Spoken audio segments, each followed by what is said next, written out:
What up, what up, what up? It's your boy, Sir House of Jazz. Even when I'm late, I'm right on time. And welcome to another live stream. You already know what the topic is for this evening, but let me just first say thank you to any and everyone that is coming through this evening. It says we got 7 people over there. So for you 7 that's here right now, thank you so much for waiting. And for those of you coming in, welcome, welcome. Just keep coming in. Tonight we are going to be talking about overrated and underrated producers and songwriters. I almost wish y'all could have heard the conversation that was going on before we went live, but don't worry. We're going to bring the energy to y'all, so don't worry about it. It was starting to get a little heated backstage, so we definitely in for a wonderful evening of discussion. We'll listen to some music as well. So sit back, pop some popcorn, you know what I'm saying? Drink a little wine, not too much, you know what I'm saying? Don't get drunk. And enjoy the show. Enjoy the show. Before we get started, I do want to make sure that I give everybody a chance to introduce themselves. So I'm going to pass it on to the electronic orchestra, who we call EO for short, because that's too many syllables. What's going on, EO? What up? What up? What up? Everybody want to be Martin Payne. Everybody want to be Martin Payne. No, I'm just imitating you. Wait, why am I hearing echo? Because D got something wrong with her settings, I think. Hey, testing. Oh no, it's not D. My bad. I'm not sure what's going on with the echo. Oh, but it anyway. is D. Okay. But anyway. Okay. Back to what I was saying. All right, yeah, we're back, y'all. Okay. All right. My name is Electronic Orchestra. I am from Georgia, and I guess that's about it. Okay. He doesn't think too highly of himself, I see. All right. Well, next to him, we got the internationally superstar who head has not gotten so big that he's, not going to appear on this live stream anymore. His music is played around the entire world, and he reminds us this like every time we talk to him, like, hey guys, guess what country I'm being played in right now? Zimbabwe. No, I'm sorry. Okay. He hasn't said all that, but we got Money Mitch, aka Mitch Soul Child. What's going on, Mitch? Hey, what's happening, y'all? How y'all That's doing okay. out there? No, that ain't it. Oh. What happening, y'all? I'm from the city of New York, Brooklyn. Right. Represent BK.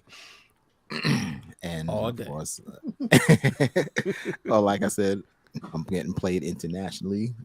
All right, and I told you he was going to artist, remind you. amazing on Amazing Radio. I have over 350 plays, and I'm getting popular over there in England and mostly over here. Y'all see his head getting bigger, right? You see it? Look at it. Okay. Somebody pop it. And it's still out throughout the music channels, Spotify and iTunes, my albums. We don't talk about Apple products on here. Thank you. Okay. Okay.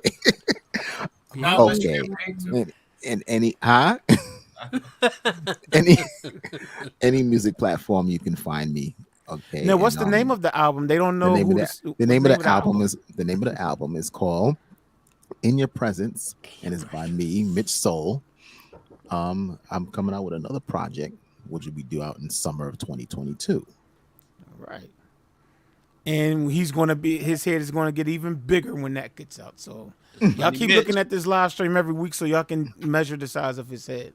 Okay, so coming down below him, we got this young lady usually has a lot to say when she introduces herself. So, what's up, Juella? Hi, I'm Jewel. That's it. Bye. See, told you she got a whole lot to say. Didn't I tell you? She always has a lot to say. So it's all good though. It's all good. We love Miss Juella. Oh my goodness! All right. We got somebody finally typing in the chat. What's going on? Somebody from Thomas. VA. Thomas, what's going on? If What's you're in going Virginia on? Beach, don't be speeding. My daughter will lock you up. And next to Jay, Jewel, we have Modex, Mike, DJ, Drastic, What's happening? Michael What's Harris, happening? whatever you want to call him. I don't know. What's up, Mike? Don't call him by his Thanks a government lot, dear name. Pally. What you say, government? What you say? I'm sorry. Don't What? call him by his government name. Why everybody know my government name? No, I'm sorry. Go ahead. What's going on, Mike?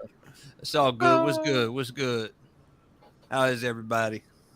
We everybody's just trying to cool. be like you when we grow up. That's all. Just Please, I don't coolin'. think you want to do that. But anyway, no, you can see me on YouTube as Modex Mike, like you see in the little screen there, and on Instagram, DJ Drastic 230 or Drastic Measures, and we got D Cooper from DC. Yep. Yeah, feel free Northwest to rep DC. where you're coming from in the chat room. Just Oh. feel free to type where you're from in the chat room. Yeah. D Cooper, I hope you're coming back on the panel. I just thought I'd throw that little note out at you.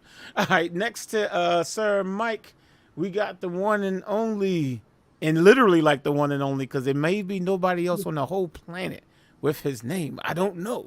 Mr. Kassad, what's going on, man? Man, I'm chilling. Well, are you a villain? No, I'm chilling with Bob Dylan. Oh, Next to are you Krillin. illin? Okay, have we bored y'all enough yet? Nah, I'm just playing. What's going on, man? Man, I'm chilling. My name is Kasai Selassie. I'm the only Kasai Selassie on Facebook, Instagram, YouTube. Come find your boy. Say what's up. And, What's up? What's down? What's the left? What's right? Okay. What's dead center? No, anyway, okay. Okay. All right, y'all. And below him, we got the one and only Mr. Tony Anthony. If you're nasty, no, I'm just playing. What's up, Tony? His name is Tony Anthony. If you're nasty, No, Tony. what's up, Tony?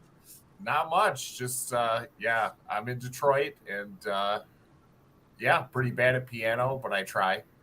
That's the important part. Yeah. Is it? I don't know. And for those of y'all who don't know, Tony's the guy who Ron Artest went after at the Malice of the Palace, and he got the wrong guy. He just doesn't wear glasses anymore. I lost a lot of weight. I was like the guy that Jermaine O'Neal punched that looked like Turtle from Entourage. I have no idea what y'all talking about. But as long as y'all not cussing, I guess it's okay. Yo, I he have no idea slid what y'all into talking that bit. about. He didn't step at the guy and punch him. He slid Slide into the and punch. bong. Like he And the guy- slid into It the was punch. so funny too. The guy had a backwards Tigers hat and a Pistons jersey on. He looked exactly like Turtle from Entourage. And that's what you look like, you're saying? No. Oh no. I'm like, I okay. hope I don't look like Turtle from Entourage. At least Okay, the earlier okay. seasons.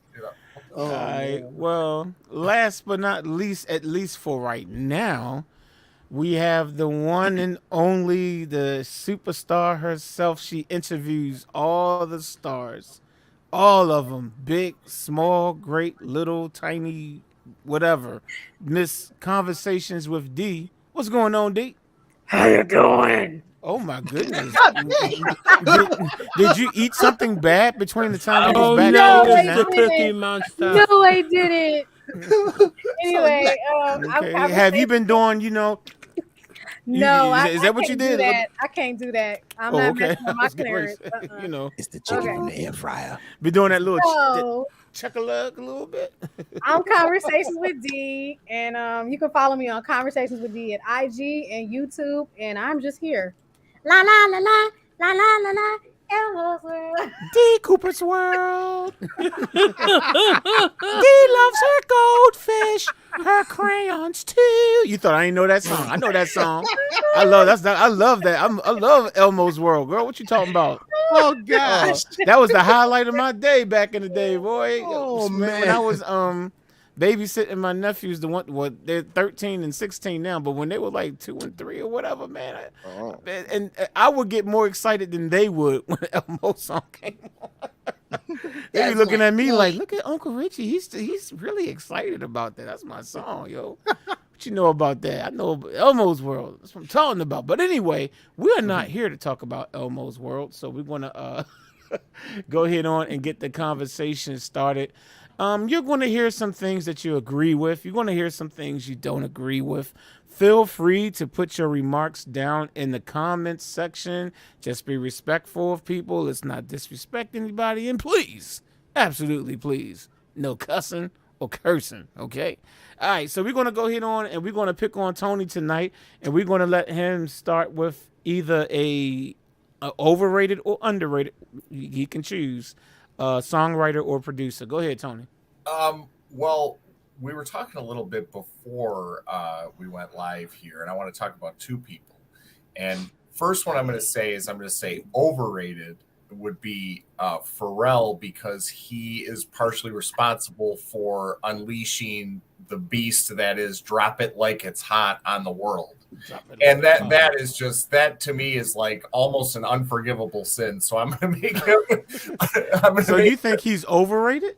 I would say he's overrated because of that, but I like just for one song. Yeah, I was gonna say one song makes him overrated. I'm just though. saying, Really, it's that he song, has a whole body of production work, man. Since the day I heard it, it just grates on me. But interesting enough, I like that song though, and I don't listen to Snoop Dogg like that, but I always like that little hook. And it sounds like a Casio keyboard drum beat. I kind of like that though. It sounds like he made it on a Casio keyboard. That's what it sounded like. But go ahead. So, and then underrated. I mean, as much heralding as he gets, I would say Babyface. From a production and writing standpoint, and actually too from a performing standpoint. I was talking about this with my brother actually on the way to hockey on Friday. And he was like, it's a great song is When Can I See You Again? And I was like, yeah, that is a really good song. I just hadn't thought of it. Was like one of those songs you're like, it is great, but I just hadn't really thought about it in a long time. And then, just from a production standpoint, I mean, you can list it for years, TLC, Bobby Brown, Tevin Campbell, all that stuff from the 90s, like even some of the Whitney Houston stuff from the 90s, like I'm Your Baby Tonight, and a lot of different. I mean, not to mention what was the dudes with the mustaches, the Whispers. Yeah, Whispers. Yeah. The Whispers. Oh goodness! Why did he have to mention that song? Because it's a great song. Even though you last week or 2 weeks ago act like it wasn't, but we're not going to get into that.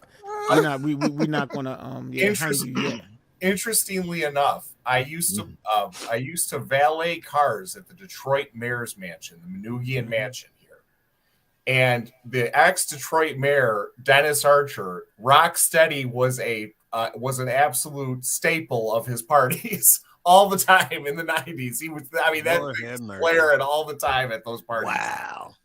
Anyway. That song sucks. Quiet, man. Listen. We already got on you 2 weeks ago for spitting that sinful conversation. I told you no cussing on here, Mike. I told you. Right now you cussing, man. Stop cussing. I didn't say one cuss word. Yes, you did. You said Rocksteady sucks. That's cussing in my book. That's the equivalent of cussing. Yeah, what about the guy who was telling you about one? And yes, I said mouth with an F at the end of it. Close your mouth. What about the guy who I was telling you about who was singing and they had that shoe? Okay, you know what? We're gonna keep it moving. We're gonna keep it moving. Let me make sure I say what's. I see some people popped into the chat room. I always like to say hello to them. Alethea, what's going on? Is this Kishli? Kishli. I don't want to mess up your name, but Kishli. welcome. Thank you for coming. Scroll up for a second. I see we have Yanks. Okay. Yes. Welcome. Chaz. Oh, that's Bobby Brown, y'all. We got Bobby Brown in the chat. What's up, Chaz Jazz? King Some R. of y'all might know the joke behind that. Every time he used to come on the camera, he looks just like Bobby Brown. But anyway, I think I got everybody. Thomas Van. Van. Okay. Just want to make sure I said what's up to everybody. Okay. All right. So does somebody else have a name that they want to throw out there? Songwriter or push producer? back on something real quick first. Sure, go ahead.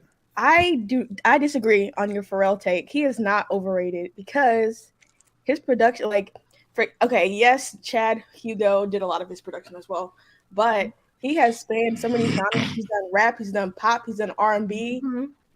He's in hip hop. You said all the stuff from Babyface was highly palatable and listenable because it came from like the golden age of R&B, the 80s and the 90s. But look, Pharrell had the 2000s on a chokehold. I agree. Man, Like, Pharrell is that dude. Sorry. I'll be honest. I basically have not liked any new music that's come out since like 2001. I'm kind of with you. bad. I'm kind of with you. Yeah. For the most part. I'm kind of with you. Just being honest. And so, listen, I'll be truthful with you. You know, I'm not as much of an expert on stuff that's come out, you know, in that period of time. So, you know, I'm always willing to listen and learn. And to be honest, I don't really think he's overrated. I don't really know that much about him. I kind of just said that because I wanted to rag on Drop It Like It's Hot. That's all. So wait a minute. You said that you haven't liked music since 2000. Now you're being from 2001. Detroit. You mean to tell me you don't like the stuff that Jay Dilla put out? Uh-oh.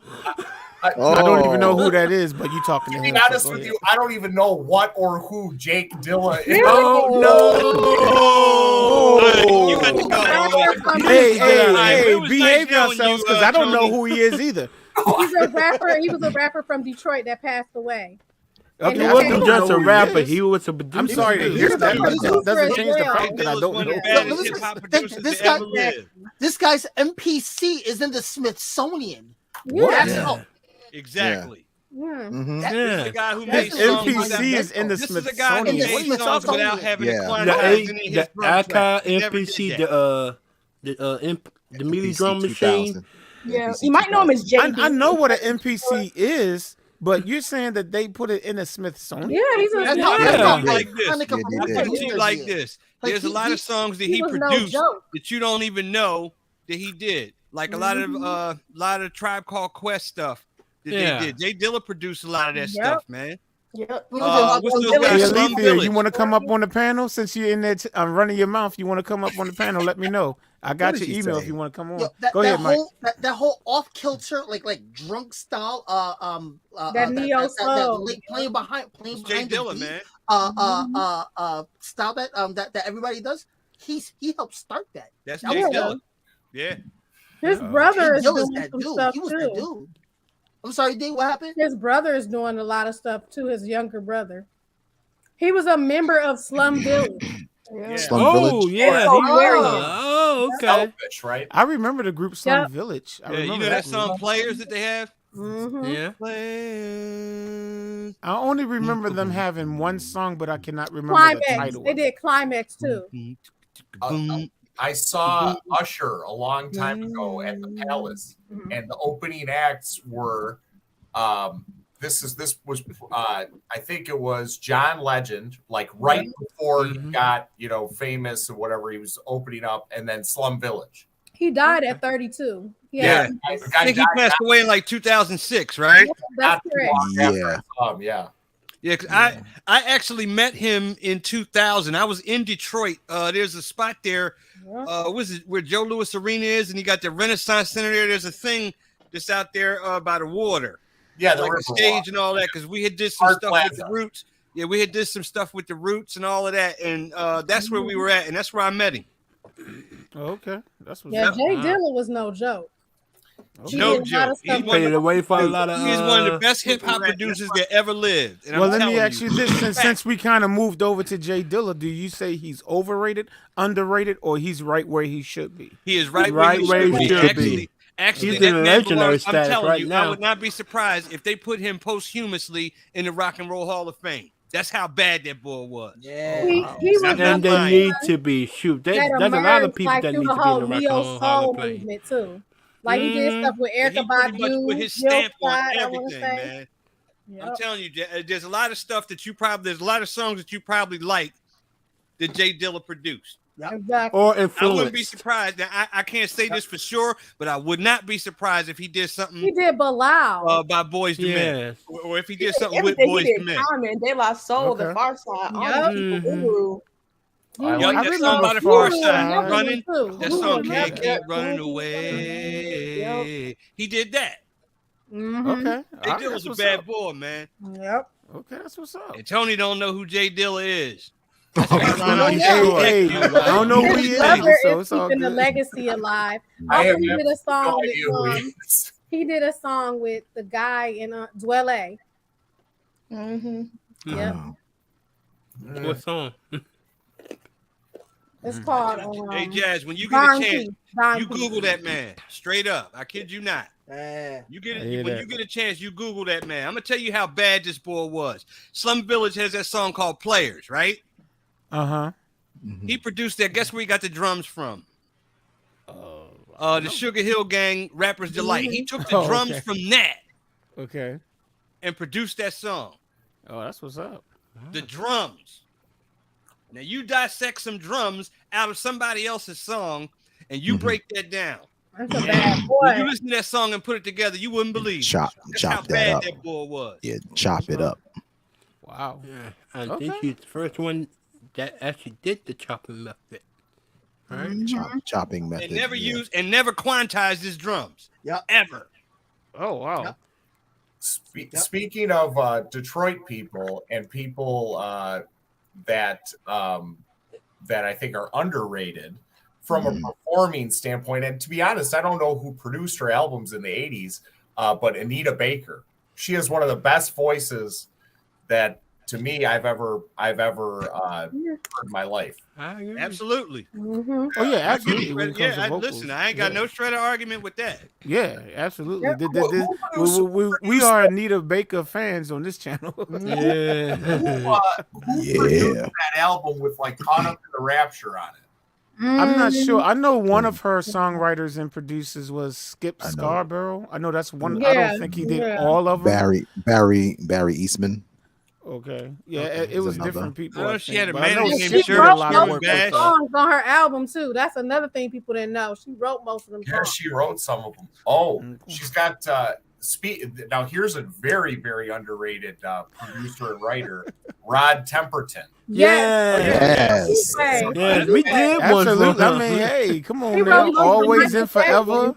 Half of the Off the Wall album, half of the And Thriller half of the album, Thriller album. and a whole Thriller. bunch of other stuff that Wrote we half could the just Thriller, list. too.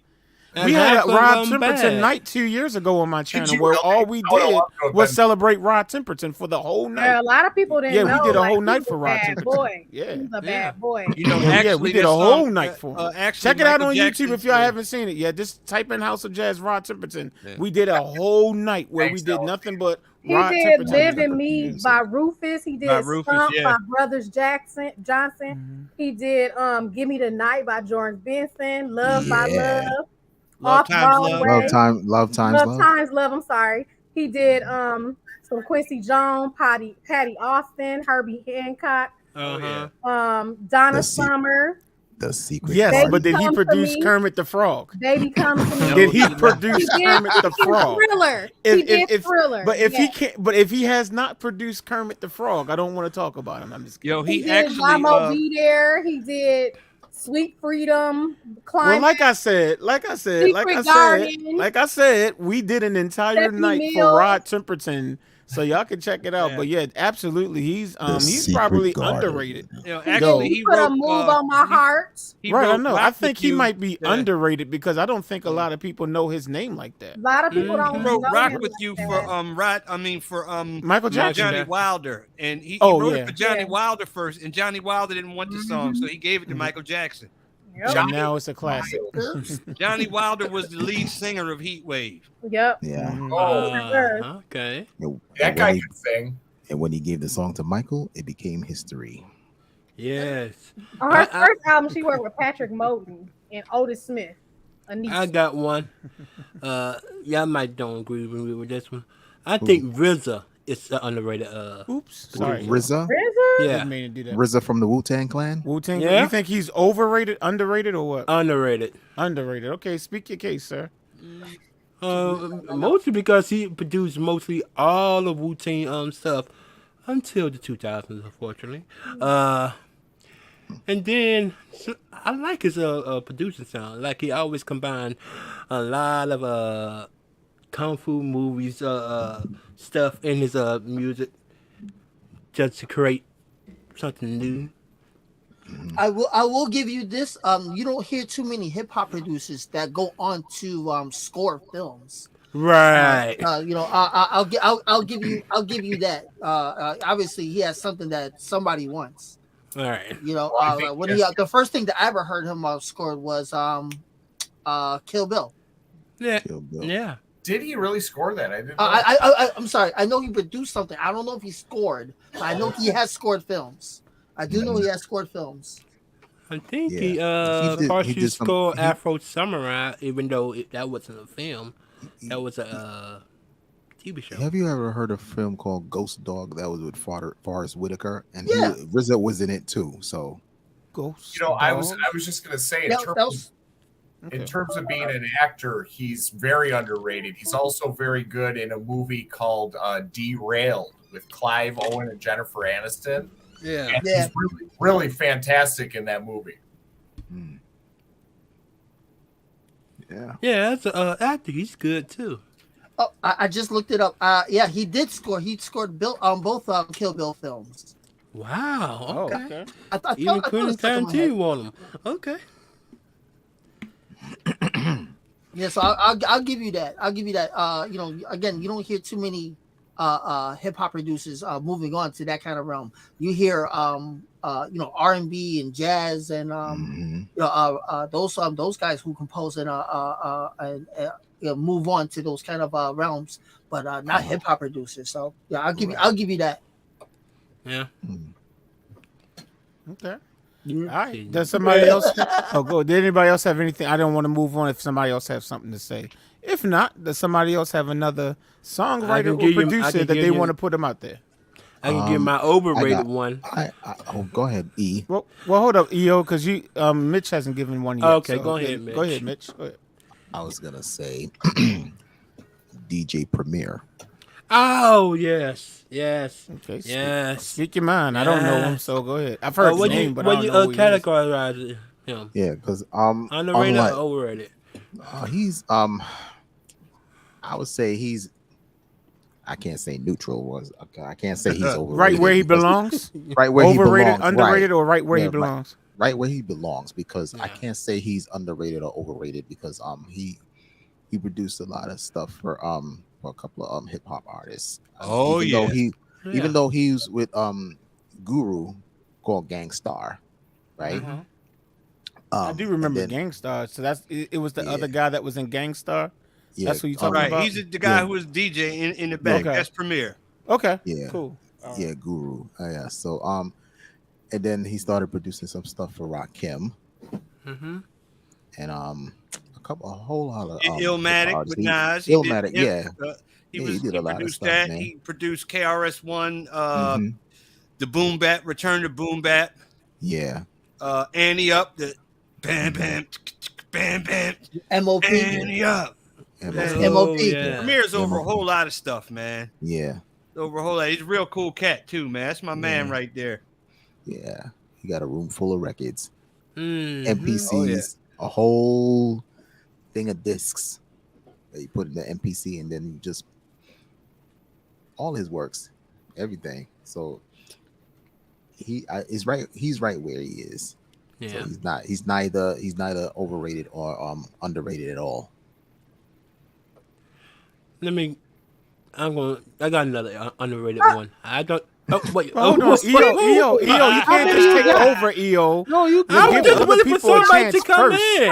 I was No, waiting for just somebody give to somebody come a in. chance Well, first. I got And then, turn. if they don't, then you can come back, man. You can't just be Yeah, like, like, I was okay, I got 15,000. Hold up, number one. I'm sorry. Who said they got something, Jewel? Me, yeah. Okay, go ahead, Jewel. On hip hop, I think Black Milk is a little bit underrated. Black Yeah, Milk he a is, because I producer? never heard of Black Milk. I heard of chocolate milk, though. I've never. I thought Black Milk was a producer. He's a producer. Yeah. Okay. He's a hip hop producer. He's from Detroit. He worked with a lot of people too. His stuff. I've never heard a bad song by Black Milk. So like, he's worked with Els High, Black Dot, RZA, Slum Village, all of them. So I think he's dope. So Yeah. I admit it might be a little bit underground for some people, but like, he's fire though. So. Brandy, if you're still in here, I'm sorry that you're feeling bad. I just saw that you typed it. I don't see the screen as well, but hopefully you feel better, sweetheart. Definitely. Just want to throw that out there, Miss Brandy. Get well Be soon. Feel rocker. better. Definitely. Yeah. Anybody else heard of this dark milk? Black milk. That's what she said, right? That's his name, Black right? No, milk. she said said black black milk. Oh milk. my goodness! Oh, She my did not say I chocolate. wasn't milk even or trying to dark be milk. funny. I wasn't even trying to be funny. Oh, my bad. Anybody else heard of black milk? I'm No. sorry. I wasn't trying to be funny. I'm sorry. I heard of him, but Okay. never got into him. So Okay. I have one now. Can I go, EO, or you gonna cut me off? Everybody got to get EO's permission. go. Before anybody can go, you got to get EO's permission. Yo, first. So You can go. the next one is Chucky Booker. He did Underrated. True Totally Underrated. underrated. Gerald Totally Albright underrated. for the Yes. Manhattan. Barry White was his godfather. Yeah. And he did Cool in the Anita Gang. Baker or Gladys Knight is his cousin or aunt or something. I think it's Gladys so. Knight. He It's did Gladys Knight. stuff He's off of related the to her. Right Stuff album by Vanessa Williams. He did Cool in You the forgot Gang. the biggest song he ever did, in my opinion. Spread my wings I and was fly about away to for say truth. that. For Yeah. truth. That's Chucky Booker, y'all. That's I Chucky know. Booker. Spread my wings. Yeah, that's Mhm. Chucky right there, baby. That's Chucky. He did Melissa Morgan, Yes. Layla Hathaway, The Whispers, All He right. did. Yeah, In Vogue, The Mac Band, Teddy He's Pendergrass, totally underrated. He's definitely underrated. Yes. David Cassidy, Go West. How about Go East? Did he produce Go East? That ain't even no think Bruce. that's- Thinking she's talking about that band. Mhm. Hey, y'all see my avatar right there? Melvin Riley, You see The that guy avatar? who's with me? What right about Teddy there? Riley? I'm sorry. Philip Bailey, Oh, Philip. Oh, yeah. Treat You Right. I was- can't DJ make Premier. it. I can't make it out. DJ So Premier. Treat You Right by Angela Winbush was by him Oh. as well. Treat you right. Okay, I like that song. Okay. The Bee Gees.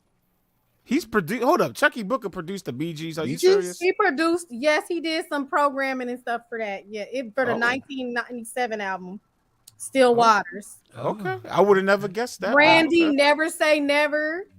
He did some drums and percussion. Diana Ross.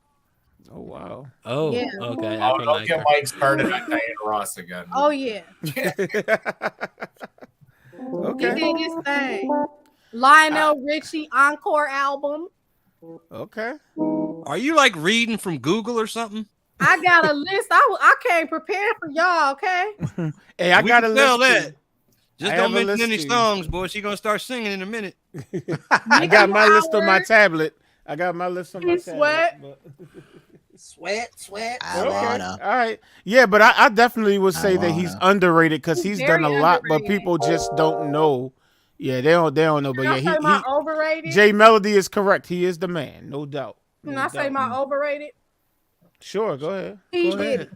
P Diddy. To be honest, Are you P. saying Diddy he's is not overrated a- because he's not a real producer? Is that what you're He's trying to not say? a real producer. He's a hype man. Take that. Take that. Take that. Yeah. Let me ask you Yeah, this. yeah. Let me ask you this. Was he overrated before Big got killed? He was overrated then. No, He was never rated. I feel like he got raped. He was never rated. Yeah. Don't you know those movies that say NR not rated?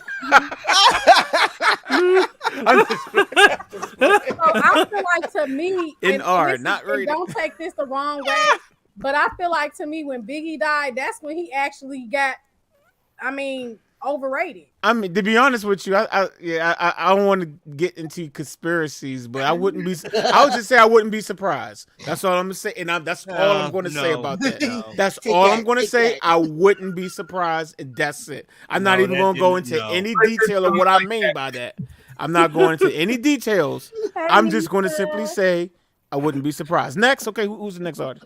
I guess I'm next now. So let somebody go. Go ahead, EO. Go ahead. All right. He's just determined. He's going to put himself out there. I'm gonna let him go. Go ahead, All right, EO. all right. My next underrated artist. Some of y'all heard this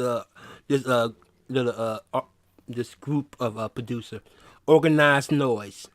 Oh, I heard of them. yeah. I've heard of unorganized, but not organized. Yeah. If y'all don't know him, it's No, I don't. I've heard the name. I have heard that name, but I don't know. Yeah. If y'all don't know it, it's the group. It's a producer group that produced a lot of stuff for Outkast, Good and Mob, Okay. and a lot of stuff from the Dungeon Family groups. TLC Waterfalls too. Yeah, that too. Mhm. Oh, okay. All right. I love that song. Oh, We got that's some haters in the chat room. Okay. Haters of who? I don't know. I just see some haters. I see some haters. I just Of who? Who are they hating on? I'm trying. Hold on. Let me see the music. I'm trying to see. I ain't gonna put nobody on blast. I ain't. Okay. Well, I have a and let me just say this. Let me make sure. Now, we're going to say names of people who are artists as well, but when we call out these names, we're specifically talking about them as songwriters and producers. I just want to say that first because I'm getting ready to say you're going to be like, you might say I love that group, I love their music, but I'm like, yo, but what do you think about them as producers and songwriters? Mint Condition. You know, Mint Condition was an in-house. They did everything. Everything. Everything on their own. Yes. What yes. I mean, you want to talk? I think they underrated. I don't think people really truly understand the genius behind Mint Condition. I don't think they do. They might. Yo, but they will open up for bands, and then the people that will be open up for, they will play the background music for them. yes, they did it for Toni Braxton. They did it for Toni Braxton. They sure enough did. They played her songs, and then when she went off, they did their set, or whatever, vice versa, or vice versa. Didn't Toni Braxton like marry the guy from? Yeah, Carrie Lewis. Yeah, Carrie. Yeah, they have 2 kids together. They're divorced now. though. Denim and Carrie Lewis, KL. They call him KL. He was not good enough for her. I'll just say that. He wasn't man enough for her. He's in the video. he wasn't man enough for her. He's actually in that video too. Yep, KL's in that video. He's not man enough. Y'all ever see that meme with that dude hiding behind the tree like this? The moment they got divorced, that was me. It's like, Oh, you was trying to holler? You was trying to holler? You know, I would have married her, but it was like the whole Tony thing. It's like that's kind of, then it's like now it's confusing. You know, which Tony are you talking to? Tony. Got you. Oh, okay. You got 3 dudes going by the name Tony. Then you got this woman named Tony. Yeah, okay. You know, there's I play hockey with 20 guys, and 5 of them are named Tony. Oh, okay. It's ridiculous. And then your name is Tony. So yeah, so if you and Toni Braxton would have gotten married and you took her last name, your name would have been Toni Braxton. Wow. You would not have Interesting. Toni Braxton with an I and Toni Braxton with for a Toni Y. Braxton. I was Interesting. like, no, Interesting. no. I had my boy Curtis. Y'all seen him on here before, the one that plays saxophone. We had a young lady whose last name is Curtis. I'm not talking about Kim because that's her last name too. But in our class, her last name was Curtis. And I used to crack. I'm like, you know, if you and Ray can get married, if you take her last name, your name would be Curtis. I don't know why dumb stuff like that is funny to me. But y'all pray for me because I laugh at a lot of dumb stuff. But anyway, I got an even crazier one. So a friend of mine in high school, this guy named Jeff Janice. Okay, there was a girl that was in her class named Janice Pettit, and they dated all of high school. So if they would have gotten married, her name presumptively would have been Janice. Hey, all right. That's a good stage name. Denise to the second power. Lisa in the coat jam. You know what I'm saying? Duran. You know how they call her Duran. Lisa, right? Could be a good thing, maybe. Yeah, I like Duran. You know? Me too. I love something. Janice to You the know why second they power. call her Lisa, right? Y'all don't know? Because so good, she likes hearing her name a imagine lot. why. Nope, it was because of her boobs. I didn't know that. Well, I know Okay, you interviewed her. I know you interviewed No, her. and but I I don't didn't think ask I that watched that question particular either. one, but I know chose you not to interviewed ask her. that question because everybody wants to know why they call her Lisa. I said, Google it. You know, there Well, was you asked her, didn't you? Because you No, because didn't you I didn't interview want her? to know. I didn't want to know that. Lisa. I didn't Well, wanna you know did that. interview her though, right? Yeah, but I didn't want to know that question. I didn't want to know the answer. I already Oh. knew. I And wonder that what wasn't one of my Lisa's questions. life is like now. Oh, okay. Wow. You know, like what does Lisa do on a day-to-day basis right now? I'd like to know that. You know, like really know. She's probably just a regular person. That's the Yeah, one thing about Target. superstars. She's very We forget down to that earth, superstars are regular people too. So No, like, no, if there's she's that- not traveling and performing, She's she's still just being a touring. regular Yeah, person. she She travels, but like Children. What does she do? Does she Very- work at an insurance agency? Does she? No, she's still Collecting touring. that royalties, man. She's still touring. Yeah. I don't know if Head to Toe is going to get it done for the rest of your life. No, she had more songs. She than had that. more than just one. She hit. had She more had about at songs. least good 10, 15. And that's Had on the to- B side. All too. cried out. Yeah, Yep. all cried out. Speaking of that, I had Let the beat hit the 'em. guys that produced that is on my list. What do y'all think about Full Force? Full Force is definitely underrated. Underrated because Yeah. they They did broke- like they all produced the for Backstreet boy Boys. bands afterward. You know, they did their own songs, but then Yeah. they did NSYNC songs and some other stuff too, like all those boy What's that bands. song, And people don't know Your that it's the Body same Girl, guys that used to Way beat the up Kid and Fellas Play Go. in the house Yeah, party. I was movie. about to say It's the this same is, dude. dude. Dude, Hey, what's that- produced it. Hey, who sings that song? Move Your Body, Girl. To move your body, girl. Make Nina the Sky. fellas- Nina Sky. Full Force did that. Yep. Yeah, Full Force did a lot, man. And like I said, they crossed over to that when the boy band phase started popping. They started writing hits for them too. They did stuff for Samantha Fox in England. Wow, Samantha Ooh. Fox. Yeah. Wow, I Oh, forgot I that don't chick remember existed. that I name. wanna I have probably wanna some have fun. some fun. I wanna have some fun. Yeah. Oh, They did Roxanne by UTFO. Roxanne. Oh wow. Yeah, Rest in Full peace, Force- Tango Kid. Can't go. Yeah, Kid, Full Force yeah. definitely underrated, no doubt. They've done a lot. That was a good Anybody one. else got somebody else? You know, anybody have someone else they want to put out there? You forgot to do your overrated, Jazz. Oh no, I'm not doing them back to back. I'm just going as I go. That's it. Oh, I'm I just got going one. as I go. I have one. I trust me. I have like 33 names on my list. Trust me, I got names. Hey, look at the Alright. chat. I got one. Go ahead. Willie Norman- Hutch, I agree. Norman Whitfield. His name Yeah. is on my list too. Willie well, Hutch is definitely underrated. would you say Norman is underrated? I think mean, he's he had right his where just it's supposed to due be. when He's he was right right where there he's with supposed to Temptation. be. Norman Whitfield, yeah. Yeah, I mean, right Papa where was he a is. Rolling Stone and some of that Yeah. other. Even Ain't Too Proud Just to My Beg. Imagination is him too. Yeah. Ain't Too Ooh, Proud that's to one of the Beg. Oh, Willie Hutch Psychedelics was Back, big on the Last Dragon. Cloud too. Nine. That was Well, hold another- on. Let's stick with Whitman for a second. Go ahead, Okay. Mitch. Whitfield. Yeah, go ahead. Yeah, Whitfield. I said yeah. Whitman. Yeah, ahead. Norman Whitfield. Yeah, he did a couple of stringer hits for Motown, especially with the Temptations. Yeah. Yeah, Ain't Too Mhm. Proud to Beg. Yeah, he did all the Rolls Cloud Royce Nine. stuff. Yeah, Mhm. Cloud Nine that got the Temptations their first Grammy. Mm-hmm. He did. I heard it through the Chocolate grapevine. Shack. He Yeah. did Ball of Confusion, Yeah, Mm-hmm. Smiling Faces, Yeah. yeah, I remember Smile. Yeah, I know Smile. Car Wash. Yeah. yeah. That's when all he- Rolls Royce's stuff. Yep. Yeah, that's when he left Motown and he had his own label, with something records or something like that. He did Pride and Joy by Marvin Gaye. Ooh, that's my song. Yeah, Too Busy. No, what's that one? I The heard it through the Marvelette. grapevine. I heard it through the grapevine. I think that's Too busy Jimmy for my Ruffin. baby. Jimmy Ruffin, yeah. He did Gladys Knight and the Pips too. Mhm. okay. Yeah. In that case, he's completely underrated. Yeah, he's underrated. I mean, I The guess Four during Tops his as well. time. He did some stuff by the Four Tops. Edwin Starr, War. Woo. Wait, what? He did that? Yep, he did War. He did War. Martha and Reeves and the Vandellas. He did God, yo, The Undisputed Truth. what it is Okay, good Undisputed for Truth. absolutely nothing. Let's stop. He did Rare Earth. Yeah. When A you talking Pointer about I just Sisters. wanted to celebrate for Rare Earth. I don't. As the Okay. door creaks open. He did Willie Hutch too. Willie Hutch. Okay, wow. Oh, he did He did the Gap Band too. I just He saw got the, it. the last thing he did was "I'm gonna get you, sucker." By the You Gap. dirty. Don't you say that word.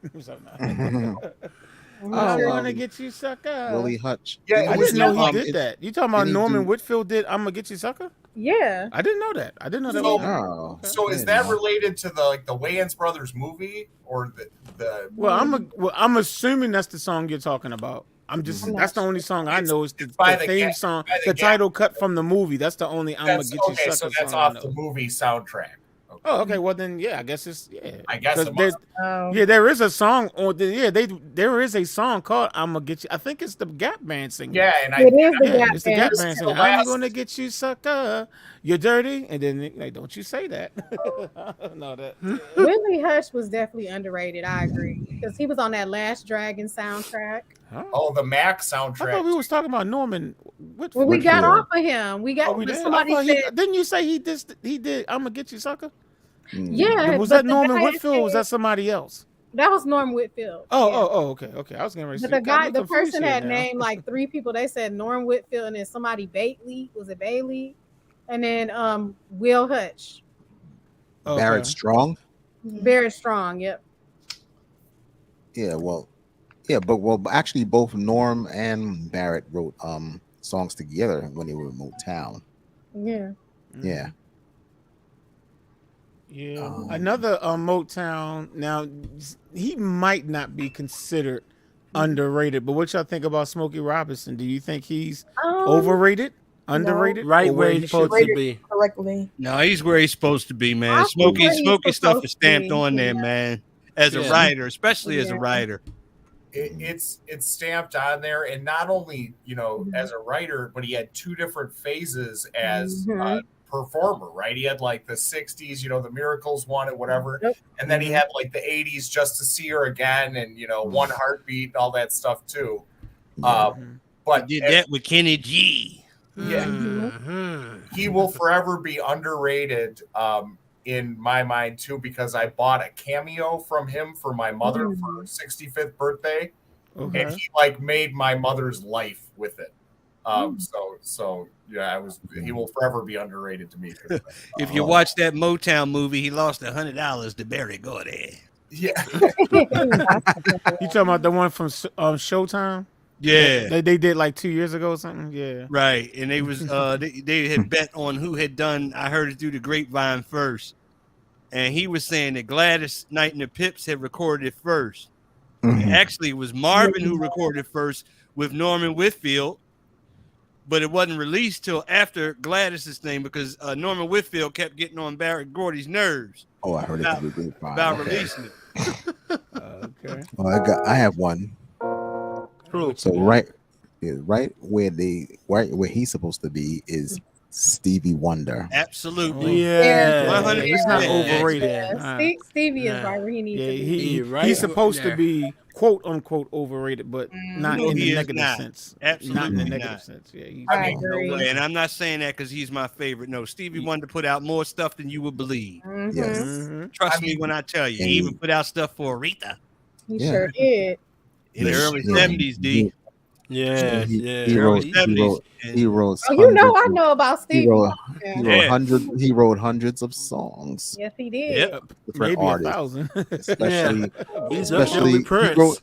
he wrote a Spinners hit called "It's a Shame," It's a shame. and that was the only hit for the Spinners before they left Motown.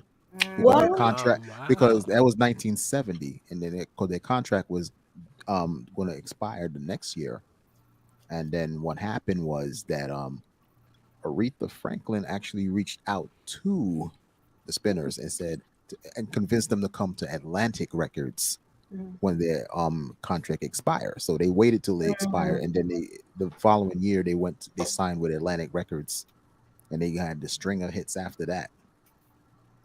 Okay. You know what? I got one. Since we're talking about the Spinners, Uh-oh. when you Yeah. think about Philadelphia music, you think Gamble and Huff, right? Yeah. People don't talk about Tom Bell. Tom Bell was a hit writer. I'm telling Yeah, you. he was in the group. Which group was he a Oh, member of? Stylist? No. either Delphonic. He might have been Dramatic. He might was Dramatic. Delphonics. I Yeah. don't know. Yeah, But yeah, he's he definitely was underrated. Yeah, because he's a songwriter producer as well. Oh, that man is from Absolutely. Jamaica, so he's tough. Oh, look as at you, nails. man! Look at you! Look at you! Look at you! No. I mean, yeah, he was a tough producer, man, and this guy is from Jamaica, so Yeah, I you mean, know. Stylistics, Delphonics. I mean, Spinners, everybody. Yep. that's a really, really cool genre. That kind of like 70s Philadelphia. That's just a really cool You genre. need it, Mike. don't know if he's trying to talk to us or not. I don't know. All right. Laurie put up the first female producer, I think, and she was on my list. Yeah, she's very underrated. She's on my list of Missy Elliott. And yeah, she just received a star, but in a way, she's still kind of underrated. I think. Yeah, I think even though she got a star, she's still not where she should be. But I think both her Missy Elliott and Timbaland is underrated. Who? Timbaland? Timbaland. Yeah. Nah, I don't think he underrated. He just underrated. I think Timbaland he's was where he needs to be. Yeah, during the 2000s, the man was everywhere. Yeah. To quote somebody else was just, I think it was Jules, said the same thing. Yeah. He was all over the place. Oh yeah, Timbaland, late 90s absolutely. and He sure all over was. the 2000s. He was doing stuff for Justin Timberlake. He was doing stuff for Natalie Imbruglia. That man was everywhere, man. He crossed over. Drake. He crossed over. He did something for One Republic. Justin Timberlake and all them too. Yeah, One he was Republic. for everybody. Yeah, Too too late. late. I thought that was their song. It just Timbaland No. made it for. No, he produced that. I got somebody that a lot of people sleep on from that group, actually. Who? He wrote Ryan Tedder? Yep, Ryan Tedder. People sleep on him. Yeah, and I do agree. He's a great producer, but He's a great songwriter too. He did the song by, was it Halo? I want to say Halo. yeah, Halo. I Yeah. think it was him and some other people. Miguel, Well, no, I Miguel think- did the other one. He did stuff for Miley Cyrus, Lady Gaga, Ed Sheeran, or Sharon, Sharon. whatever. Because he didn't whatever want his name is. he didn't want to give Candy them they credit, and he stole that song from Pieces of You or whatever that song is, and they shaded him anyway, because it was from No Scrubs, and they wrote that. But anyway, Okay. that's another person that's Okay. underrated. They sleep on Candy. I have Candy look. Her Barris. name is on my list too. Candy and Tiny. I wrote Candy and Tiny from Escape because they wrote No Scrubs yeah. and Destiny's Bills. I think they did that's Bills. what I forgot. They wrote a couple of hits. They wrote a couple of did. hits. So I have both of their names down on my list. Another person is Victoria. Monet. Yes, she is underrated. She wrote a lot of Ariana Grande songs. She wrote some other songs too. She's very underrated. She's new age, but she's a queen on that pen. She's a New beast age. on that pen game. Jazz is in the chat talking about Tina Marie. Tina He said, Marie. he said something about her pen game. I didn't realize she was a Okay, yeah. writer. Yeah, So I'm just she's going one by of what the he's people. saying. She's He one said of the Tina people. Marie. Yeah, she wrote all come her on stuff. with Yep. she wrote, produced, and sung. Okay, that's She's the what's one up. that got that copyright thing out there when people were stealing people's stuff. I want to say she's the first person that put that out there to make sure that people got their credit or whatnot. That's what's up. I'll get the credit is due. Mm-hmm. In my opinion, I one of got the one. biggest production duos to ever do it.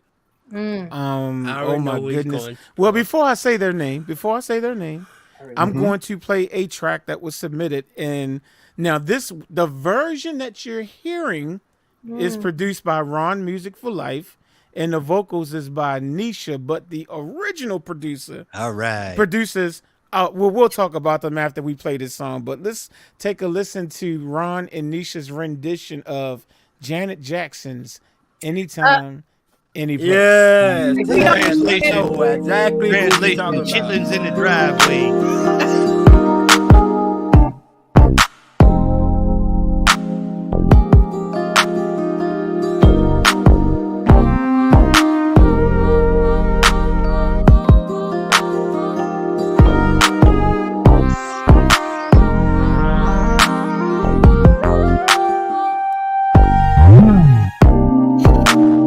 In the thundering rain, you stare into my eyes.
right, man. like If that. y'all just tuning in, you were listening to the production, well, the recreation, let me be specific, the recreation of Janet Jackson's Anytime, Any Place, and that was Ron Music for Life. You're looking at his YouTube channel right here. If you want to listen to that version and other productions of Ron, check out his YouTube channel. It's Ron Music, the number 4 in Life. If you go there, you'll hear a lot of his stuff, including this one. And of course, the vocalist was one and only Mrs. Nisha Coulter. Now, ladies and gentlemen of the panel, talk some good stuff to me about Jimmy Jam and Terry Lewis, the original producers of that song. When I was 17, I did what people told me. Now, y'all Jim probably and Jackson know was like one of the main reasons why they're probably like my favorite producers in the entire world, because there's this one particular song that they wrote that there is no song on the planet Earth, in Richard Butler's opinion, that's me, that We is already better know. than this song. And it sounds a little bit like this. I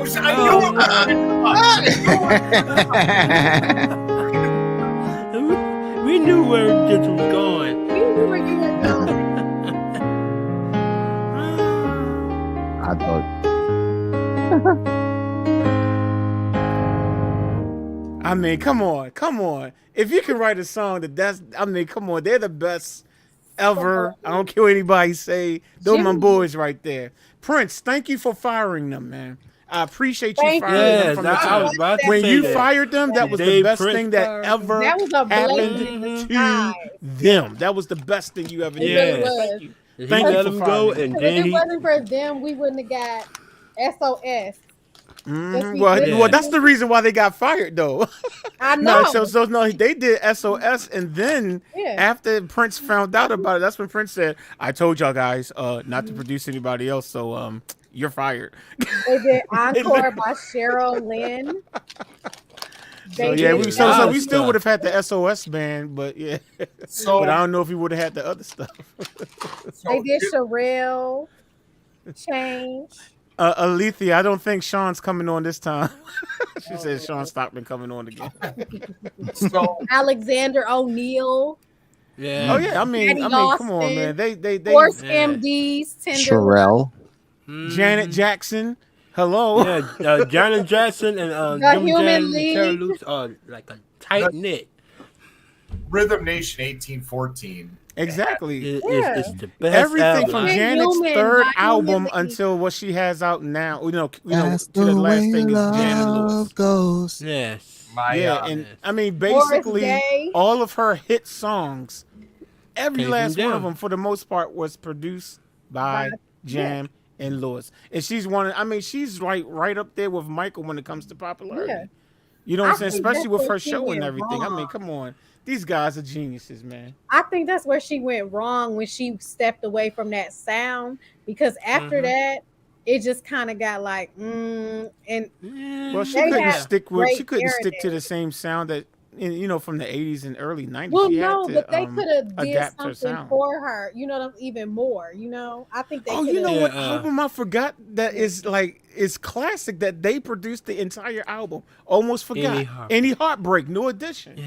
That is like they my did- favorite they did New Helplessly Edition in album. Love. Yeah. Can you stand the rain? Hello, That's that's the Jam best- and Lewis. Right, yeah. Yo, okay, if it isn't love, if it Yeah. isn't, that's Jam and Lewis, yeah, yo. yeah. The song Boys to Men. I'm not talking about the group. I'm talking Yeah, about the song that Johnny Gill sings. That's Jam and Lewis. That He song is hated that incredible. song. Actually, he hated doing that. Yeah, I know. I heard him talk about it. He said, but because he thought he wasn't going to get a song to sing because he was the new man in the group, and Ralph came back. So, but then they said, well, look, you can get this song. He said, well, why y'all giving me this piece of crap song? Chaz. He said, but you It know is what? sensitivity. He said, you know what I'm gonna do? He said, I'm gonna sing the bleep bleep bleep out of the song, and I think the song is classic. Personally, I love the song. Thank you, Johnny, for singing it. That They whole did Sensitivity by Ralph, and they also did Yeah. Rub You the Right Way by Johnny. Yeah, they did a lot of his solo. Ralph Tresvant's solo record was Do Jam What I and Lewis. Gotta Do. They You know, just released a record. they love that like percussion that sounded like a piston, you know, like in the early 90s. Like, that kind of runs through like the whole Rhythm Nation 1814 and even a couple of songs you just mentioned. Yeah. They're, I mean, obviously, you know, fantastic. I mean, they've, you know, written however many hits and all that stuff. Tender Love's great. I mean, it's yeah, Force MDs. Almost forgot about that. it's all no. That's what I thought you were playing when you were playing on. No, man. I'm gonna have to kick you off, man. Don't be messing up my on bended knee. They got the same. Everybody knows the rule on here. Don't mess up my on bended knee. Know the difference. It's the same chords though. It's like the intro to On Bended Knee and the entire song of Tender Love. It's almost the same thing. It's like exactly. That's what I thought. Something like that. You were gonna say I used to know how to play it. But yeah, it's like the same thing. Like it's almost the same chord. It's almost the same. Boys to Men song, 50 Candles. That was Tim and Bob, the same people that produced the thong song for Cisco, produced 50 Candles for Boys to Men. People don't realize that. That was Tim and Bob. Yep, the same dudes that did thong song, 50 Candles. They did 50. When that was on Boys to Men's 2 album. Yeah, that's great song. Oh, take them off, yeah, throw it down, come here. And let me feed. Matter of fact, that comes right on after On Bended Knee, as a matter of fact, on the album. Right after On Bended Knee is 50 Candles. It wasn't a single, but the song is crazy. Tim and Bob. Yeah. You know, who did all those Teddy Pendergrass albums? Like, I'm not sure. Gamble and Hell. Yeah, that's true. Because he was Philadelphia International, right? Yeah. Yeah, so they did a lot of production for the artists on that record company. I introduced my wife to Teddy Pendergrass last night. She had never heard him. She really liked it. Oh wow, she never heard of him before. Wow. Okay. Oh, his producer, because they did work for Philadelphia International too. McFadden and Whitehead. Oh yeah. I just did that was sad. What happened to McFadden and his son? No, Whitehead.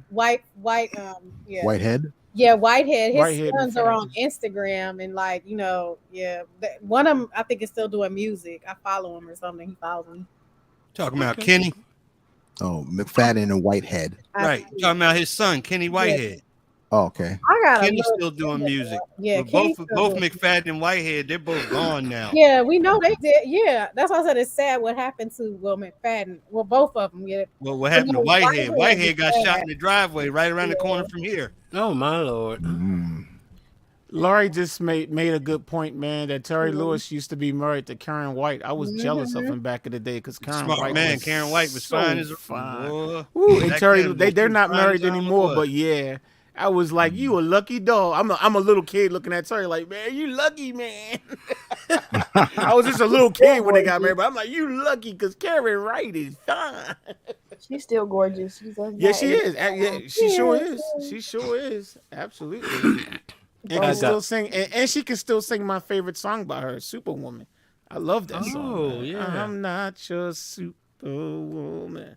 Babyface produced. Anyway, I don't want to hit the wrong notes, but anyway. I got one. What you got, babes?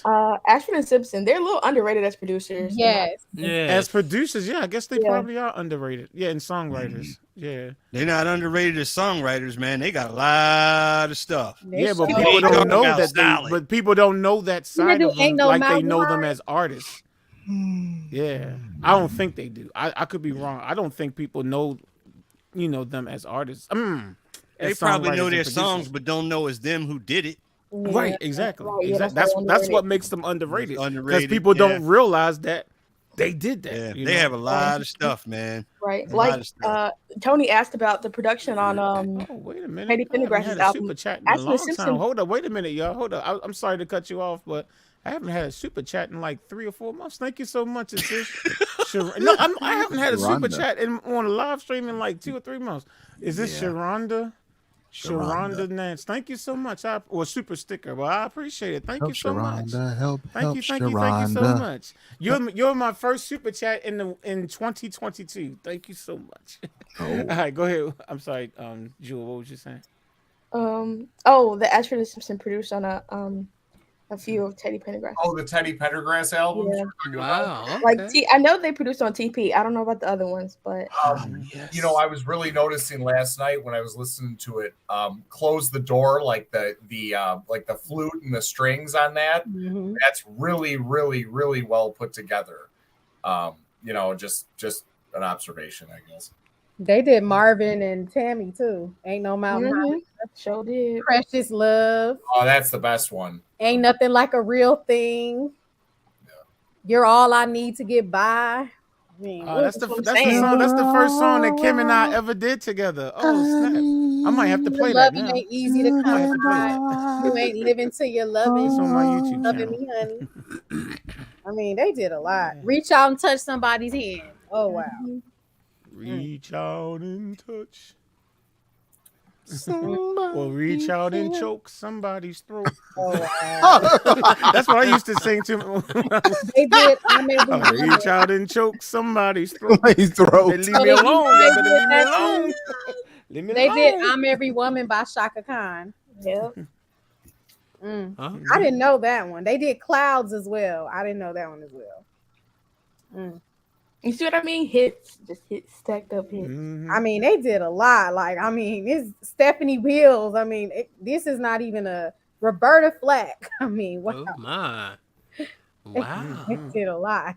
Well, you know what? Because she just mentioned this song, I just have to play it. So this is a duet that Kim and I did. And this was the first time we ever did a song together. And that was a long time ago, but it's actually on my YouTube channel. And this is You're All I Need to Get By. Yay! I guess you can kind of say I'm the producer, but all I'm doing is just playing the piano on the song. So if you want to call me the producer, that's fine. But this is Kim and I singing You're All I Need to Get By.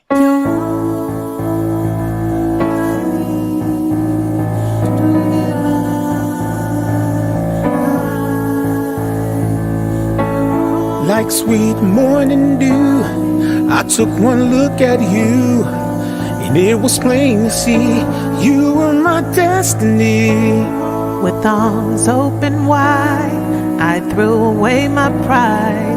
I'll sacrifice for you, dedicate my life to you. I will go where you lead, always there in time of need. And when I lose my will, you'll be there to push me up a hill. There's no looking back for us. We got love, shown up, that's enough. You're all I need to get by.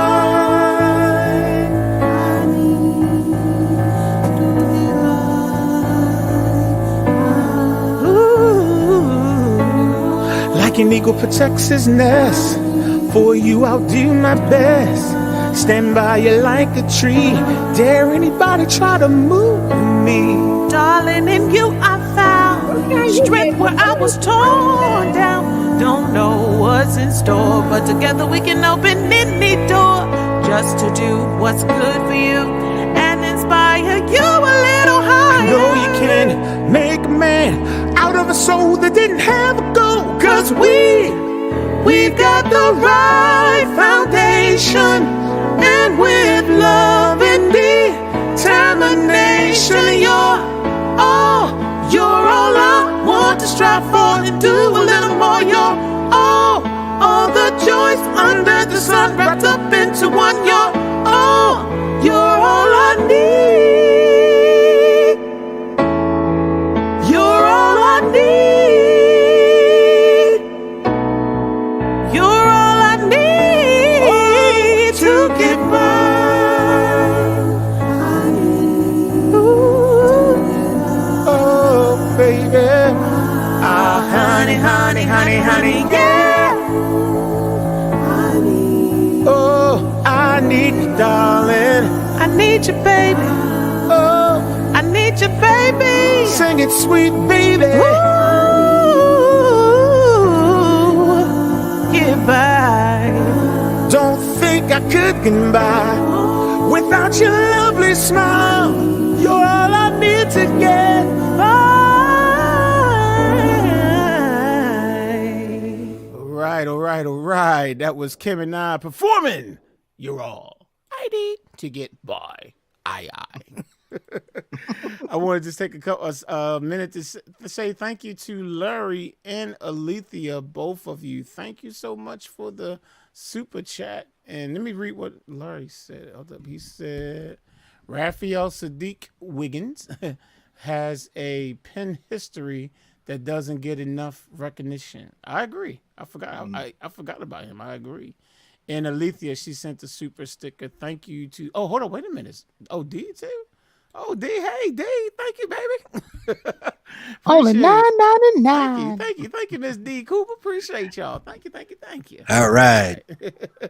All right. Keep the money coming, y'all. Keep the money coming. Okay. All right. Keep it coming. I like that. That's what I'm talking about. 2022 gonna be a good year. Oh my goodness. Anybody Barry have Gibb. another? Yeah, I agree. Somebody said Barry Gibb. Oh yeah, Barry. Yeah, People sleep on him. Yes. Yeah. Angela Winbush. Somebody said Angela Winbush too. I agree. Angela Winbush. No, Larry it's said- Angela. Her name is Angela, not Angela. It's Angela. Listen. We It here is. on the ghetto side of YouTube gonna say Ange. No, I'm just playing. It's Angela. Like she correct. It is Angela. So what do Larry y'all said, think of? Okay, now I got one right here. I already know what Mike thinks of this person, but I want to I want to know what y'all think of this person. Oh Lord. Because I think this guy is totally underrated, actually. Okay. DJ Jazzy Jeff. Yeah. Yeah. Underrated. Yes. I love the Cinderella DJ too. Jazzy Jeff and Fresh Cinderella. Prince Yes. Records. And he produced all those songs. He chopped up all that stuff, sampled all that. I mean, it's like when you listen to Parents Just Don't Understand. No, it's not that one. I'm thinking of Girls of the World Ain't Nothing But Trouble. And you hear the I Dream of Jeannie theme song. I'm like, yo, like, what made you even do that, yo? I was like, yo. DJ Jazzy Jeff, like, yo, that dude do not get the respect. I'm gonna tell you like this right now. He is working on an artist. I forget what the guy's name is, but this guy don't cuss or nothing. Oh, that's what's up. You told us I can that. listen to him then. I'm gonna tell you right now, Jeff has played me stuff that nobody has heard, stuff that his son did. And I mean, like, you wouldn't believe it, man. I'm like, I was blown away. I was just blown away. I was like, dude, and you haven't released this stuff? He was like, in due time. Right. And that right. Can't let it all out at one time. I kid you not, man. He came in the room because actually we were at Russell's house. We was out in California. We was at Malibu. And he comes in the room and he hooks up his computer because, like, Russell has like a music room where you can just come and hook your laptop up and do whatever you're gonna do, man. He started playing this stuff. I couldn't believe it. I was like, you got to be kidding me, man. You got to be. Jeff is always working, man. Always. I was gonna say at my old company, he did a corporate like DJ gig or whatever for our like company Christmas party. He was an awesome DJ. Awesome DJ. Really was. Yeah, and man. Larry, the photo key, man, Brand New Funk. I love that joint. It's one little section on Brand New Funk where he took James Brown and like I think it's Will was saying that he put funk it. It made me want to get that. It's the way he put James Brown's vocals right beside Will Smith. I used to rewind that over and over again, just that little section. I'm like, he got to be. I'm like, yo, that dude is crazy, man. Trying to think of this dude's name, man. Let me. It was funky. It made you want to get down in the. Let me look this guy up real quick, and I'll tell you what this guy's name is. So we continued to listen to it. And we knew it was that when I started rapping to it. So I gave a high five. Okay, I don't want to do the whole song. I'll do that another time. You got an underrated, overrated? Yeah, he's underrated. I think he's underrated. The guy's name is Christian Crosby. Yeah, he's underrated because I've never heard of him before. So, I'm trying to tell you, man. No, listen. I just listened to some of this stuff like a week ago or maybe 2 weeks ago. And I mean, like, Jeff did a whole YouTube because, of course, Jeff got a YouTube channel. And if you haven't subscribed to it, you need to. But he just did a 3.5 hour thing on this guy, and it was playing all of this stuff, man. And y'all got to watch out for this dude. His name is Christian Crosby. Is it spelled with a C? Yeah. H. Okay. Yeah. Dude is bad, man. Jazz boy. It's called Insecure. Is it called Insecure? I don't know what some of the songs are called. Okay. Because I mean, like, he had a whole lot of stuff that they was playing. You know what I mean? So I wasn't listening for the names and all that stuff, but the stuff that I did hear, stuff is dope, man. It's dope. What's up? What's up? And I'm saying that. And listen, he played a couple of joints for me back then that I didn't really like, and I told him, I was like, I don't know, Jay, I ain't really feeling this one like that, and you know what I mean. But no, this stuff that he just put out, that I just heard a week and a half, 2 weeks ago, this stuff is dope. So you're gonna be hearing about this dude, and it's again, this guy, he doesn't use no foul language, none of that. Amen. That means I can none of listen that to in him. his stuff, man. His stuff is dope, man. I mean, like, he's like actually he's taking it back, and he's actually like telling a story, stuff that makes sense in a song. Okay. Hello. Oh, you mean like how rap used to be? How rap A should story? be, yeah. How rap, Yeah. yeah, Like a- how like rap a is real supposed story? to be. Yeah, Right. yeah. Oh, he's got taking it some back to how it used to be. Got you. Got Some you. hip And hop, you will enjoy it. real old school hip hop heads. But that's right. I like what Jazz said agree. about Barry White, because he's not necessarily underrated as a singer, but people don't realize like this man had his own orchestra. Like Yeah. as a Yeah. songwriter White and wasn't no producer, joke. people might overlook the fact that he was great at that too. Mhm. We all know Yo, the man. voice now. He's not underrated for the voice, but the production side he might be underrated for. So Yo, yeah. I said this before on one of our podcasts about like maybe a year and a half ago. You guys go on YouTube and check out the spot where he was trying to do this radio skit and couldn't get it right and was cussing. Oh up yeah, and was on that. cussing. It's Yeah, I so remember you said that. funny. That is And hilarious. somebody was recording it, and it got leaked out that he was Yo, cussing that somebody. was Barry White was cussing hilarious. somebody out or something. That was hilarious, man. You wouldn't think that was. I mean, like, you wouldn't think that was Barry White, man. It was so funny. And then, of course, you know, Barry White had that voice. Yeah, you know when it's Hey, Barry baby. White. I'll He's either take Barry it. White or 112 DZ, one or the other. So. Hilarious. And 112 DZ wasn't alive when that was recorded, probably. Ah. I got another underrated for y'all. Who's that? Oh Lord. I'm just gonna say that I'm gonna say the songs because y'all don't know the names. I'm gonna say the songs. So you called and told me. You remind me. Close to you. What's the 411? So reminisce. Oh, Is Love that Stevie No J? Limit. Did Stevie J do those songs? No, his name is Dave Jam Haw. Okay. He was married to Wanda Sykes, the comedian. Oh. He produced intro, Let Me Be the One. He produced Joe, everything. Well, Baby Don't Stop. He produced Dream Lover, Jomanda, Back to You, Tonight's the Night, Eddie F and the Untouchables, Changing Faces, Am I Wasting Time, Jade, If the Mood is Right, If the Loving Ain't Right, Usher, The Many Ways. Oh, Brown Hold on, wait a Sugar, minute. Stop right there. Uh-huh. That is one of my favorite Usher songs ever. Yeah. What's the guy's name again? Dave Jam Haw. I love that song. There's so many ways to say I love you. And with those many ways, there come. Oh, wow. Okay, I got to check He him out. did Human Nature. That's one of my by Madonna. favorite Usher songs, period, dot the end. And that was when Usher was like 15 years old. Yeah, or something. 1994. He Yeah, was on that the song Usher is album. hot. Yep. That song is He tight. I did like that song. Grapevine by Brownstone. If You Love Me. He Oh, did okay. Funny How Time Flies. My Love's on the Way by Intro. He did. Hold on, Silk. wait a minute. He did Funny How Janet Jackson? No. Funny How Oh. Time Fly by Intro. Oh, by intro. Okay. I He was about did, to say, wait a minute. I Phyllis thought that was Jam Hyman. and Lewis. I was about to say. He did Fantasy by Mariah Carey. He did Horace Brown. He did Kenny Lattimore, Never Too Horace Busy. Brown. He did Horace Okay. Brown. What? And Chase he's done the about Love? another 10, Horace 20,000 Brown. songs, y'all. One, And about another on a Monday. 20,000 songs, Away. y'all. Another Two 20,000. He did Assorted Flavors. He did CC Peniston, Moving On. He did he did a lot. Dude is Yeah, bad, clearly. boy. He did a lot. Man, whatever happened to her, man? we'll Ooh. be on next week's stream, and she'll still be going down the list of songs he did. yeah. Maybe like next did week, a we'll be like, yeah, lot. he also did. He is underrated completely. Yeah. If he's done some of those songs, he's definitely underrated. Because I never heard his I name. never before, heard of yet. him until like I looked at the love that song. Usher song. Like, so Yeah. for me to not even know his name, but love that song, he's definitely underrated. Another No doubt. person was Kenny Green, the late Kenny Green. Oh yeah, the lead singer for Intro. He did a lot of Rest in writing peace. and producing. Yeah. Yeah, he was the voice of the group, but yeah, he was a producer and songwriter too. Yep. Like, and he wrote for other artists too. So Sure yeah, did. yeah. I He got sick one. with HIV. And passed Oh away. my! Yeah. But he was his pen He game was was tight. phenomenal. Yep. Another per Absolutely. Andrea Martin, is that her? No, Andrea Martin. She passed away, and her pen game was sick too. Andrea Martin. Andrew Martin.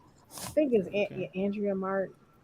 Well, Jazz mentioned Stevie J. He's definitely underrated. Yes. Yeah. For real. Okay.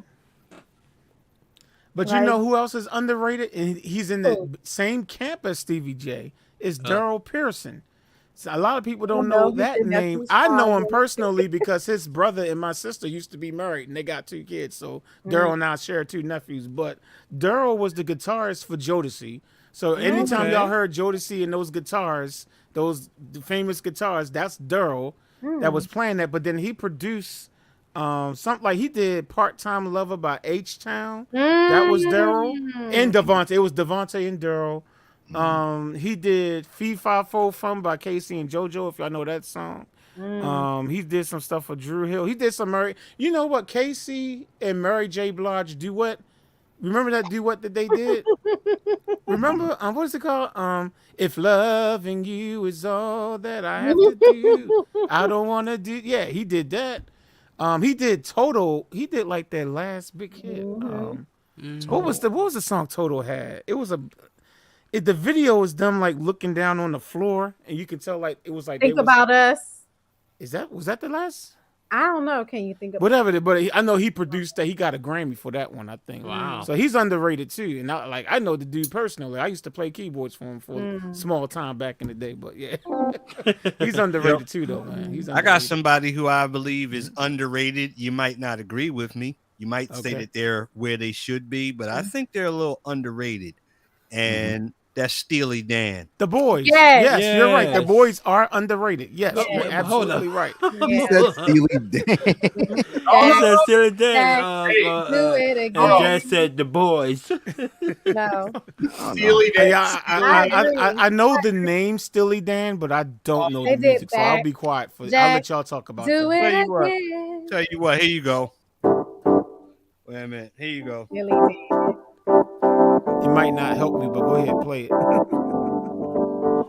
Oh, that's Peg. Isn't that the song you did? No, that's Peg. No. I don't think I ever thought did EO see did Peg. Peg. So No, like it your was D. picture. D was supposed to do it for Kim. I don't think she ever finished it though. Never mind. Okay, that's what Peg I'm is, thinking. Peg is awesome. The whole Asia album. Yeah, that whole album is just Whole unbelievable. album. I got the whole album on vinyl. It's all me too. It's only got 7 songs on it.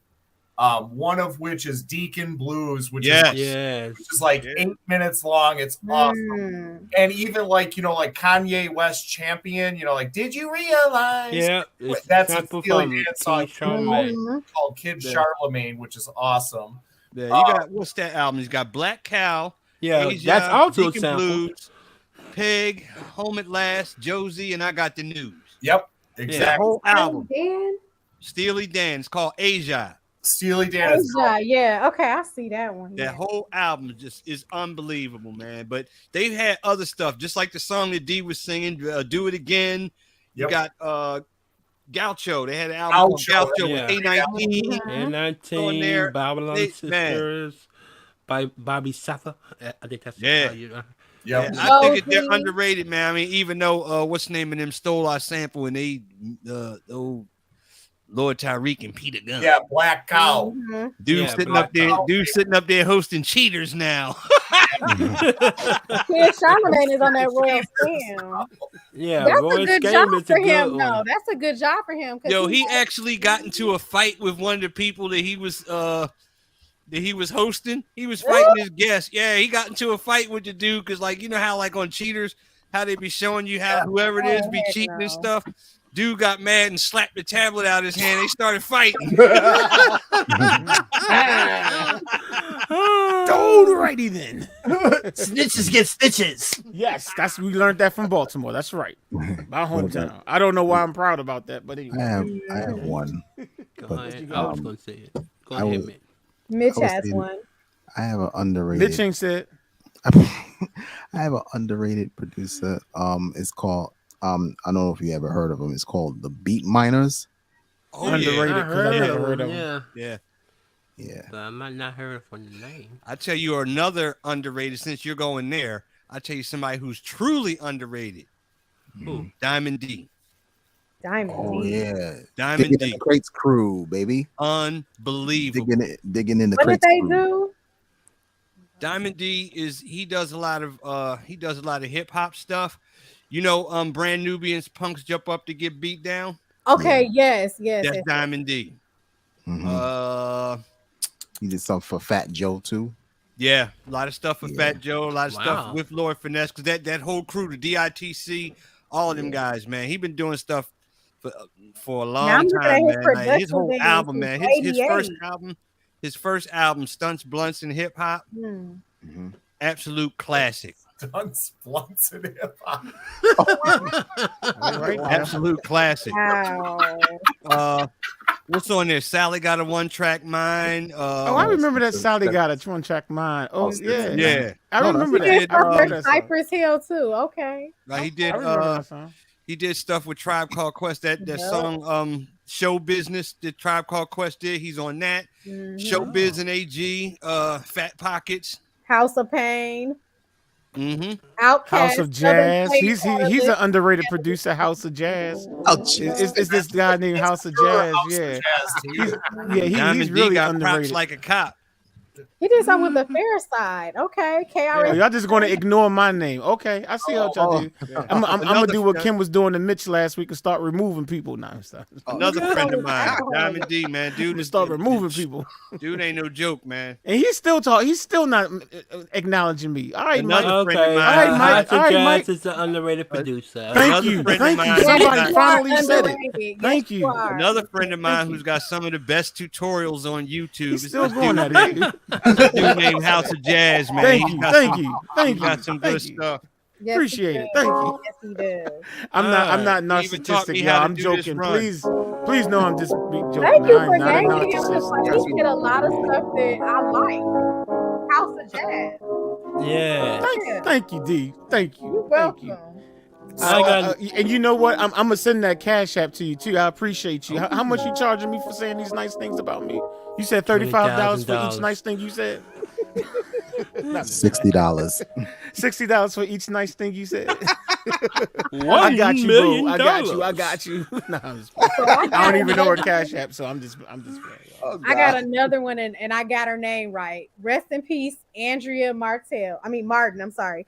She did Before You Walk Out of My Life. She did Hooked on You by Silk. She did You're the One by SWV. She did I Got Somebody Else by Changing Faces, which was on a soundtrack. I forgot what soundtrack it was on. Anyway, she did I Love Me Some Him by Tony Braxton. She did Don't Let Go by In Vogue. Yeah. She did It's All About You by SWV. She did Still in Oh, My I like Heart It's by All About Tracy You. That's the song that Taj actually did the lead to. Didn't she do that song? Which one? Taj. I'm saying Taj. Coco didn't do the lead on that song. Yeah, she did. That was Taj that did the lead that was on Taj that. Yeah, I that like did that it. song. Right. They got a video for it and everything. Yeah, Mhm. that's a nice song. Okay. That's a She nice did Better in Time by Leona Lewis. She did Give It to Me Right by Melanie Fiona. It Kills Me by Melanie Fiona.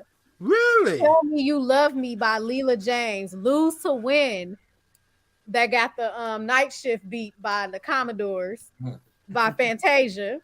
She did she did a lot. Rest in peace, Andrea. Well, Martin. since we're talking I mean, about Martin. females, Very what underrated. What y'all think about Miss Diane Warren? Underrated. Oh my God, I met her at the I don't know if she's underrated though. She's Is underrated she? to black because people. she's written like She's underrated to black brilliant hits, people. like and still making hits. Huh? Oh gosh. I haven't read what he said yet. I haven't read it yet. Let me see what he said. Hold up. Let me read it. Hold up. I'm doing two things at one time. What did he say? Lord Jesus. House of Jazz, you House of Jazz to underrated producer. Thank you, man. And look at the one underneath that. Oh, hold up. Wait a minute. I got it. I'm sorry. I'm doing a whole bunch of stuff. Hold up. Wait a Yeah, minute. Diane Warren, you're Hold up. right. Under that says From Rocky. EO is. Really? EO is underrated? I'm over here. I'm looking at my phone. Why not they call my name?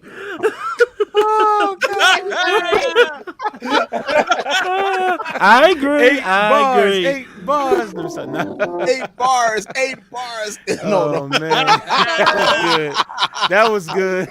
Wow. Hold on, I think I got a super sticker that I missed. I might have You missed. did. I'm Somebody sorry. did $9.99. Yeah, hold up. Let me make Yeah, sure. Ron. That was Ron. That I got was Ron. you, Is D. this person? That's Is Kishi. Keishley. Keishley. If I'm Keishley. mispronouncing your name, I apologize. But thank you so much for the super sticker. I really appreciate you and Ron. Thank you, Ron and Keishley. Thank you so much. Appreciate But it. yeah, Diane Warren, she did The Arms of the One Who Loves You by Escape. Wow. Oh, look what Jewel said about me. Thank you, Jewel. I don't know if she I was think talking about he me. was talking about Thank me. you. Yeah. Talking about She was talking about EO. EO. I think she was talking about EO. She did Because You Loved Me by Celine Dion. That song is so beautiful, like from the movie soundtrack with Michelle Pfeiffer and Robert Redford. That was a beautiful song. Yeah, she's Robert Redford. Is it Rob? Yeah, Robert Redford. That's his name. no, she's done a ton of work. Richard, actually, I think the song that you're doing for me next is "You're the Inspiration" by Chicago, right? Yep. Yeah. which is a David Foster song. I was about to say His name is David on my Foster. list too, by the way. David But Foster. yeah, his Go ahead. name's on my list too. I was just about to bring him up, but they worked a lot together. And I think "You're the Inspiration" is by David Foster, Peter Cetera. Yes, I am Warren, Yes. I think. Yeah, I'll be doing that. I'll probably get that tutorial done sometime And this she week. I'm did thinking. Blame It on the Rain too by Millie Vanilli. But check this out, man. But when I do now, for Probably anybody sing it out too. there that's they like the song by Chicago. What is it called again? You're The- the Inspiration. Yeah, okay. Don't get mad at me because I'm not going to teach you how to play it in the original key because somebody said that it's too hard to play it. Well, no, they can't sing it in that key. So when I do the tutorial, you blame the guy that paid me to do it because he told me to do it in C major. That's all I want to say. I'm just going to say that. I remember. See, I ain't Lord forget have you. I know I mercy. got another song for you, but don't blame me. I'm doing it in the wrong key. Yeah, You know, I'm I'm not known for doing tutorials in the right key. But Yeah, he I'm not a said he B-flat can't sing it guy in that at key. all. So I'm a C man. C. so I will be doing that one sometime this week in the key of C. So yeah. Sorry, man. Sorry, man. You still on the come up. But I mean, he paid me a lot of money, so it's because he paid me a lot of money, I'm gonna do it in the key he wanted it. No, I mean, and she's I think really like kind of What's up, D? Diane Warren. It looks like when you look at all these songs, she's working with different people, whatever. So she must be like one of those like screenwriters that like a big studio gets a script in the film business, and they're like, this is about 85% of the way there. And then they hire a dude for a lot of money to come in and kind of like kick it over the goal line. You know, that's kind of what she, it looks She like. did Rhythm of the Night too. Yeah, I saw that too. Yeah. Yeah. She did Ace of Base, Don't Turn Around. I mean, oh my God. Like Some people just have that touch, they can write for anybody. Yeah. Yes. Yeah, Diane Warren has done a lot, and she collaborates with David Foster a lot. Yeah, so they're a powerful duo when they are working together, man. She did For You I Will. That's my favorite. Oh yes, by Monica. Yep. Yes. Yep. She sure did. Yep. Well, you did that with I David will cross Foster. the ocean for you. I have a tutorial for that, D. If you ever want to learn how to play it. Okay. She Yeah, did I have Give it Me on. Me. I have it on. I mean, Give Me You by Mary J. Blige. Okay. Man, she is. Have You Ever by Brandy. Let's not forget that. I'm mad y'all ain't say that. Come on. Have now. you ever? Yeah, she did Have You Ever. So much it makes She also did that with you David Foster. cry. Have you ever? What was it? I forgot what the next chord is, but anyway. There's something She did so How Do I bad Live you by can't Leanne Rhymes. sleep at night. wow. Have you ever I thought Belong to to find Me. the words they don't come out right? Blame it on the Have rain. you Larry, ever- Larry, the photo keys. I Don't Want to Live Without Your Love, Chicago. Yep. That's a good song too. Oh, Larry, the Right. photo I Don't keys Want to is Miss a about Thing by Richie Cole Aerosmith. wrote, so Yeah, into you. Really? Her Yeah. and David Foster, the big thing was these like power ballads, like Yeah, Yeah, those were he definitely loved them power power ballads. ballads. like When I See You Smile by Bad English. That was like a Sorry about textbook that, y'all. 80s Yeah. power ballad. I mean, he Definitely. wrote After the Love Is Gone too. Oh yeah, And that's my actually- song, Earth, Wind, Yep. and Fire. I think David Foster has a song on Off the Wall. I think it's I Can't Help It. Yeah, no, think- it's the Falling in Love. Yeah, it's yeah, Falling in Love, yeah. right? Yeah, because I Can't Help It. It's Stevie Wonder. Stevie Wonder. Yeah, that's Stevie Wonder. She did I Learn from the Best by Whitney Houston. I mean, oh my God. Like, Diane, I Turn to You by Christina Aguilera. Well, first it was done by All for One. I remember that. Oh my God. She did so many of them. God, I wonder if she like dives into a pool of gold coins like Scrooge McDuck every She night. did a voice song too. And Will Be- Oprah. And snorkel and just She did I Will Be Your Shelter by Taylor Dane. I'll Never Get Over You Getting Over Me by Expose. I remember that one. oh, that's a good song. Yes. So, you know, a great old Detroit radio show here. I don't know if anybody's ever been here, but it was called Pillow Talk, and Yes, I remember it. it ran for like 30 years here in Detroit. It was like What, this guy- Sylvia Robinson? No, it was No, no, but Sylvia Pillow Talk. That's a great song. But Mhm. this was this guy, and his name was Alan Almond, and he would say, Alan Alda. Alan Almond, and he would say, Oh, okay. "This is Alan Who's Almond." the Alan The dude Alda? from MASH? Yeah, No. it was like Not it him. was 8 to midnight, and it was like all love songs. This guy had this like soft, whispery, super, deep voice or whatever. And I'll never get over you getting over me was like a big thing. He would like read letters from people, like Casey Kasem would like read letters. Like this song goes out to. It whoever- sounds like Hey Delilah. That's what it's Delilah. Yeah, Yeah, Delilah. It was very similar to Delilah, but a guy with a super deep voice, and it was kind of more like, I would even say it was kind of more like sexy than Delilah. You had like Lady in Red, and like those like 80s, Okay. kind of. Christy song. Prue. What's She that? did If I Could Turn Back Time too. Yeah. Oh, that She was a did If You Asked Me to. I mean, she did so many songs. Oh wow, that's Monica as well. Richard knows my thoughts on Monica already. Oh yeah. Yeah, He we sent know you the love Monica. email. Now check this out, because last week we was discussing who was the better singer, and like him and I and a couple people was saying Brandy was, and he was saying Monica was, or I whatever, said right? Monica too. So it just so happens that Brandy sings the national anthem, right? So I get this email from somebody named Tony.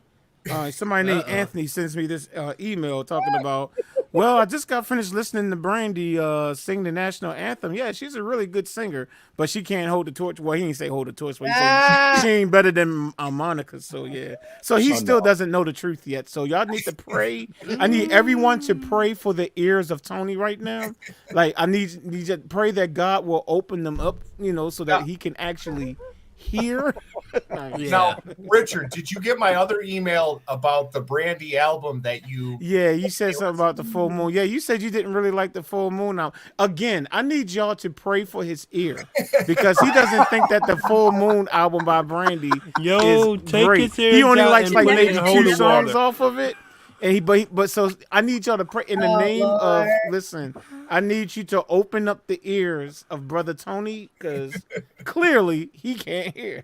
Oh my goodness. I just gotta say it wasn't good. it was like somebody took every like fad from 2002 and just like jammed it in an album. It was like, this is First of all, the album was produced mostly by Rodney Jerkins. That was the sound. Why would they produce another decade style of music? He was producing the sound that was out at that time. Unbreak My Heart. Another one. That's not no Oh no, I'm sorry. Yeah, I was gonna say that's not what that's Diane. Rodney. That's not Rodney Jerkins. We talking about Rodney Jerkins productions now. Yeah. Technically, we are because we talking about the Full Moon album. But what y'all think of Rodney Jerkins? Y'all think he's overrated? He's underrated. I think he's right where he's supposed to be to me. He's underrated. He underrated. Okay. I don't know. Maybe Rodney is like Teddy in the sense that he's done Michael Jackson albums, but people don't even necessarily. Well, he's did the Invincible album, and people don't just like they don't realize that Teddy did a lot of Michael Jackson stuff. It's like totally underrated. They don't realize that Michael Jackson literally flew Teddy Riley in and said, "Tell me what you need, and I will provide it all for you. Any equipment, whatever you want, whatever keyboard, whatever MPC, whatever." Flew him in and locked him in there. He said, "But you got to work for me." Like when he was producing for Michael, it's like Teddy literally had to live in the studio. But Michael literally built him a bedroom in the studio so that Teddy tells the story. Go on YouTube. It's one of those interviews. It's one of those long format interviews. And Teddy tells the whole thing. He said, Michael flew me in. He built me a bedroom in the studio. He told me whatever I want. Just tell him what he want. He made sure he had it. Like, people don't realize, like, Teddy's the man. And Michael realized it. Michael Jackson realized it. But I know I don't want to go backwards because we talked about Teddy. But no, you said Rodney Jerkins. I know. Yeah. So, but Rodney produced for Michael too. He did. Yeah. So let's get both of the Invincible album. Right. Rodney did The Boy Is Mine, Angel in Disguise. Yes, he did. The Boy Is Mine, which is Brandy and Monica. Tony. That's Brandy and Monica. It's not right, but it's okay. Say my name. Boy Is Mine is good, and Brandy has some good stuff. She's just no Monica. I need the saints of God to pray for Tony's ear. His eardrum, specifically his right eardrum. I think his left eardrum is okay, but I think it's his right eardrum that's giving him a problem. So can all y'all pray for his right eardrum, please? Thank you. Oh, Lord. Listen to the Never Say Never album. That was my favorite from her. Yeah. That was her second album. You can't do that. Listen to the Aphrodisiac album. See, I didn't listen to that because that's when she left Rodney, and I was so mad that I refused to buy the album. He did What About Us too. Yeah. What About Us? Why was you so mad that she left Rodney? Because her, it was okay. Check this out. The equivalent of Jimmy Jam and Terry Lewis and Janet. That's just how it's supposed to be. You know what I'm saying? So when Rodney came on Brandy's second record, Never Say Never, he produced that. Then they produced the Full Moon album. It's like, okay, y'all need to do the same thing that Jam and Lewis and Janet did. But yet she was just like, well, now I don't know what the real, Rodney says one thing, Brandy says another thing, 2 sides, 3 sides to every story, right? Both of their sides and then the truth. I don't know. But when she was like, I was like, hold up, wait a minute. Rodney didn't produce nothing on this album. I literally was like, I'm not listening to it and I'm not buying it. And I never did. So I don't know that album, Aphrodisiac. That was my first album for her. I was mad. I was glad that was my first album for her. I love every single song from Aphrodisiac. And then I had to go backwards just to listen to some more Brandy. People on the chat are booing me and throwing tomatoes. you need to understand. You need to understand what you are actually saying. You are saying curse words on my live stream, and people know that you're not allowed to cuss on my live stream. But you saying that Brandy's stuff is just okay, and that she's just a nice, good singer, and that's all. That's the equivalent of saying MF on my stream. You're cursing. Look, You're cussing. I'm just being honest with you. If they would have given Moesha to Monica, that show would still be on, and it would have won. Okay, first of all, don't be talking about one of my favorite shows of all time. Don't be talking down about my show. I love Moesha. When that came on Netflix, I immediately binge watched it. I was like, "Thank you, finally, Moesha." I binge watched that joint, yo. Hey, Jazz. I've never seen an episode of Moesha, to be honest. Okay, then how do you know that the show was great, man? Because I'm kidding around. Hey, No, Jazz. you're not. Get him off here. I remove him. You're gone. No. Jazz, No. real quick. Yes. 112 just sent me a text. Oh yeah, I'm sorry, 112. I got wrapped up. Okay. All right, yeah. Okay. 112. Who is 112? I got you. Don't worry about it. I got it. Who is 112? I got it. Don't worry about it. Oh Lord. I got you. My bad. He did send me a text. But no, Somebody getting Bobby all- Jerkins was I a be getting beat. all, I'm talking about he wasn't man enough for me. You Rock My World by Michael Jackson. Unbreakable. Mhm. I told you, I mean, produced the whole Invincible. What album. About Us by Brandy. All Eyes on Me by Monica. TLC, Turntable. Lose My Breath by Destiny Child. Cater to You. Deja Vu by Beyonce. All Can't Eyes Be on Me Alone. by Tupac. He did that too. Nah, he ain't do that. He didn't do that. He Come did on, D. Come on, Feedback D. by Give Janet us the unabridged discography. He did Janet Jackson's Feedback. He did Right Here by Brandy. He did Lady Gaga. He did the Black Eyed Peas. He did Kelly Rowland, Justin Bieber, Leona Lewis. Okay, you can Going start down with the Justin whole Bieber. Google list. I mean, it's not even good. This is just, I remember some of these. Some of these is like, okay. He did Yeah, something Domino's about Ghetto Jam.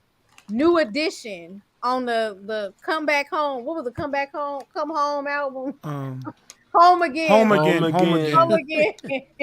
Yeah, what was the song on there where New Edition, like the guy called and then like the she picked up and she was like hello, and then it was like the answering machine and the dude, Oh yeah, that was the last album that they did. It was the one that Puffy produced. They was on Bad Boy You Records. no, this is on the one with Johnny Gill, Home Again. That's Home Again. Yeah. Yeah. And I always think about Hold up, you don't have said to. hold up. No. That is Home Again. It's called You Don't Have to Worry, and it's the remix that Puffy did. And 112. No. You said Yes, you said there's an album where they're doing what you call a conference call, and she's calling everybody to make sure that they're all on the line. No. No, not that one. Okay, because I was going to say they have that. That's called You Don't Have to Worry. No, that's not even that. Yes, That's it the is. Home Again album. The That is on the interlude Home I'm Again talking album. about is on the last album that they had. That was the last For album. Puffy. They were on Bad Boy Records, and that's what I thought he was talking about. No, I was because they literally have that answering service thing. I was talking about the one on Home Again where Yes. it's kind of weird actually. Like gotta that hear song it. has always been a little weird to me. Like it's like Ricky Bell calls his girlfriend and her answering machine picks That's up. different. It's like he's like, I don't like talking to your answering machine. And it's like, I know what you're talking That's about. Any Heartbreak. no, it's not any. No, it's Home Again.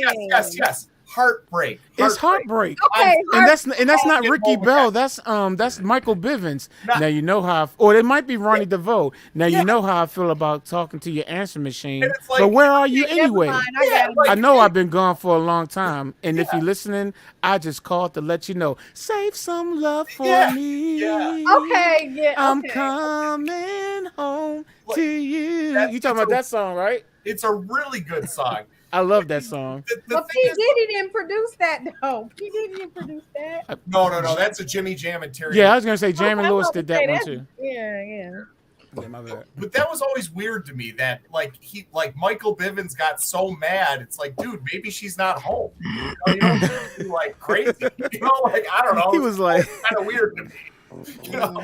But you got it like the way the thing starts off. It's like you hear her voice. It says hello, and he would say, "Hey, baby, what's up?" He was like, "I'm not home right now." Like he thought that she really answered the phone, so he was all excited, right? Yeah, He was exactly. like, "Hello," he was like, "Hey, baby, guess what? I'm not home right now." But Right. But when he was like, "Now you know how I feel about talking to your answer machine." and But then where are you anyway? think about it too, Mr. Telephone Man. It's the same thing. It's like It they is. can't believe that their girlfriend, their baby, would ever hang up on them. Right. So they're yelling at the woman on the phone company, just being like, "I know my baby wouldn't hang up on me." It's like, you really know that? I don't know if you do. And actually, they weren't yelling at a woman; they were yelling at a man. That's why the name of the song is sorry, called "Mr. Telephone Man." Get Man, straight. yeah, you're right about that. Sorry about that. But like, it was either like New Edition songs were either like something about like how they couldn't use the phone, or like or like bullying Ralph Tresvant. Man, you only talking about like 2 songs, man. Come on, man. Well, wait, hold on. New Edition has had about 5, 6 different records, man. Scattered. You got the other part where they're like always like cyber bullying Ralph Tresvant about his girlfriends. So Oh, think Cool about- It Now. You talking about Cool It Now? Yeah, Cool And It Count Now. Me Out. And And Don't Count Me Out. Yeah. I can do his voice. It's like Everybody saying little things. I need y'all to pray for D. Cooper now, y'all. I need y'all. I now need y'all to pray for D. Cooper. Can y'all pray for her sanity, please? And I'll never be the same until she is mine. I need y'all to pray for D. Cooper. Do you have a balloon with some helium in it? No, I don't. No, she just needs some prayer. She needs some prayer. Lord have mercy. Can Okay. y'all pray for her, please? Hey, We in the get the name, point. yeah, come on, y'all. In the name of Jesus, Okay, come on. no, Pray for her. remember a little bit of love. That's my song. Yeah. Ooh, ooh, ooh, ooh, ooh. And as y'all can see, again, please pray for her. She's a really kind-hearted person. She just needs prayer. That's all. Bobby was on there. Bobby left. He left. He wasn't on there. so underrated one as a songwriter. Actually, she's been sampled quite a bit. Brenda Russell. I did some song by her recently. So I can't a remember. little Piano bit in of the- love. Yeah.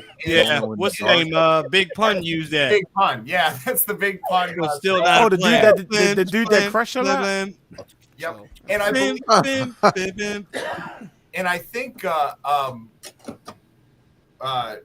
Piano in the Dark too was the other. Yeah. Piano in the dark. Ariana Grande used that too. I love the way. I love the way. Is that And he Is that plays song? piano in the dark. Y'all need to pray for my girl D. Cooper. No, Oh my God. Let me stop. I'm Lord just have messing with mercy. you. I'm messing with you. But ladies and gentlemen, what we're going to do is we're going to take a musical break because we did have some people that worked hard on some tracks. So I don't want to keep talking and forget to play their tracks. So let me see who we got over here. Mitch turned in a couple of songs, so we got to play some of Mitch's tracks here. So we're going to listen to Mitch's recreation of Music Soul Child, Mitch Soul Child's brother. What is it? Don't Change. So this is Mitch's rendition of Music Soul Child's, Mitch Soul Child's brothers. Don't Change.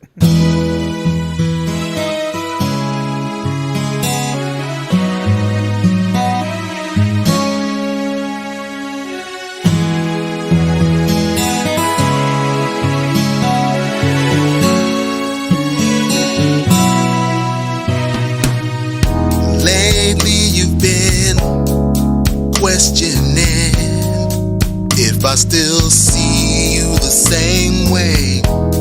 'Cause through these trying years we gonna both physically change. Now don't you know you'll always be the most beautiful woman I know.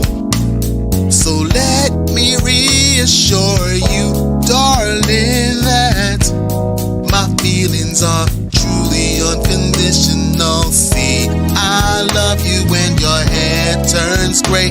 Girl, I still want you if you gain a little weight.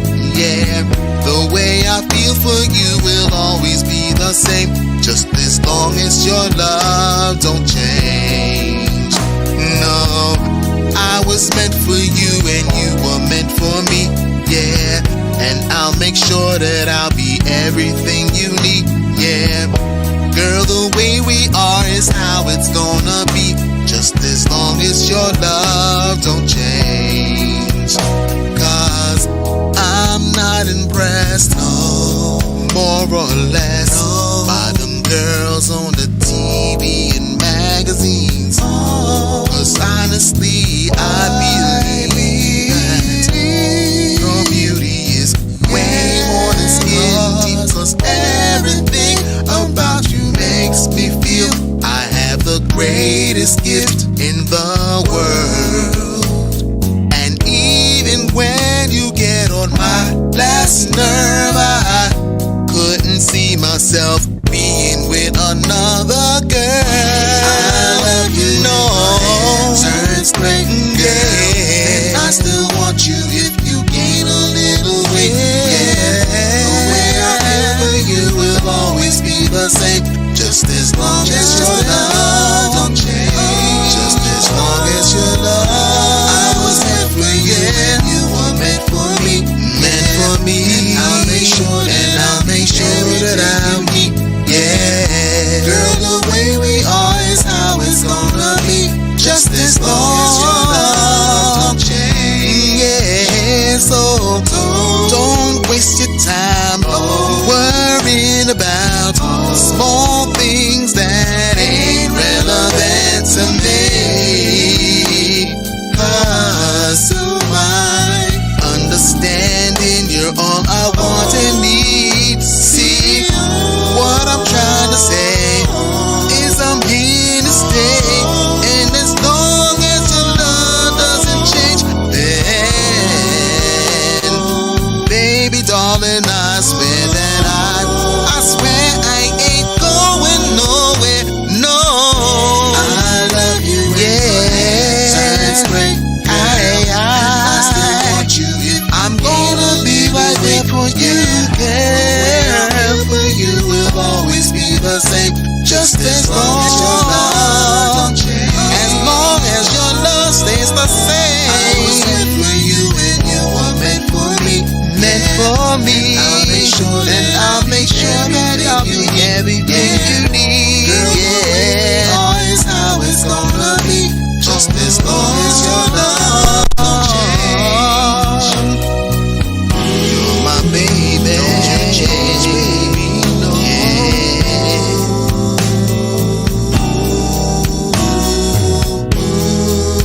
Baby, you got to understand that I love you, baby. Yeah. Don't you know? You got to know. You got to know. Yeah. Yeah. Yeah. Oh.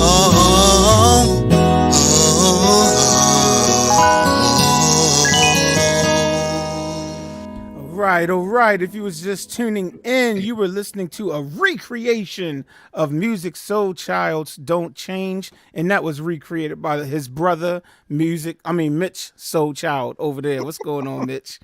Great job, sir. Great job, sir. Thank you very much. Man. Yes, sir. Yes, sir. Thanks. Even if your hair turns gray and you gain a little weight, Mitch is like, hey, baby, I'm still gonna want you. Come on, baby. You and those 50 extra pounds. Get on over here, girl. Get on over here. You and your gray hair. Get your old self up over here, baby. Mitch is like, yo, I don't care. That's true love right there, though. Mitch like, look, baby, I loved you. Nah, it's fine. I got one. Well, dang, she's cold. Wow. But okay, anyway. All right, go ahead. Dang. That was awesome. I mean, yeah, she just boom. That was awesome. So, Laney Stewart, producer, underrated. Very He underrated did. because I don't know who he is.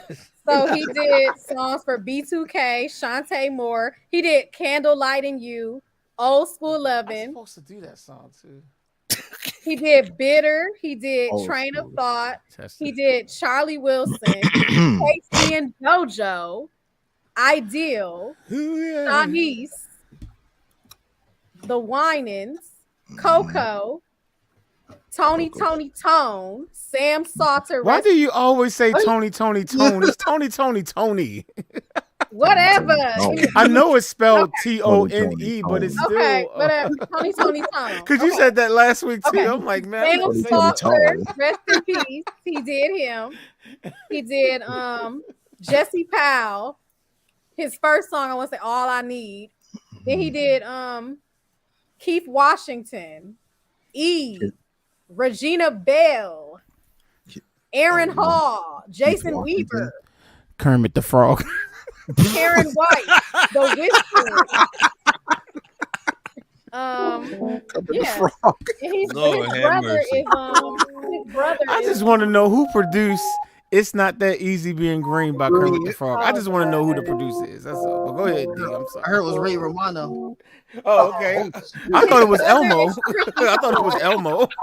so you might know him because Big his Bird. brother is Might be tricky. Big Yeah. Bird. And Big Bird. Big Bird played the keys. But go ahead, D.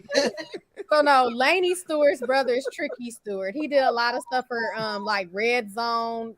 That Isn't he related to your boyfriend Jason Weaver or something like that? Tricky no, Stewart? no. I thought they was like cousins or something. I don't know. Jason He Weaver might said. be. They from Illinois. They might be related, but Yeah, he I did- think I've heard your boyfriend Jason Weaver say that. Yeah. yeah, Laney and his brother, they did the thing. They did. Oh, it's called Not Easy Yeah. Being Green. Yeah, it's Okay, not the that song- easy being green. Yeah. You want to know who the songwriter is for real? Who is it? Okay, yeah, sure. Why not? I wouldn't mind knowing. His name is Joe Raposo, Raposo. Well, he's a great man. He's a great guy. I love him. Why? He wrote a very beautiful song. I love that song. He And Ray you know, Charles did a good job, but no one can sing it like know- Kermit the Frog. And he Hey, died Kermit in the Frog, here 1989. today to sing a song for my fans out there. you He know what? also did See It for easy. Cookies. You want to know what other song he did? See It for Want to be Cookies. starting something, Michael Jackson? No, I'm just No. playing. No, what? I don't even know how to make fun of C that. is for Cookie. So he be writing songs with Mr. Rogers and them. Okay, I got you. Theme song. He be writing songs with Mr. Rogers. I got He you, did man. Sing too by the Carpenters. Who? Kermit the The Frog? gentleman Elmo? you're talking Yeah, about. Kermit the Frog. Who? No, the gentleman you're talking about, Joe Raposo. Joe okay. Raposo. Okay. Yeah. I've heard that name before. Now, is that the name of the guy that played the piano for Mr. Rogers? I think He's I the don't know if the pianist. people don't know that, but Mr. Rogers had a live jazz band on every single episode that played the music. The music was never a track. And it's that name. I want to say that might be the piano player for Mr. Rogers' I'm TV looking up show. and see. Oh, it might be. It might be. Get out. I'm looking right now. He also wrote the theme song to Sesame Street, Sesame Street. Yeah. Okay. and then he also Underrated. He's an underrated writer. Then. Yeah, he is. And then he also wrote one of the best TV theme song I like. Three's Come and Company. Yeah. Come and knock on our door. Come and knock at our door. We've been waiting for He you. did Shiny When Time the girls Station, and hers too. and hers and Yeah, his. Electric Company too. 15 Company too. Electric Company. Yeah, he did. He did that. Curious George. Oh wow. Oh, hey, I like Curious George. That was my man right there. And a He Cabbage was too curious to me though sometimes. Oh, Curious George is Lord. too curious. Curious George probably would have been dead. I like Inspector Gadget. more George than need to Curious mind his George. own business once in a while. Yeah. He need to be like Inspector Gadget. Like, don't yeah. worry about it. Yeah, Just listen to the man in the yellow hat. He'll take care of you. Right, exactly. Go see Dennis the Menace and Mr. Wilson or somebody, man. What's Just, the like, bald shut head up. cartoon name? Bald head cartoon. Caillou. Caillou. Oh Caillou. man, hold on, wait a minute. They got cartoon characters that's bald and they're Yeah. kids. Yeah. He's Well, a this dude, bald I don't know. head. He got the meanest case of alopecia you have ever Oh seen. no. Alopecia. Now that's what Michael Jackson had on his skin, Turtle? right? Was Franklin? No, Vita that was Lego. something different. That's Vita Lego, Listen. man. Oh my Little bad, my Lego. bad. I Little- get those Little- terms mixed up. I'm sorry. Yeah. I was about to say Little Bill. Oh, Barry White Yeah. is Go back, ahead, y'all. too. Barry White is Go ahead, back. too. Hold on, wait a minute. Barry White is alive. Y'all heard it on my live stream first. Little Billy. Oh my God. Barry White is alive. Little Bill. Yeah, 112 been up in here for about 12 minutes now. I know I was the one that let him backstage. come on, He's come been on, on the Barry. stream for about 12 to 15 minutes now. He just ain't been able to talk. Yeah, I know. I Come know on, come Come on, on, Barry. Barry. Come on, Barry. Let's get it. We talked about you earlier. We talked about you as a songwriter and producer, and the fact that you had your own orchestra. Talk to us about that orchestra that you had, Barry. Come on, Barry. Show you right. I mean, love Show you wrong. Yes. Oh Lord. All right, y'all. We're gonna get back on. We're gonna get serious again. we just needed a couple of minutes just to laugh. I'm sorry. Okay. Well, 112. Since you just came on, did you have an artist? Well, not artist, but a songwriter or producer that you wanted to put out there, overrated or underrated? I'm not sure if you already mentioned him, but Chucky Booker. Yes, Yeah, I we did. mentioned him already. Yes, we did. Yep. We did. Yeah. Yes. Oh, yep. And D went through his whole discography. So. Yeah. Someone mentioned on the chat Michael McDonald. Yes. Oh yeah. So he wrote songs too. Yeah. I know his voice, but okay, I didn't know whether or not he was a writer too. That's what's up. So one of the best albums I own, one of the best albums of all time is, in my opinion, Doobie Brothers Minute by Minute. Mm-hmm. And that whole album, he's all over it. And I kind of like bands like that, like the Doobie Brothers, where they have like multiple people that can sing. Yeah. You know, that's kind of cool. You know, you get Is like that the same? Is that the What's same that? album that has "What a Fool Believes"? Yep. What to believe. Amazing. There's another great, like a low key track on there called "Dependent on You" that is awesome. But I mean, even like the B side of that, there's like this little like kind of minute long like acoustic kind of like southern cool little song on there. You know, it's just really a great album. Hey, Jazz, didn't you do a tutorial on What a Fool Believes? Yes, I did. Yeah, I did. I definitely have one. Yeah, it's a tough one. Mm-hmm. Yeah, it is. It was actually, I remember the reason why I remember, I've done like 1,000 songs, but some of them I don't remember. But that one I remember because I was having a hard time. Hey, D, remember how you say you don't be singing while people's talking? Remember how you said that? See, I just want to point that out because you was like, no, I don't. you literally, well, you were humming. You were humming. Mute. Sorry. I just wanted to point that out because you was telling me I don't be doing that. You just said that. I just wanted to point it out. I just wanted to point that out. They're laughing because before we went live, we told her that she do that. She was like, no, I don't. She was in denial. She was in denial. But yeah, the reason why I remember doing that one is I had a hard time playing that song. So yeah. That's hard. It was like, I guess it was just the rhythm, the syncopation or something. It took me a minute to like lock it in. So yeah. There's a lot of offbeat, and then like that chord progressions, like really, it's not exactly the same, but it's kind of the same. And it's like one of those ones where you're like, it's not exactly the same, but it's kind of, so you get thrown off a little bit by it. But that's the kind of stuff that I like, man. When it challenges you to step your game up, because learning stuff like that, songs like that have those switches in it, that enables you to become a better keyboardist and piano player. I've only been playing for like 2 years. Oh, okay. I never touched a keyboard in my life before that. Well, they say that if you practice for 2 to 3 hours a day, you'll be an accomplished keyboardist in about 2 years. Really? I've been doing it for 30 years. Yeah, and he still can't play. Now I'm just not the way I practice. Y'all literally just got finished listening to the man's production. Y'all know I'm just playing. Y'all literally just listened to the man's production. So that's probably true though, right? Like what do they say? Like 10,000 hours, right? So if they say like, I've heard something recently about that. Yeah, remember that we were talking about the 10,000 hours. So 3 hours. So let's say 3 hours a day, 365 days a year for 3 years. That's like 3,300 hours. That's you probably be fairly. He's a mathematician, y'all. Yeah, you probably hate math.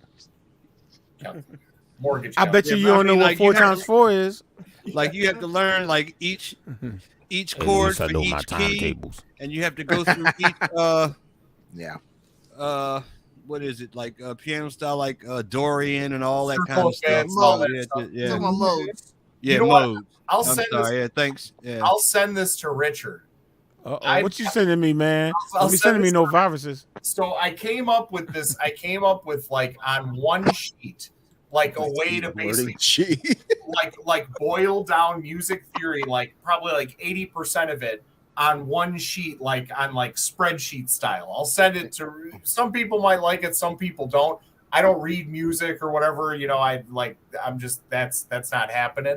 So like the way that I play is a little bit more like based on like the circle of fifths and just off of memory and you know all that stuff too. But I'll send this to Richard to see if he wants to send it to everybody. It's really like a cool. It's just a cool way to break down all the modes, you know, the half step, whole step, all that stuff, and it's all on the same sheet in one way. Okay. I'm glad it's not a MIDI pack.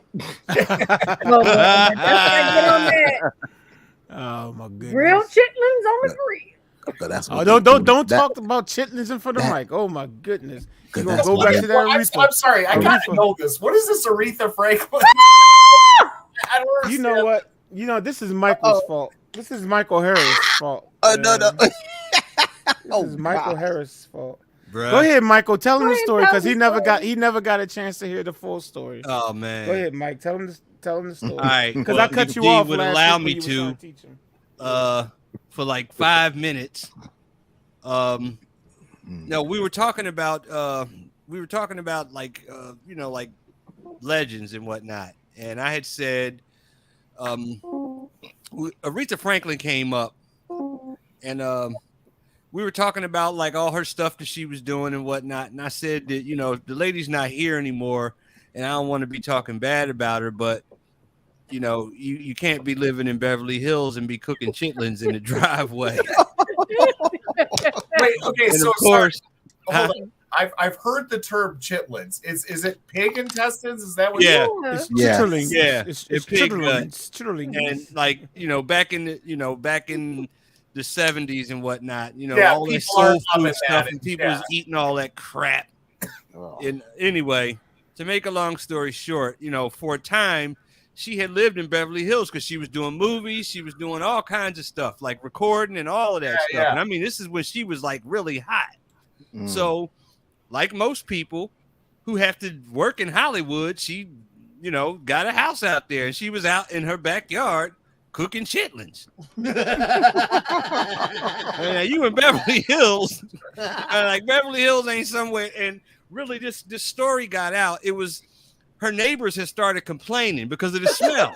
I mean, like, dude, you know, her neighbors had Now started he really I complaining. imagine up it's now. not great. I'm gonna guess. Yeah, and the story had gotten out. You know, it wasn't in the news or like on in Jet or Ebony or nothing like Yeah, that. but But it just was like it was in going the around. grapevine. Yeah, it was in the grapevine, and this story had been floating around for a while in the early 70s. And Mike wanted to make sure that he put it out on the House of Jazz YouTube So- channel. So, like, I mean, like, dude, I remember that when I was a kid because I heard my mom and my grandmother talking about it before. And, you know, I mean, she didn't live in Hollywood or Beverly Hills like all her life. But, you know, people like that, you know, they can live wherever they come from. You know, her father was a preacher. Yeah, He was a minister. He had his own church, the Reverend C.L. Franklin. right. And, you know, so I'm sure she had roots in Detroit, but for a time she lived out there.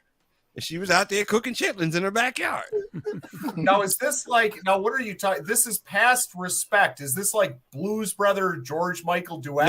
No, this was like in the early 70s, like around like when she put out like Rock Steady and Till You Come Back to she Me was and rock all steady. that kind of stuff. Those chitlins on that. Rocksteady. You know, like around that time frame. So it was The like chitlins. maybe 73, maybe Probably 70, put a few like ways 72, about that. 73, 74 in the early 70s. Early 70s. Okay. Yeah. So you have to So, understand, Mike was actually alive during the early 70s, so Yeah. he remembers all this stuff. So was Mitch. So was we I. heard about this stuff when we were little, man. I mean, like, dude, they had all kinds of stuff going on. It wasn't just her. I mean, there was a lot of like, okay, everybody the knows Richard about this Gere story about hamster. Al Green and the grits, right? Oh yeah, Yeah. absolutely, man. Yeah, Al Green Okay. and grits. That's the same thing. I mean, like this one. Look, Grits. Al Green used to be doing all kinds of stuff with had women all in his house and all that kind of stuff. And Yeah, blah, blah, That's blah. why he had to. That's why he had to taste those grits. But So here's this the woman, question. the woman wanted him to marry her, and he was like, "I'm not marrying anybody." He goes and takes a bath. What does she do? She throws hot grits on him, and then goes in the other room and shoots herself. Now, the question that I have though too about these like urban legends and stuff, it's like, have we ever even seen like the Al Green grit scar? I've never seen it personally. I mean, He's talked about it. No, he has talked about. She He's threw talked about that. She threw the grits on his back. yeah, I get it, but it's like some of these things, that get like repeated over the years, you just wonder like how true it. Like we were just Well, saying. this go to him This one because was he told the absolutely story. true. This was Go in to the him. news because he actually go to told him. the story, but this was in the news. This really did happen. Oh yeah. But I'm talking more like the Richard Gere hamster thing, where it's like it's just this thing that's like out there. Hey, look. Hey I man, don't know I about don't, it. Richard Yeah. is a nice name, but I never heard about no hamster Oh, stuff. yeah, I don't you even know, know what you're talking about, bro. We can't get What you into talking about? I heard Wiz? about a hamster thing, but What you it wasn't talking about, Richard Tony? Gere. Well, it's there's like an urban legend, like this supposed Aretha Franklin chitlets thing. Yeah. That Richard Gere at one time used to. man. I don't even want to say this, to be honest. Okay, well then don't say it Yeah, if it's I not don't even want appropriate. to say. If I it's don't not even want to say appropriate. this. Yeah, it's not. Please, It's I really have heard not. that thing No, about don't Richard say it. Gere, Don't but say it. I have heard that thing about Richard Gere, but the hamster thing was another guy. He was a news reporter. And he was a news reporter here. Is a guy. In fact, getting off subject. he's very well known today. His name is Jerry Pentacoli. Okay. Never heard of him. But I have swear I heard wanna about make the fun of hamster that thing. dude. He Over must be Hey. underrated. huh? All right, Yeah. let's change the subject. Yeah, we getting back to music, y'all. We're gonna get You back asked to about the music. chitlins in the driveway. No, I didn't know we was gonna go beyond just a We're quick from story of the we went chitlins. I didn't realize we was gonna from keep chitlins going. to hamsters. But we're gonna now. get back, and I have a hip hop producer that I know he's done hits for Salt and Pepper and Kitten Play, Herbie. Herbie. Yeah. What about Herbie Herbie? love. I think he's underrated. Herbie Like he love. did Salt and Pepper and Kitten Play stuff, man. Herbie. Well, he used to go to one of those schools like not the performing arts, but like the Art Institute type of school. Okay. And he did the Salt and Pepper song as his Project. you know how like they do a thesis for college or something Yeah. like that. He did the Salt and Okay. Pepper that Inspector Gadget joint, their first joint. He did that Okay. for his school project. That's how they came out. Wow. He used That's to what's date up. Salt. But yeah, he's definitely an underrated producer though, no doubt. And a lot of people like his music, but they just don't know his name like that. So I thought it was worth mentioning his name. I don't know. I've heard this particular name a lot, but y'all probably know more about him. So I'm gonna throw this name out. Y'all tell me what y'all think about him. Scott Storch. Yes. 50 Cent in the Club is an all-time jam, dude. That's a He's story. where he needs to be, in my He's- opinion. Okay. Yeah, respected but not overhyped. Yeah. Has anyone ever seen him play the piano? He did I've verses for seen clips back in the day on YouTube. I've seen Yeah, some He I've recorded seen for some the back in the Roots. He's pretty good. Yeah, he did the verses with Manny Fresh. Yeah. What, recently? The year before last. It's 2022, wow. man. Yeah, I the didn't year know he did before last. anything. Okay. He was born in Canada. Smoking they Fresh, not claim, just but Manny Fresh, but like he's smoking. saying Jersey or New York or something. I'm gonna give a name. I'm gonna give out another name. Now, this person is obviously more known as an artist, and I don't want to get into any stuff. We're just talking about the music, but I actually think he is overrated. I really think he's overrated as a songwriter and producer because, okay, not saying the man doesn't have some nice songs, but I've never thought his songwriting was so great the way people said this. And I am talking about Robert Kelly. I knew you were Oh, gonna as say a song, I'm not talking about as an artist. I'm talking about as a songwriter and producer. That's all I'm I'm talking We right didn't talk there Yo, about with man. what you. Scott Storch I'm right did. there with you. I agree. You gotta give that Right man there his with you. props, man. Dude, I You know didn't what? say. I mean, I believe I can fly. I used to sing it just like the next person, but yo, man. I'm like, He was a yo, heck of a songwriter, man. You can't. He was a heck of a He songwriter was and a a heck of good a he producer. wrote songwriter. nice songs. Listen, Yes. one, He Then wrote he nice started losing songs, his but mind. Like, one of my people favorite, try to make it like his songs was like these great masterpieces, and I'm like, sure, he has some. You are good not songs. alone. You are Exactly. not That's a alone. beautiful Michael song. Jackson. That Yeah. song is perfect. That's I Yes. would say that's I probably believe one I of his can best fly, works. man. I believe Yeah, I That's a just said I masterpiece. believe I can fly. I just told you That's that. a Yeah. masterpiece. That Yes. joint that he did. That joint He that he has did. some- I wish that was a he What masterpiece. See, I song don't he know did about the for I Wish Aaliyah? stuff. At your best, you are aging and He didn't write that, no but He he didn't write produced at it. your He best. produced You are it. love. He Well, produced he it though. did Produced aging Aaliyah's version of it. number.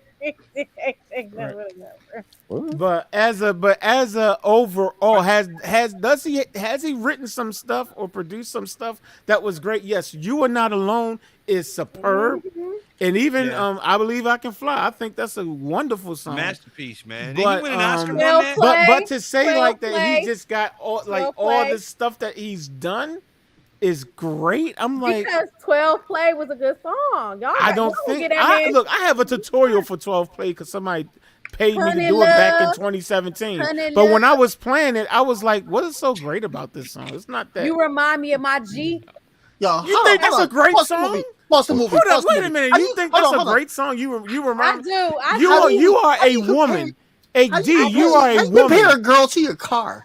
Like for real, D, you are a woman. I'ma tell you You why don't I mind being compared to as like no, you're a okay, G. can I just say this? I wasn't listening to it like that. It's just something about the video to me. I just like the video, and it just was a good feel good song. Well, So what the- about all so 100 watch it on chapters of mute. In the Closet? What about all Exactly. 100 That was chapters a of In the classic. That was Closet? a classic.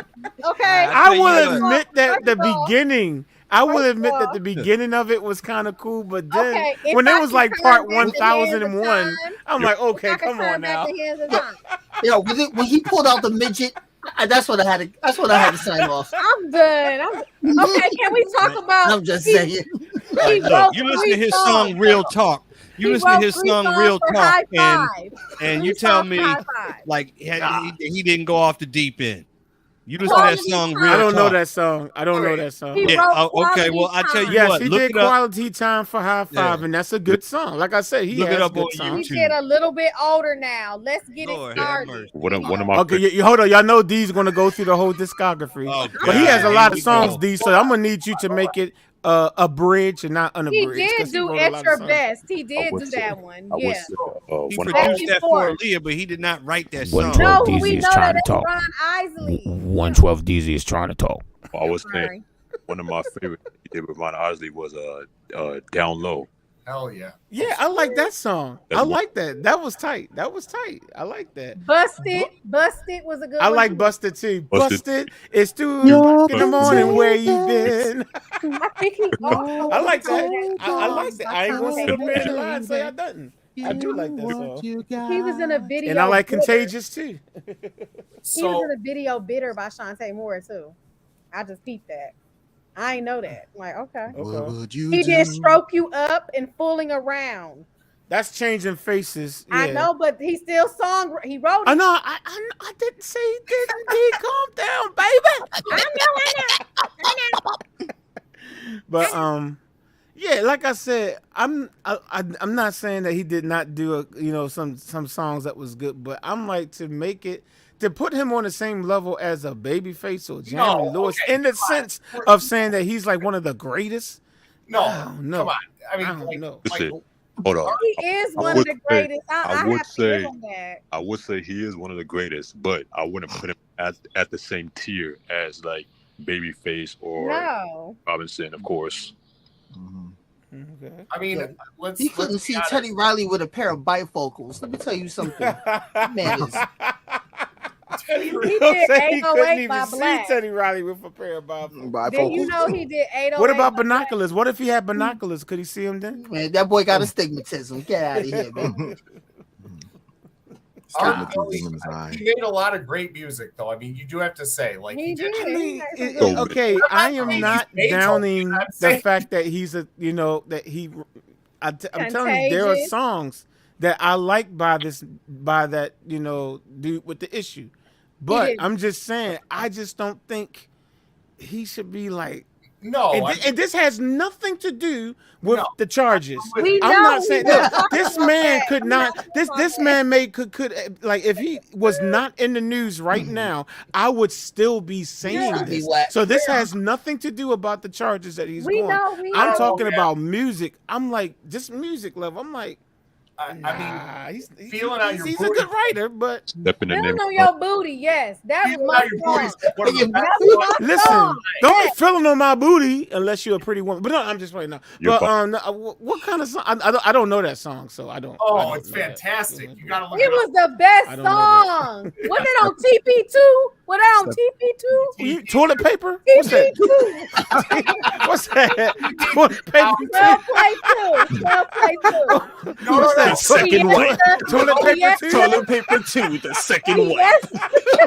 Coming soon at theaters near Two you. ply, right? Is that what that stands for? Two ply? You ply. Feeling on my TP, booty. toilet paper, two ply. There you go. Fiesta. There you go. Fiesta was my song. Or it could mean three ply, because that's still sucking for T. So But yeah, okay. your body's called. Yeah, Your body's fantastic. yes. I'll He give you got that. some nice I'll give you songs. that. Don't get it twisted. I'll give you Yes. I'm not Step in the denying name of his love. talent. No, I ain't not like denying that. his Name of talent. love. Exactly. I like the fact that he called himself the Pied Piper of No, That no, is no. We're not going to go there. We're not No, going to no, talk about no, that no. because that's going No, into no. his charges. Yeah, We're go. talking about We just the called him producer. the Candyman. Yeah, no, call no, him we're the calling Candyman. him a decent songwriter and producer. That's what we're calling him. They We do wanna call move him. on. Because I see people, and I warned them backstage not to do this, and they trying to take it there. So Yeah, we're gonna go told to another y'all not person. to do that. You know what rhymes with producer, right? Child seducer. Okay, I didn't so mean to- what do y'all think about Devontae Swing from Jodeci? Devontae Swing. I- Devontae Every freaking Swing. night and Hold on. every freaking day. Oh, Look out to you, Part-time lover. I feel worthless. wow, D. Okay. He wrote that song. I will say though. I will say, I'm living as on the edge. as great as a producer and writer Devontae is, I don't think he is talked to as much. Mhm. I think he's underrated. He underrated. He's definitely. Yeah, I think he's Yeah, underrated. he's No, definitely underrated. severely. Yeah. Yo, when you place in such a way where people refer to your playing as Devontae chords, Mhm. got it. Right? Yeah, people. Yeah, He and did in my stuff. early tutorials, I did it like a PLS used to pay me to do like a bunch of Jodeci songs, right? And then when I would teach other songs, I will always say, "Oh, here come that Jodeci chord." Look at my old tutorials. I used to say it all the time. I'm like, okay, now we got the Jodeci chord coming up, and it might not be a Jodeci song that I'm doing. But I would refer to it as a and you know a Jodeci chord is a Devontae chord. Hello, Exactly. he's the guy that played all the chords for Jodeci. So like, Devontae yes, Swing. yep. I used to say that all the time on my early tutorials. Okay, here come that Devon. Matter of fact, this is the Devontae chord. Is that it? I don't know if that's it. I'm trying to remember what it was. Something like that. Let me see. So you having my baby means so much to me. I thought it Forever, was- my baby. I can't even remember what the chord is, but I'll remember it in a second. But yeah, he just got some chords that you will always say that's a Jodeci chord, or you would say a Devontae chord, yo. So yeah, He did the Beautiful Ones remake for Mariah Carey with Drew Hill. True. Yeah. Oh, I'm sorry. He did No More Pain by Tupac. That's it. That's the Jodeci chord right here. Right here. This chord right here. That's a Devontae chord. What chord is that? You go like, so you having my baby, and it means so much to me. Yeah, that's Devontae right there. And you know who wrote that, right? I'll be sure and I'll be Devontae. sure, because he wrote it about Kim 87 Porter. flat 9 sharp 5. Yeah, I used to refer to that as the What is Jodeci it, chord Mitch? all the time, man. Huh? What is it, Mitch? E7 flat 9 It's- sharp 5? No, it's A7 flat 9 sharp 5. Sharp 5, yeah. And the other one is A7 9 sharp 5. Sharp 9 sharp 5. Well, that's a common one. He did some production for Aerosmith too. Wow. Wow, now I didn't even know that. I didn't know that either. I didn't know that one. I didn't. For those of you that are watching this stream, if you are enjoying this, don't forget to give us a thumbs up. Just thought I'd throw that out there. Thank you. Kanye West. What y'all think about Kanye West? Is he overrated? As a producer. As a producer. Very overrated. No, he's not. I don't, I don't think he's overrated. I think he's out of his mind. That's what I think. Oh, you think Dude he's is- cuckoo for Cocoa Puffs? I got you. I'm telling you, man. Dude is like 2 steps out of Bellevue, man. Dude is crazy than a crap house rat. He's crazy. Yeah, but we're not going to talk about his mental state. We're going to just talk about the music that he's produced. Okay, well, Let's yeah, just talk he's about the very music that he's overrated. produced. Okay, a lot of his stuff didn't jive well with me because I felt that, especially like in the mid to late 2000s, he would play a sample and just change the pitch and then speed up the tempo just a bit, just to make it sound out of whack. And then after a while, he just kept doing that for a few more songs. It got a little too formulaic for my taste. I don't know about anybody else. Well, most people take the sample and they either slow it down or speed it up. But I never liked his stuff. Yeah, I mean, heard that if one. you ask me, I it would always get to thought the the guy sucked. The only thing, But the science to sampling was that you would change it in such a way where it would be semi-obscure. It was like a blatant, like you wouldn't know what he would song just it take is the anymore. hook and then I mean, speed yeah, it well, up. that's the kinda thing. whack. I mean, like working on a sample, man. Really, you're supposed to take the sample and you're supposed to chop it up and make your own thing out of that.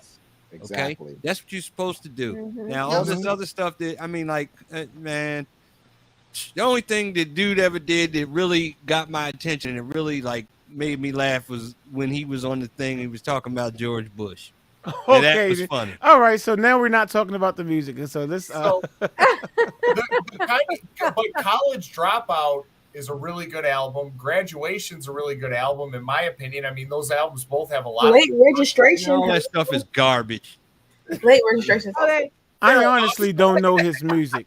I don't know his music, so I don't know. Except for Jesus Walks. Since we talked about Crazy. Hold up, I like that song about she ain't messing with a broke whatever. Yeah, that. Gold digger. Now that song, I ain't gonna lie. Now that one I do be like, okay, yeah, she gives me money.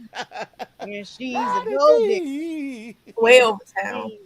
Now I do bop my head on that song. I ain't saying I'm not saying she's a gold digger. Man, I seen But she dude ain't one messing with time. no I broke. seen dude one time trying to do a freestyle. Man, I thought he was going to blow a brain vessel.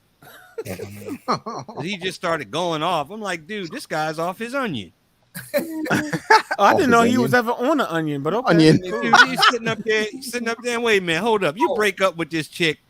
She moves somewhere. You gonna move across the street from her. Now, okay, new Kanye ain't the same as old Kanye. When I Y'all see what Jay Melody said, right? After his mama died, he went cuckoo for Cocoa Puffs. I agree with Jay Melody. I agree with Jay Melody. I thought that was a great album. Graduation's dope. Late Registration's dope. The College Dropout are dope. I don't care. I'm not arguing. They fire. He's nutty. You don't have to argue. I think it was all garbage. I mean, your opinion is yours, mine is mine. That guy. I agree, Alethea. I agree. It's new stuff. What about when he went up on stage on Taylor Swift? That was great. That was insane. Hey, Kisley, are you saying that Ray Charles sample song, that's your favorite song too? Yeah, that's like the only one I know. I'm in the same boat with you. I like that song, but that's the only one I know by him. Do I know any of his songs? I know he did Through the Wire, but I can't even.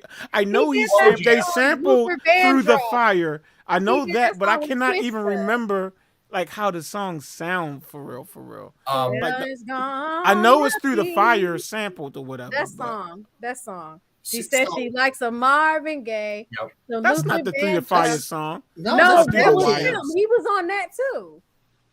I'm talking about the Through. I'm talking about the. Huh? He called it Through the Wire. Oh, right, Through the Wire, which was sampled through the Fire. Right, yeah. Right, like, come on, man. Through the Wire. That's because his mouth was sewn shut. I remember the story behind it. Because he I had a remember car the story. accident, and then his jaw was fractured. Yeah. Right, and it was wired shut or It was something through like the that. wire. For Mike real. That's doubts probably it the dope. way that I do the grits story. I remember that, huh? Mike doubts it the way that I do the Al Green grits story. He doesn't believe it. I get it.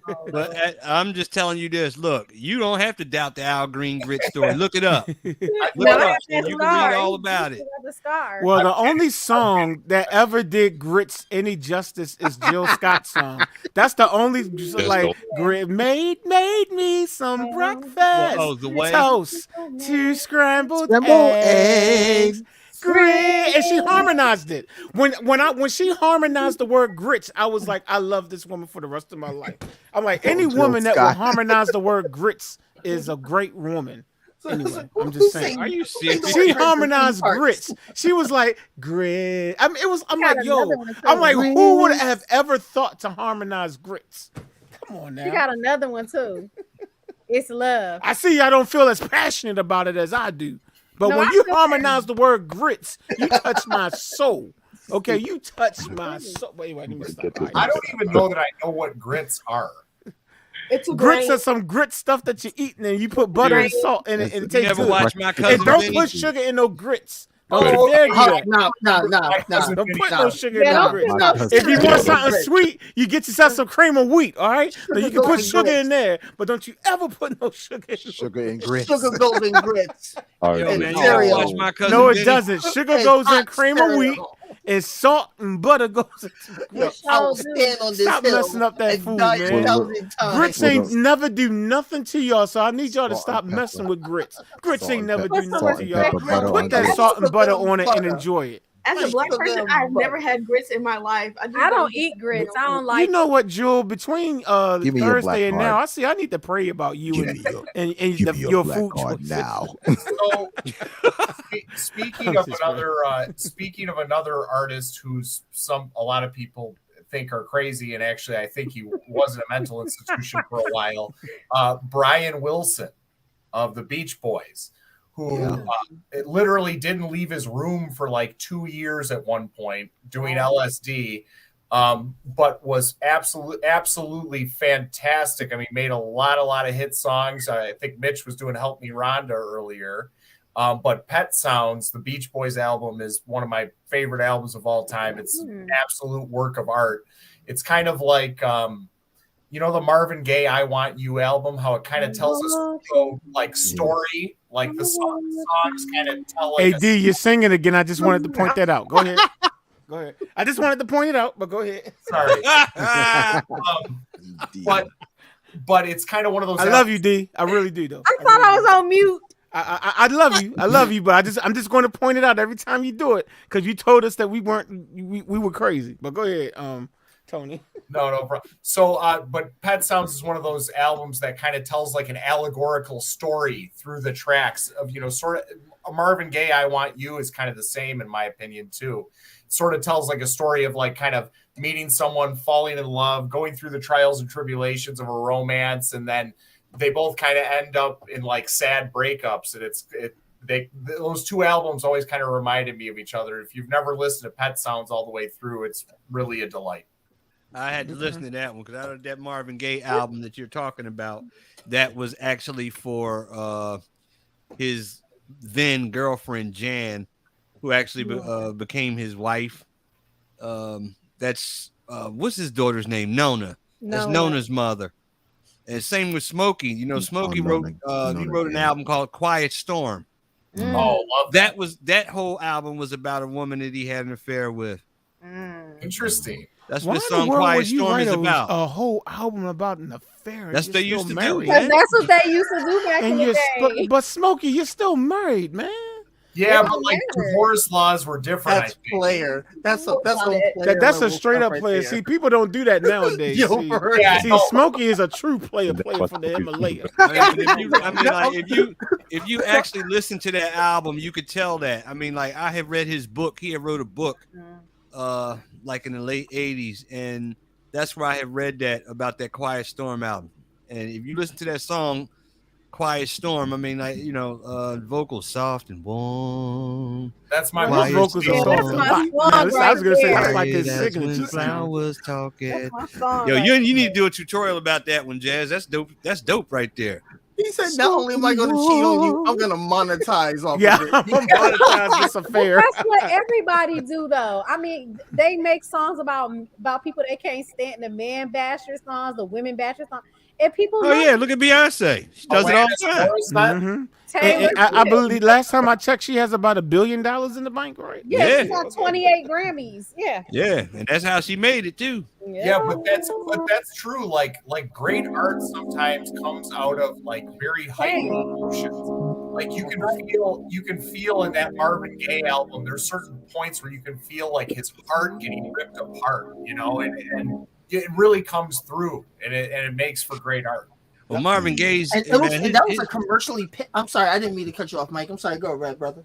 No, I was just gonna say Marvin Gaye's whole thing, man. His makeup was just unbelievable, man. I mean, they said that he had a divided soul because he was such a genius, but he would do these genius things, but then mess it all up on purpose. It's a cocaine. Yeah, because it was on drugs too, so it probably had something to do with it. I mean, if you really sit down and go over that what's going on story, man, it's unbelievable. I was watching that thing last night, that Motown thing that we were talking about earlier, man, and just to hear him doing Standing that in the thing, shadows. man, That one. no, not Standing in the Shadows. Oh, the one that they Smokey and the one where I said Barry Smokey Gordy. lost $100 bet. That one. Right, yeah. I mean, just sitting there watching Marvin Gaye doing that what's going on, man, and he's sitting at the piano and James Jamerson is behind him on the bass, man. I'm telling you, it brought tears to my eyes, man, because the man's not here anymore. Right. You know, he didn't deserve that, man. His father, that was messed up. Yeah. And his father couldn't stand him because he was able to take care of his family better than he was. His father hated him because of that, man. And what kind of, I just don't understand that, man. What kind of father would hate their own child because but when he killed his son, he killed him in the house that he bought for him. With the gun that he bought him. Right, yeah, he bought the house for you, bought Dad, that and then you gun. want to turn around and kill him.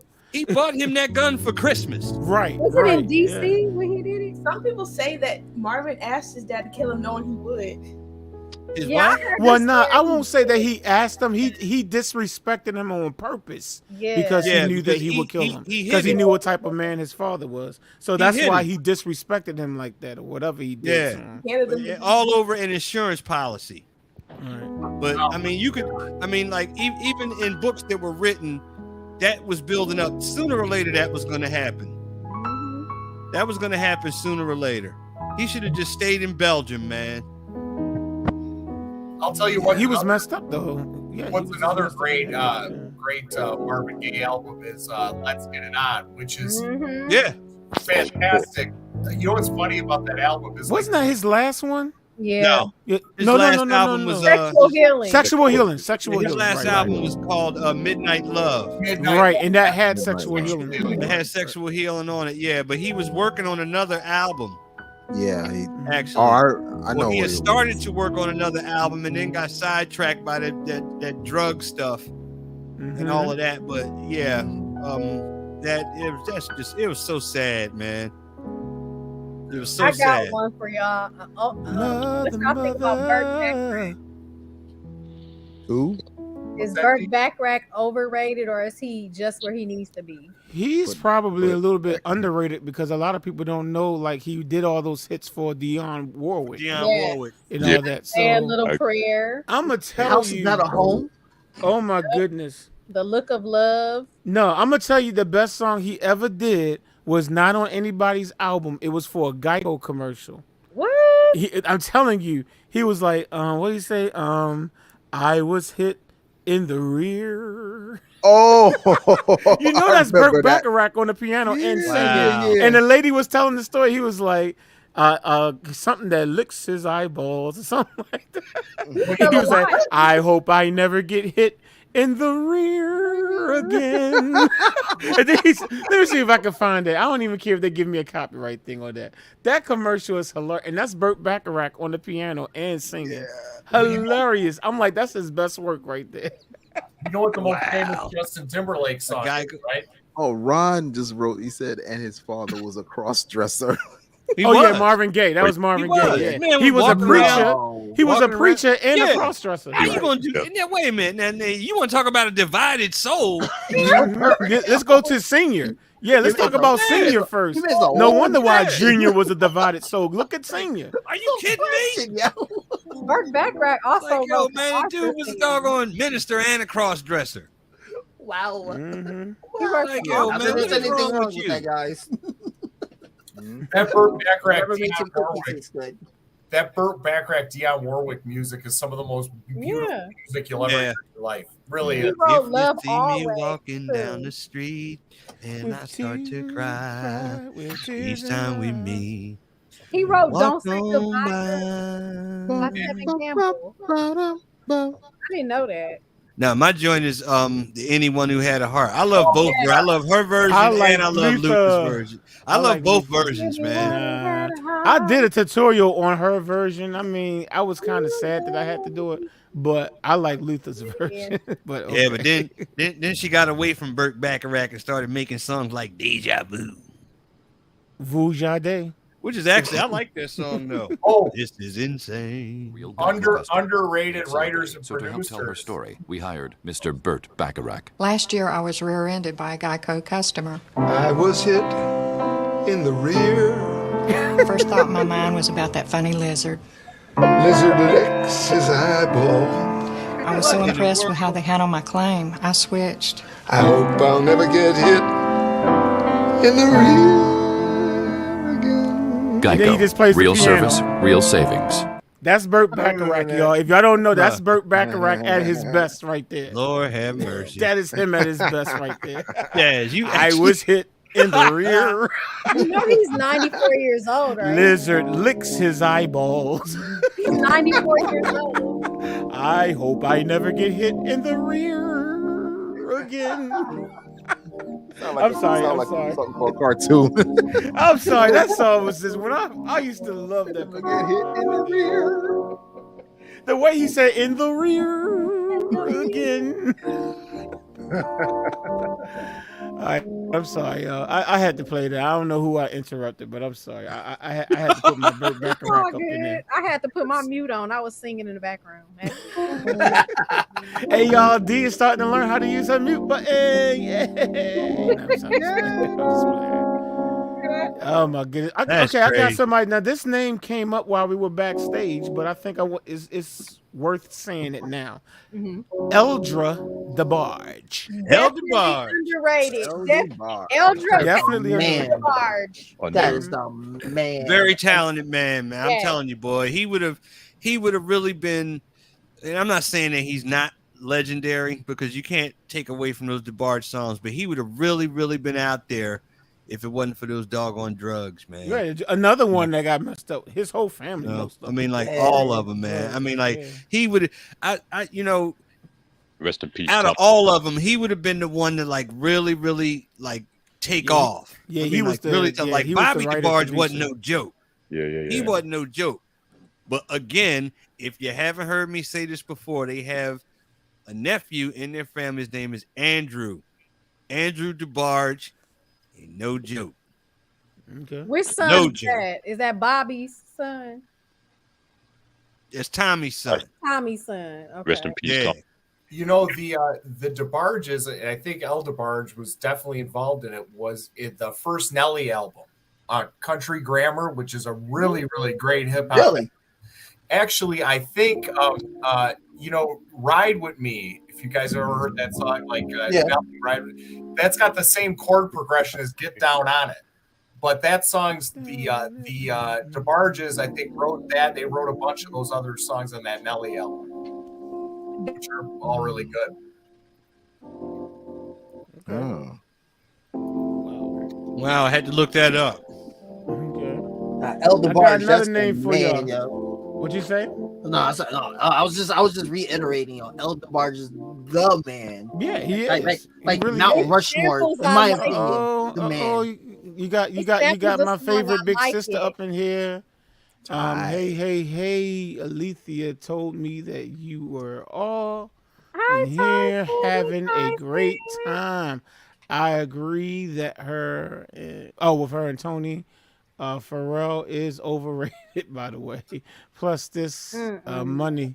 It's for Mitch. Give this money, Mitch. Every time, look. Every time she sends me, every time she does a super chat, she always says it's for Mitch, and I never given Mitch a dime of it yet either. So, thank you, Ty, for Mitch's super chat. I really appreciate it. You're such a doll. Thank you. Oh yeah, And thank you for the support, Ty. Appreciate it. Tony, if you don't believe all those like Hollywood stories, you need to watch Ty's channel. Oh yeah, this is the channel. Yo, go to this channel. Yeah, she got the stories. Yo, subscribe right here. Tony, subscribe to her channel, man. Yeah, well, that's what that's what her whole channel is about. And she's a sister channel, so that means you got to support her. She's like the sister channel to House of Jazz, so you got to support her, man. So yeah, definitely. And for y'all out there too, y'all subscribe to her too. She already got more subscribers than me, but she needs some more. So keep subscribing, y'all. Keep subscribing. So that song you were talking about, Tony, it incorporates "I Like It" by DeBarge. Yeah, no, that's so. You put something else again. No, like the good time. Reparations for me. And you know what, Ty? I'm gonna keep those reparations. Appreciate you. Hey, Ty, you got anything else for Mitch? Just leave it in the super chat. No, I'm sorry. Oh man. Another name I wanted to bring up. We have neglected to. Hold on, it was another name that I was going to say before I said this name. Hold on. It was somebody I wanted to say. I'm looking on my list now. Oh, here we go.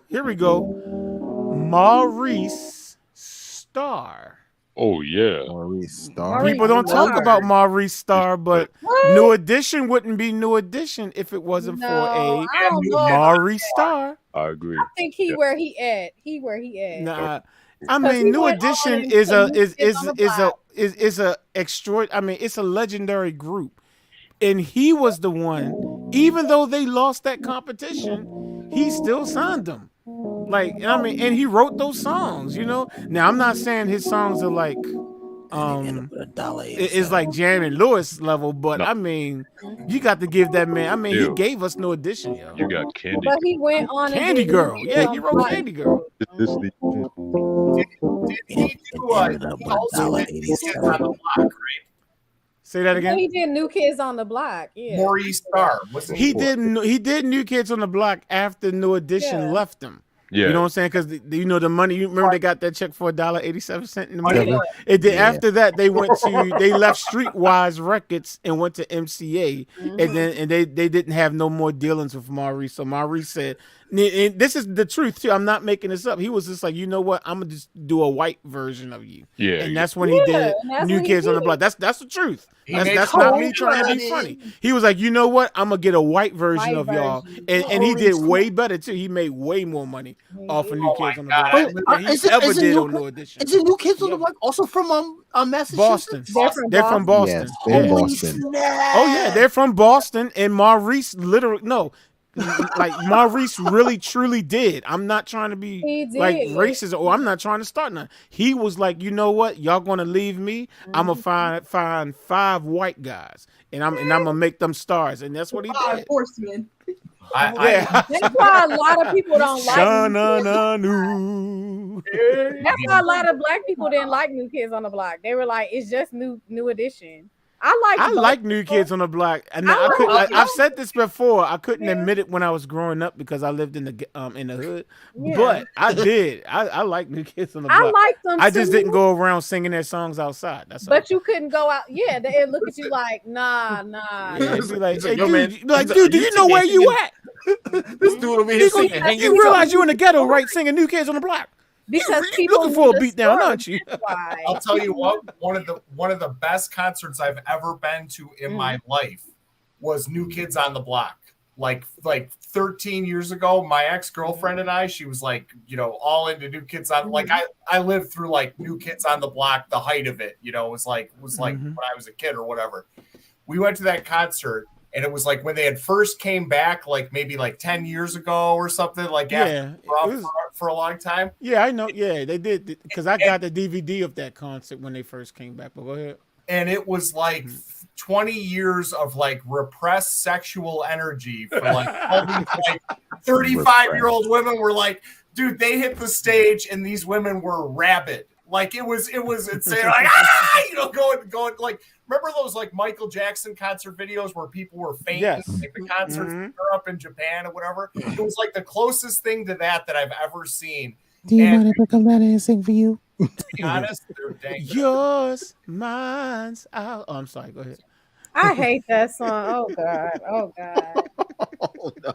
Can I sing for So you? let me tell you something. Tony, I'm right there with you. My girl took me to go see it was Boys and Men and New Kids on the Block, and they were on the same bill. Okay. And lucky you, man. It was like these 5 girls. I'm sorry, 5 girls, nothing. These are grown behind women, right? And they were out of their seats, losing all of their minds. Oh. And we were in the nosebleeds. I remember they had like a spot where they brought like a piano out into the middle of the crowd or something. You talking about New Kids on the Block? New Kids on the Block. Yeah, because you know Jordan Knight can play piano too. The one that's the lead singer. This one, yeah, he plays piano pretty good. Yeah. This one throws a bra on the piano. And this bra was like you could fit like 3 basketballs and like oh my goodness. One of the guys from New Kids on the Didn't Block. they have a bra like that on Good Times episode where it was 3 things? Anyway, never mind. Go ahead. One of the guys picked it up and you could see he was like, what the? Like, you know, he was used to like, you know, before, you know, when they were like, you know, when the younger women were throwing bras. He picked it up and it was like he didn't know what to even make of it. You know, it was pretty What is this? Yeah. What is this? Who sent these bowling balls up here? Well, let me tell you how much I liked New Kids on the Block, and so did Ron. Ron and I both like New Kids on the Block so much that we recreated one of their songs last year. And it's the song that's called I'll Be Loving You. Music production by Ron Music for Life, and vocals trying to be Jordan Knight is myself. Let's check it out. Let's check it out. Oh, I think I did the piano on this song. I did play the piano on this song. But Ron did everything else.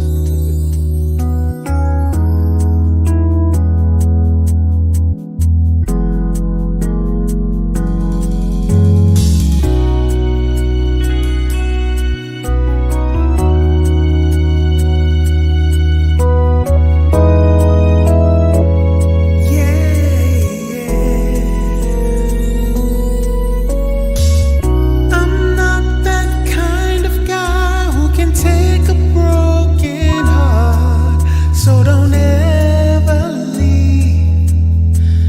I don't want to see us part. The very thought of losing you means that everything would go down under. I'll be loving you forever, just as long as you want me to be. I'll be loving you forever. All this love's for you and me. Yeah, I'll be loving you. I'll be loving you, loving you. The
to ever turn back now. This love will last forever. I can see it all after. I'll be loving you. Yeah, yeah. It's forever. I'll be loving only you, girl. It's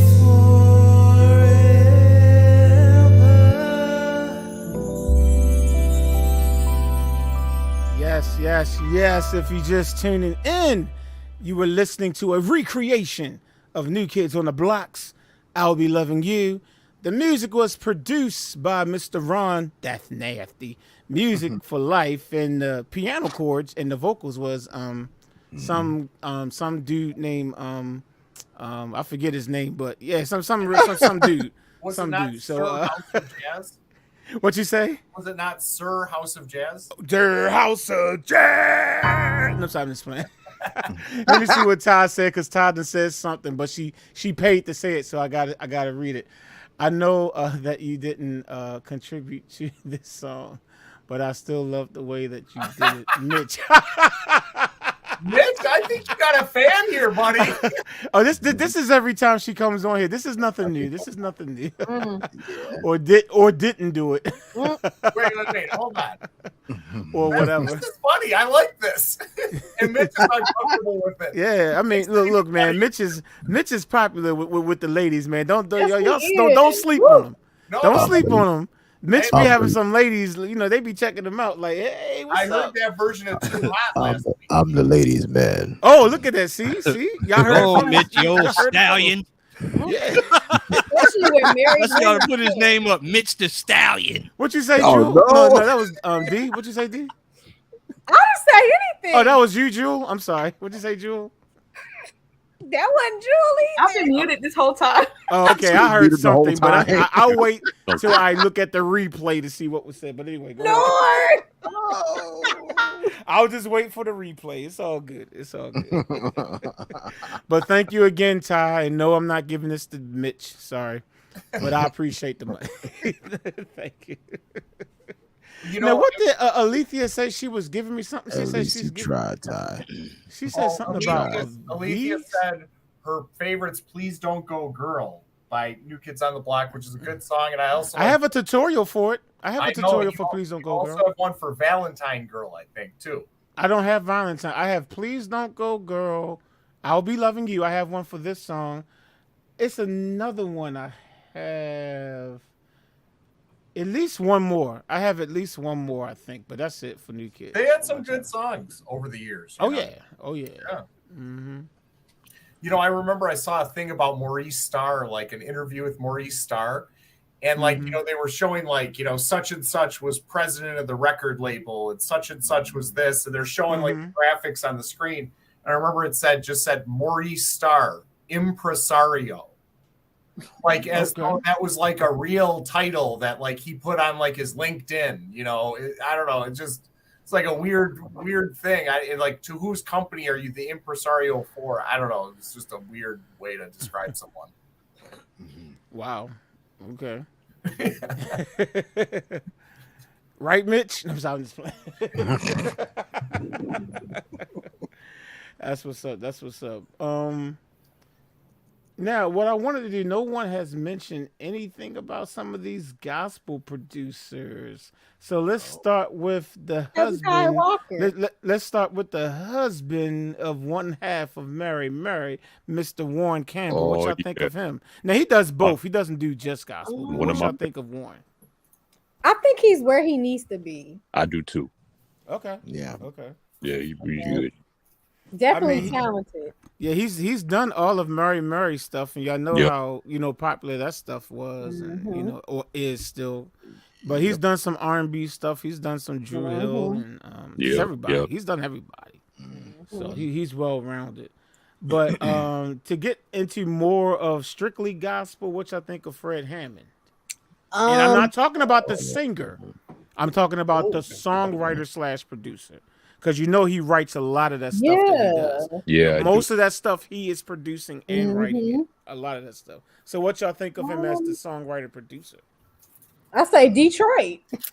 No, I'm just playing. Wait, who are we talking about? I'm sorry, I missed it. Frederick Hammond.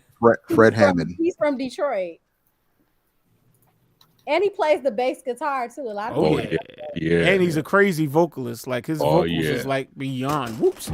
My goodness, I keep dropping this thing. His his vocals are like beyond. Yeah.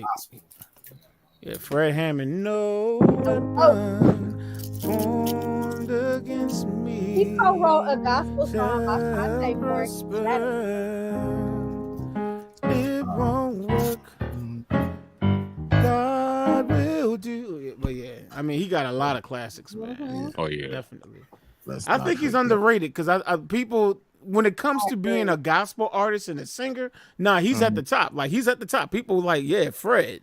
You don't even have to say Fred Hammond. If you go to any church and say, "Oh yeah, that song is by Fred," they're gonna know who you're talking about. Yeah. If it's an urban church, they're going. That's all you gotta say. So he's there, but people don't realize that he's just as great. Like if you listen to his lyrics and stuff. I think Kim said the other day, he's like a poet. Like listen to some of the songs. He has this song called "Please Don't Pass Me By." Matter of fact, I covered it with a guy named Riley or somebody that was in the chat, but it's like there was a blind man on the roadside and he heard a commotion, it was Jesus passing by with the crowd and it's turned his emotions. Whoa, he'd been displaced his whole life. Should even... I mean, it's like if you listen to the words and then the chorus is, "Don't bother Jesus. They say you have nothing." I mean, I could just sit here and sing. I mean, listen. If you listen to his lyrics, it's like, yo, Fred is like he is a poet. He's a poet. Listen to his. Don't just listen to the fact that when he's doing that, that rock and stuff. Listen to some of his slow songs. That man is incredible. Solo lead, and when he's with Commission, man, that dude can write. Yes. Yeah. Absolute, man. Absolute. Hey, Penny Foxworth, she just brought up a really good point, and this man's name has not been mentioned at all tonight. Isaac Hayes, underrated. I was about to say him after Barry White. You said Jamie Foxworth. What'd you say? No, Penny. Oh, I was going to say she's in here. I was about to say, hold on, you talking about Judy Winslow? She came back downstairs. Oh, yeah, I was going to say she came back downstairs from the Family Matters episode. We haven't seen her since 1990 something. No, I'm just playing. No, I really thought he said Jamie Foxworth. Okay, if y'all are gonna be talking about gospel, I have to go. It's time to do heathen things. Good night, everybody. See you soon, Alethea. Wow. Good night, Mitch. She gave you a special good night. Gave you a special good night, man. Mitch the Stallion. Oh yeah. Hey, don't sleep on Mitch, y'all. Mitch is a playboy, you know what I'm saying? Mitch he be sitting there like, I don't want to be your Shorty player no more. But you said Isaac Hayes, Isaac Hayes, Yeah, I'm about to cut out, man. Okay. All right, man. I'll catch up to y'all probably next week. There you go. Hey, Jazz, here's a topic for you. What the lyrics to some of these songs mean. Oh yes, that's a good one. Oh, I don't know. It might be too R-rated for my life. No. You got to keep it clean, but we're gonna go over with somebody because some of the lyrics to these songs don't make any sense. But we gotta keep it clean. Yeah, okay. Well, we'll see. We'll see. Definitely gotta keep it clean, but that's just an idea. You was talking about ideas. Right. Absolutely. All right, y'all. Look, y'all enjoy the rest of y'all night. All right, you do the same, sir. Tony Gatliff, yo, you stay out of the palace over there. You don't need to be throwing no more ice at Ron Artest. I like your Randall Cunningham jersey, by the way. It's awesome. Thanks, man. Randall's the man. Yeah. Mm-hmm. All right, y'all. All right, Mike. Peace to Grace, Maurice. Deuces. Mike. Okay, I got one for y'all. Oh, Lord. Mario Winans. I don't know his music like that. I know he did something He's on a the Bad songwriter. Boy label. I remember Yeah. he did something for Bad But Boy. he was also a songwriter before. Follows me too. He's a Detroit guy, right? Yeah. Yeah, So he his did. mom Winans. is Vicky Winans, who married Marvin Winans. Marvin Winans' son, or a stepson, Well, that's or his something like that. stepson, Yeah, because it's really her child, but He he's still not. claims him though. That's he what's claims up. him. That's But what's up. yeah, he did do a song with CC called Pray. Pray. Yeah, Yeah. my favorites. He started doing stuff back on the wine, and he did vocals or whatnot. But like he produced something. He composed something for Fred Hammond. Mm-hmm. Okay, he did his his aunties by marriage, Angie and Debbie Winans. Mm-hmm. That was a bad album too. I like that. The Clark Sisters, Pebbles, Jennifer Holiday, the Candy Man, who we know is the Pied Piper. Okay, you did that. Okay, keep. Okay. Yeah, Tina Moore. Oh, he did the program. The drums were from him on "You Remind Me of Something." Wow. Oh, really? That's interesting. Mm-hmm. I just want to show Jay Melody this because he's saying that I thought I was going to forget Kirk Franklin. Can y'all see this yet? I don't know if y'all can see that. Yeah, I see it. Yeah, I can You see Kirk Franklin's name on there? No. I know. Scroll up. I saw it. There you go. Yeah, number 23. Oh, okay. I just want Jay Melody to see that. Okay. No, I didn't forget about Kirk Franklin. He did something for 98 Degrees. Wow. Yeah, I definitely ain't forget about no Kirk Franklin. Oh no. Total. He wrote stuff for Faith Evans, Monifa. Just don't get on Kirk Franklin's bad side because you know he'll cuss you out. He did. Anyway, Oh yeah. DJ Clue, Notorious B.I.G. Oh wow, Black Rob, Jennifer Lopez, Carl Thomas, LV. The one LV is the guy who sung on Gangster's Paradise by Oldie. Yeah. Shine, Lil Kim, Ice Cube, G Dep, Chris Shepard, Dream. I know he was on Dream, Limp Bizkit. Mary J. Blige. but did he write for Kermit the Frog? That's all I want to know. Did No, he write didn't. for We already Kermit knew the that Frog? was. He did No More Drama by Mary J. Blige. How about Miss Piggy? Did he write for Miss Piggy? We don't know. Yes. He did Brian McKnight, Michelle Williams from Destiny Childs, 3LW, Busta Rhymes, Benzino, Whitney Houston, Mr. Cheeks, Beyonce, Crazy in Love. So he wrote Crazy in Wow. I still think he's underrated. Loon, I do agree. I agree. I would say he's underrated because I underrated didn't because know that nobody he's knows. done all those different songs. I Yes, knew he was a Oh, yeah. songwriter and producer, but I didn't know he did all those songs. So I that didn't know alone he will did all make him this underrated. either. Yeah. I knew he did a lot of stuff with Yeah. Bad Boy, but I never knew he I knew did that, all yeah. this. He did 702. Wow. Star. I mean, this dude is phenomenal. Gorilla Black. Wow. Gorilla Black. Speaking of Bad Boy, He did New Edition, One Love in 2004. Wow. Oh, that was That's the name of their new album. That's the last album that they did on Bad Boy Yeah, Records. Get Okay. Hot Tonight. That's That was the the- that's the that name was- of the album. this- One Love. that was the first and only album on Bad Boy. Bad Boy, yep, for New Edition. Yeah. Yep. They He went did on there, True signed Love. them, did that album, and then parted ways. Yeah, Yep. he did something with Rick Ross. Wow. Styles P, Jay-Z, American Gangster. Wow. Okay. Ashanti, Hey Baby After the Club. But Mike ain't on here. Keisha Cole. Okay, he did Last Night. I knew that was 8 Ball and MJG. Okay. All right, well, we're going to take another music break because we're doing so much talking, and I keep forgetting that these people worked hard on these songs, and they want us to hear their songs. So we're going to jump to a hip-hop joint right now. And this is a recreation of Microphone Fiend, and this track was recreated by the one and only Mitch Soul. Here we go. Let's check it out.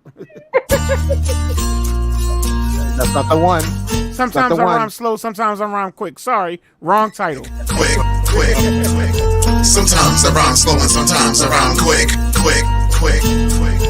Sometimes I rhyme slow, sometimes I rhyme quick. I'm sweeter and thicker than a Chico stick. Here's an ice cream cone, honey, take a lick. I go to Bay Plaza and catch a flick. Want my Timberland boots so I can start ticks. Scandalous, get a whiff for this miss. Just left the yard boys, now I'm blessed. I feel good per se, good state of mind. Drive a red Sterling and the seats recline. I love it when a lady treats me kind. Go to tavern on the green and have a glass of wine.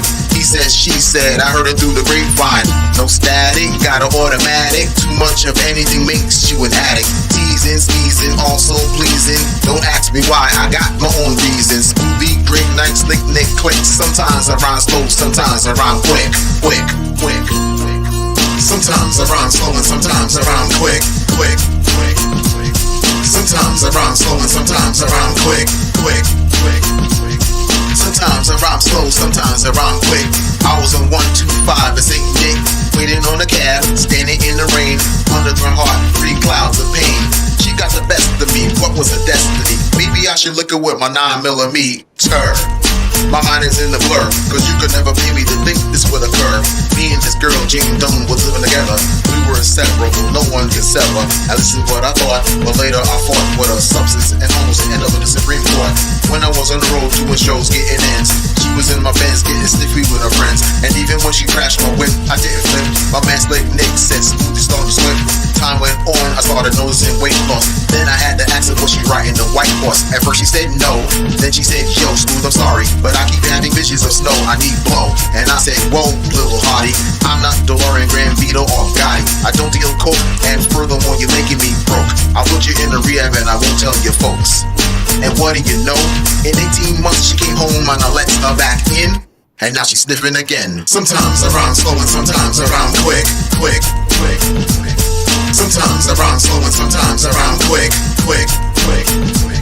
Sometimes I rhyme slow and sometimes I rhyme quick, quick, quick, quick. Sometimes I rhyme slow and sometimes I rhyme quick, quick, quick, quick.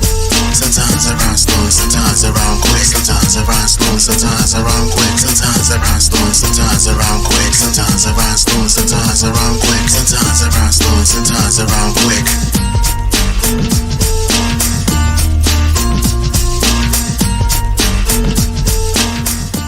Right, if you're just tuning in, you were listening to a remake of Sometimes I Rhyme Slow, Sometimes I Rhyme Quick by Nice and Smooth originally, but that version you just heard was produced and performed by Chrissy, Mr. Mitch Soulchild himself. Wonderful job, sir.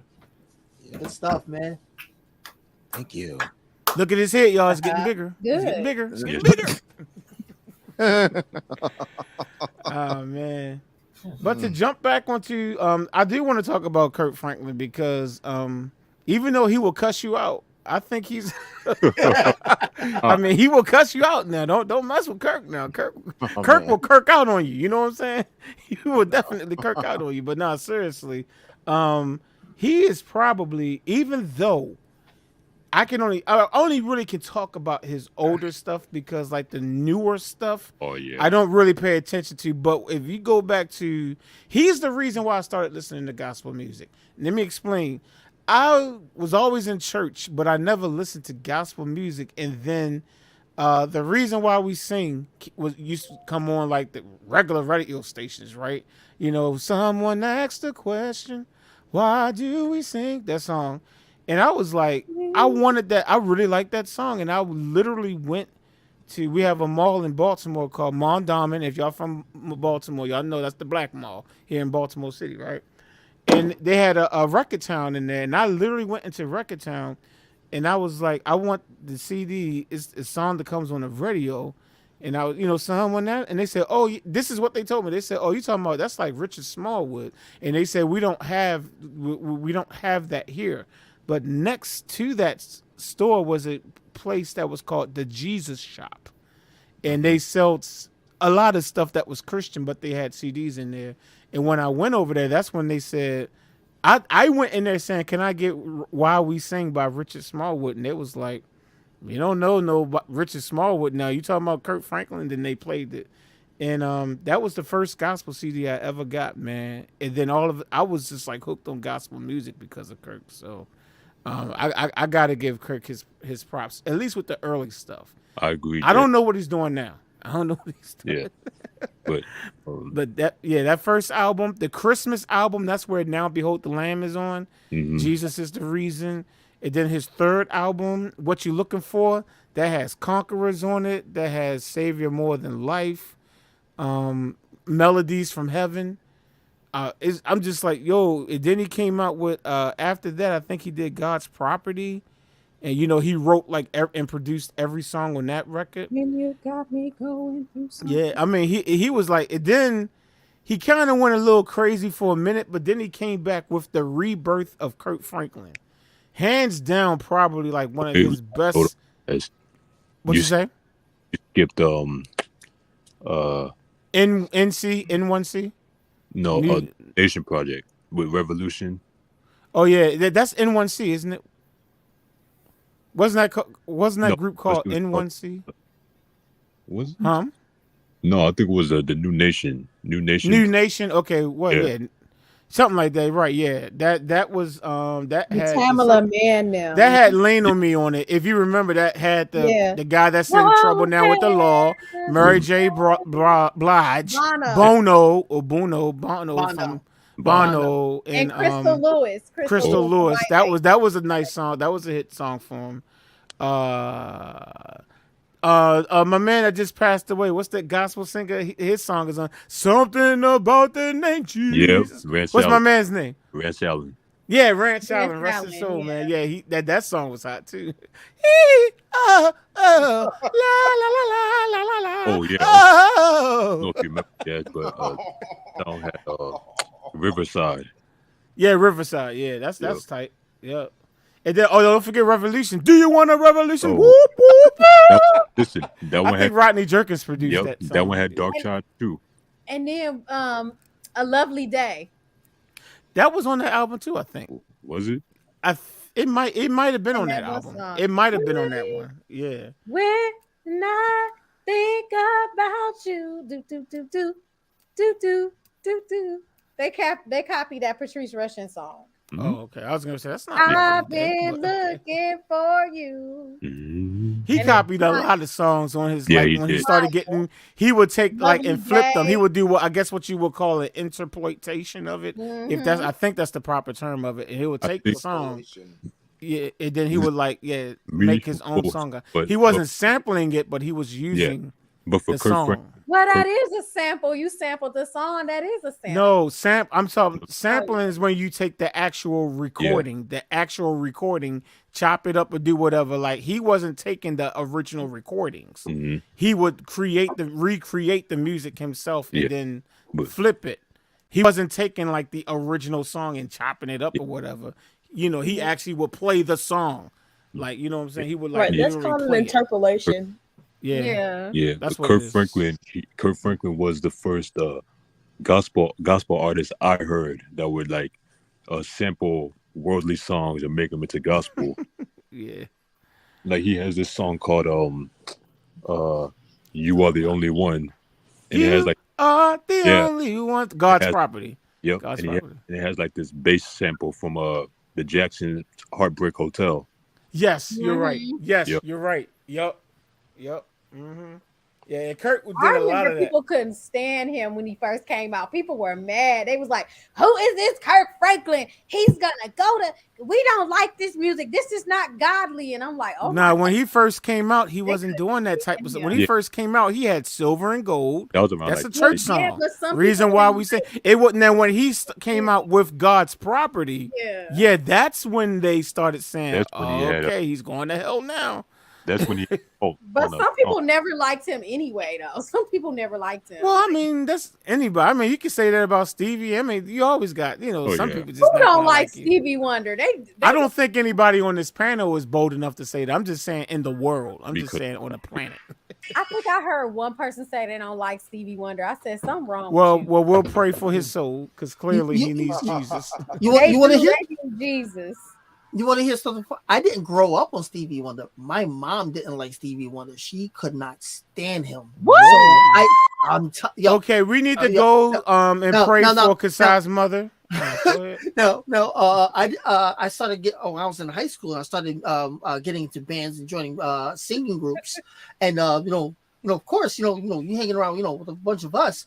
Of course, you got to learn Stevie. So they'll throw songs. All right, let's learn this. It's like, I don't know it. Well, how about this? I don't know that either. So I had to go through like a good 2 months learning all. In fact, the very first Stevie song I ever learned was "Overjoyed." That was the very first one. You never heard Superstition? Pardon? You never heard Superstition from that point? Nope.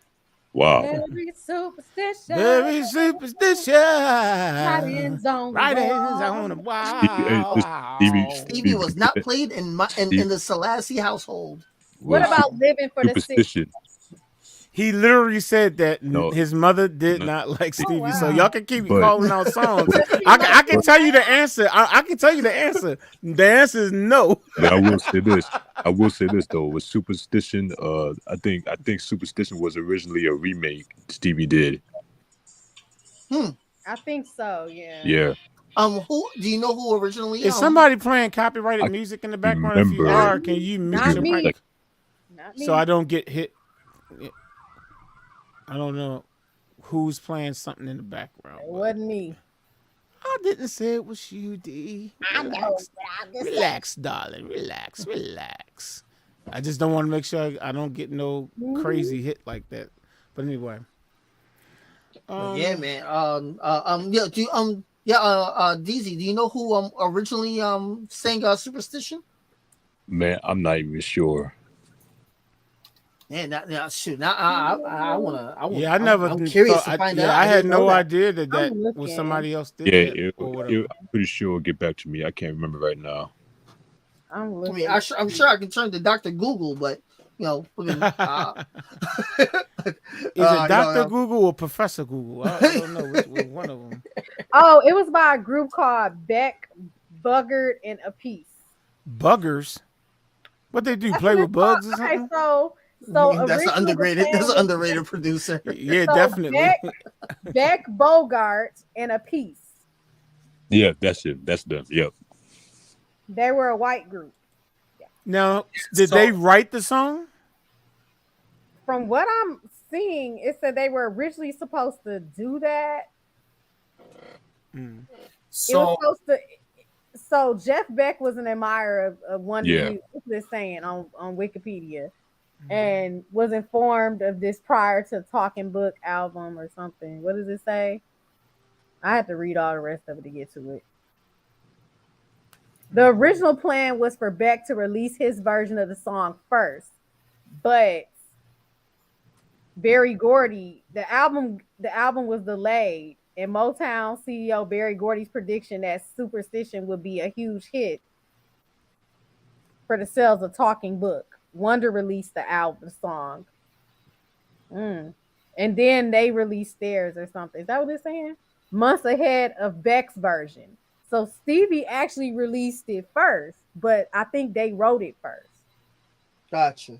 That they wrote it, and then Stevie. They wrote it, but they wrote it, but they didn't record it. Yeah, I was just gonna ask the same question. Were they performers as well? So no, actually, I'll take that back.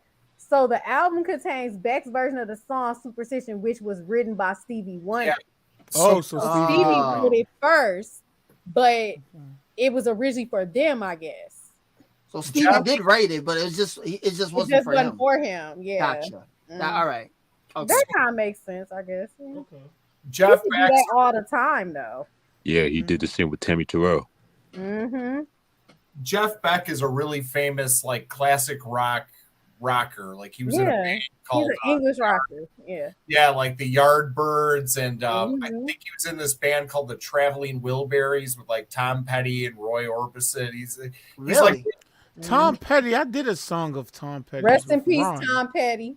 It was awesome. Yeah. Free falling. Yeah, that's the song I did with Ron. Yeah. Okay. He's dead. He's gone. Yeah, he died like maybe 5 years ago. Yeah. Oh, well, I didn't know that because I'd never heard of him, but Ron came to me with that song and asked if I would redo that. So I didn't know. I didn't know he was Richard, you'd really like if you get his greatest hits. There's like 15 songs, and they're all really good. And he was famous for saying that the best songs contained like 2, maybe 3 chords. Oh yeah, because that song "Free Falling" is like 3 or 4 chords. That's it. Yeah. And like I was thinking about that with like "Hey There, Lonely Girl" is like 3 chords of the whole song. You know?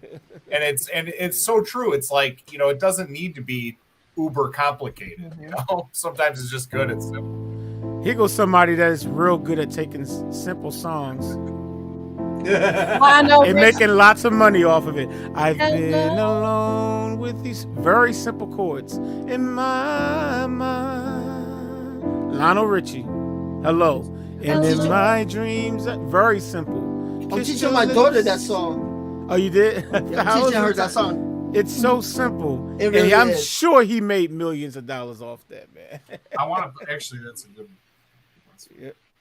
I don't know if I did a tutorial on it, but it's an easy song, regardless. If He worth 200 million. Okay, is he looking for another child to adopt? You know, he adopted Nicole Richie. And He you adopted know- her. Does he need a son to adopt? Yo, I hold don't on. know, but You know, you everybody's I mean, I'm adopting- almost 45 years old, but you know, if you want to adopt me and give me like You 20 know who million, her biological father is, right? Hold Sheila up. E's brother. Okay, I was trying to think of it, but you didn't give me a chance to think. Okay, Yo, that's you okay know- because I would have never guessed it. I was going another route. So. Yo, you know people adopted Ethiopians, yo. I'm just saying. I'm just saying. Could you be an Ethiopian, Kasai? Is that why you said that? Because you're Not at all. Not at all. Oh, that had nothing to do with it. That had nothing to do Sarah with it. McLachlan is underrated. Who? Sarah McLachlan. The lady Remember- that's in the she did Arms of the Angel. Angel. She should have never let that been used on like those dog ads. It ruins the song for me. You know, like the ad Will about you sick dog or whatever. remember me? That's a good tune. You're right though, because when I think of that song, I think of depression. Cats. I do too. I do too. It's so sad. Oh God. It is. Okay. Since everybody is feeling sad right now, how about we listen to a pick me up? How about we listen to a pick me up? Because I have not played any tracks that Rocky turned in, and he did turn in some tracks tonight. So he recreated Boogie, Oogie, Oogie. Now Underrated producer. By a Taste of Honey. Now So we- let's check it out. This is recreated by Mr. Rocky. Let's check it out. Oh, Underrated, sir. brother. here we go.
right, if you're just tuning in, you were listening to a recreation of Oogie Boogie Woogie Do It. And that was recreated by Mr. Rocky. Excellent job as always, sir. That was dope. It made me want to sing, but I had to mute it. So I got another one for y'all. Oh, okay. Go ahead, D. Her name is Helen Sade Adu. Y'all know her as Sade, right? Yes. She is a good writer. Most of her songs, pretty much co-written most of her songs. Like right. As a writer. Yeah. Like there's not, you could play her whole albums all the way through for me. Like there's not a bad song on the album. Like Promises or Diamond Life. There's not a bad song. I'm about to make you mad. Pride, Love I'm about to make you mad. Oh. Now. Oh Lord. Okay, let me explain myself before I say what I'm going to say. Now, I do not dislike Sade, and she has some songs that I like, but I never understood to the degree of the pull she has. Like I was in a band in my 20s, and this is the same band. If y'all ever seen me do a video with my old band. And I mean, everybody in that band, all they did was talk about how great Sade music was. And I'm like, I like her songs too, but it's just not, it's not that deep for me. My mom felt the same way. Yeah. If I never hear Sade's song again, it's not going to hurt me. But if I hear it, I'm going to enjoy it. I think she's overrated for some people. What? Because I'm like, yo, wait a minute. I'm like, I don't see the appeal that, and I know that she has a fan base that put her up here. I just don't see it. I can respect it because my mom, to be honest, so my mom and my dad. Okay, my dad couldn't stand Keith Sweat. My mom liked Keith Sweat. Oh, I'm sorry. Go ahead. My dad liked Sade. My dad liked Shirley Murdoch. And my mom liked Shirley Murdoch too, but it was a lot of people. I get it. There's always my mom liked Freddie, what's his name? Freddie Jackson. She liked Luther and Luther with an F. Gotcha. Luther. Anyway, Luther. We say Luther. Anyway, so no, we say Luther on this channel, girl. And I'm gonna say Luther anyway. So no, it's my Luther. Mom like him. My mom loved her some Babyface. She loved her some Babyface. She loved all of them. So anyway, I respect it, Well, I appreciate you respecting it, right, Mitch? I'm not mad about it. I mean, I can understand because there are people that I feel the same way about. Like, I could be okay not hearing a song. Right, Mitch? You're muted. Oh, why he point? Yeah, he's awake. He just got his mic muted. That's all. Right. Right. Here we go. What you say, D? Like, it's a couple people. Like, we were talking about Adele the other day, and she canceled her whole tour because of a dude. So I'm glad I didn't buy a ticket. Rumor had allegedly, supposedly. Let me say those names. Let me say them words. Allegedly, supposedly, that concert. They got COVID. All the people was getting COVID. Okay. But they were saying that it had something to do with somebody supposedly that she was dating. And they said this, like back in the day, supposedly she did this with her when she was married or something. I don't know Adele like that. So, I mean, God bless her. So, I just don't know. I'm just like, I'm glad I ain't buy no ticket if you was gonna cancel it, sis. I'm glad I ain't buy no ticket. Well, I'm sure they gonna get their money back, Yeah, but still, it's like, I got one. What you got? Deron Jones from 112. He's underrated because he wrote and produced a lot of their stuff after like the first album, I guess. He really did. He played the instruments on a lot, like, especially with the third album. Wasn't that like mostly him? Yeah, it was all him. Yep. Yeah, it was like he did like the entire album, and people don't know that. He did like a little bit on the first album. Mm-hmm. He did half on the second. but the third one was all him. Right. Yep. What is this But he did, numbers in your pocket? yeah, I he did remember when work with, yeah. but he did well. He did Keisha Cole. I should have cheated. He did work with the Isley Brothers. Mm-hmm. He also co-wrote on that song. yeah, did that. He co-wrote on a New Edition's Home Again album. He did You Don't Have to Worry. You Don't Have to, and Still in Love with You. Oh, for real? Yeah. Hold up, Still in Love with You was a Jam and Lewis song. Yeah, but they still wrote or something. Yeah, they still. I don't remember reading that. Yeah, Okay, and I forgot which it was, but he did also do another New Edition on their album with Bad Boy. Okay. Well, I can believe that because he has ties with Bad Boy. Because 112 has that tie. That Room I didn't know 112 about was my album. Okay, that was the third one, right? No, that was the second one. Oh, so what was the third one? Part 3. Part 3. Yeah, that was that joint. Peaches and Cream was on that joint, but the Player, I'm a player, girl. That's the one that Mike be singing. And Hot and Wet was my album too. Hot and Wet. Peaches and Cream was on that one. Yeah, Cream was on the third. Mario Winans helped do that too. Yep. Which one? Pleasure and Pain was good. Mario Winans helped do Peaches and Cream. Oh, okay. But the thing about Player, which is interesting, was that it wasn't even released as a single, but the song was so big that it still went platinum.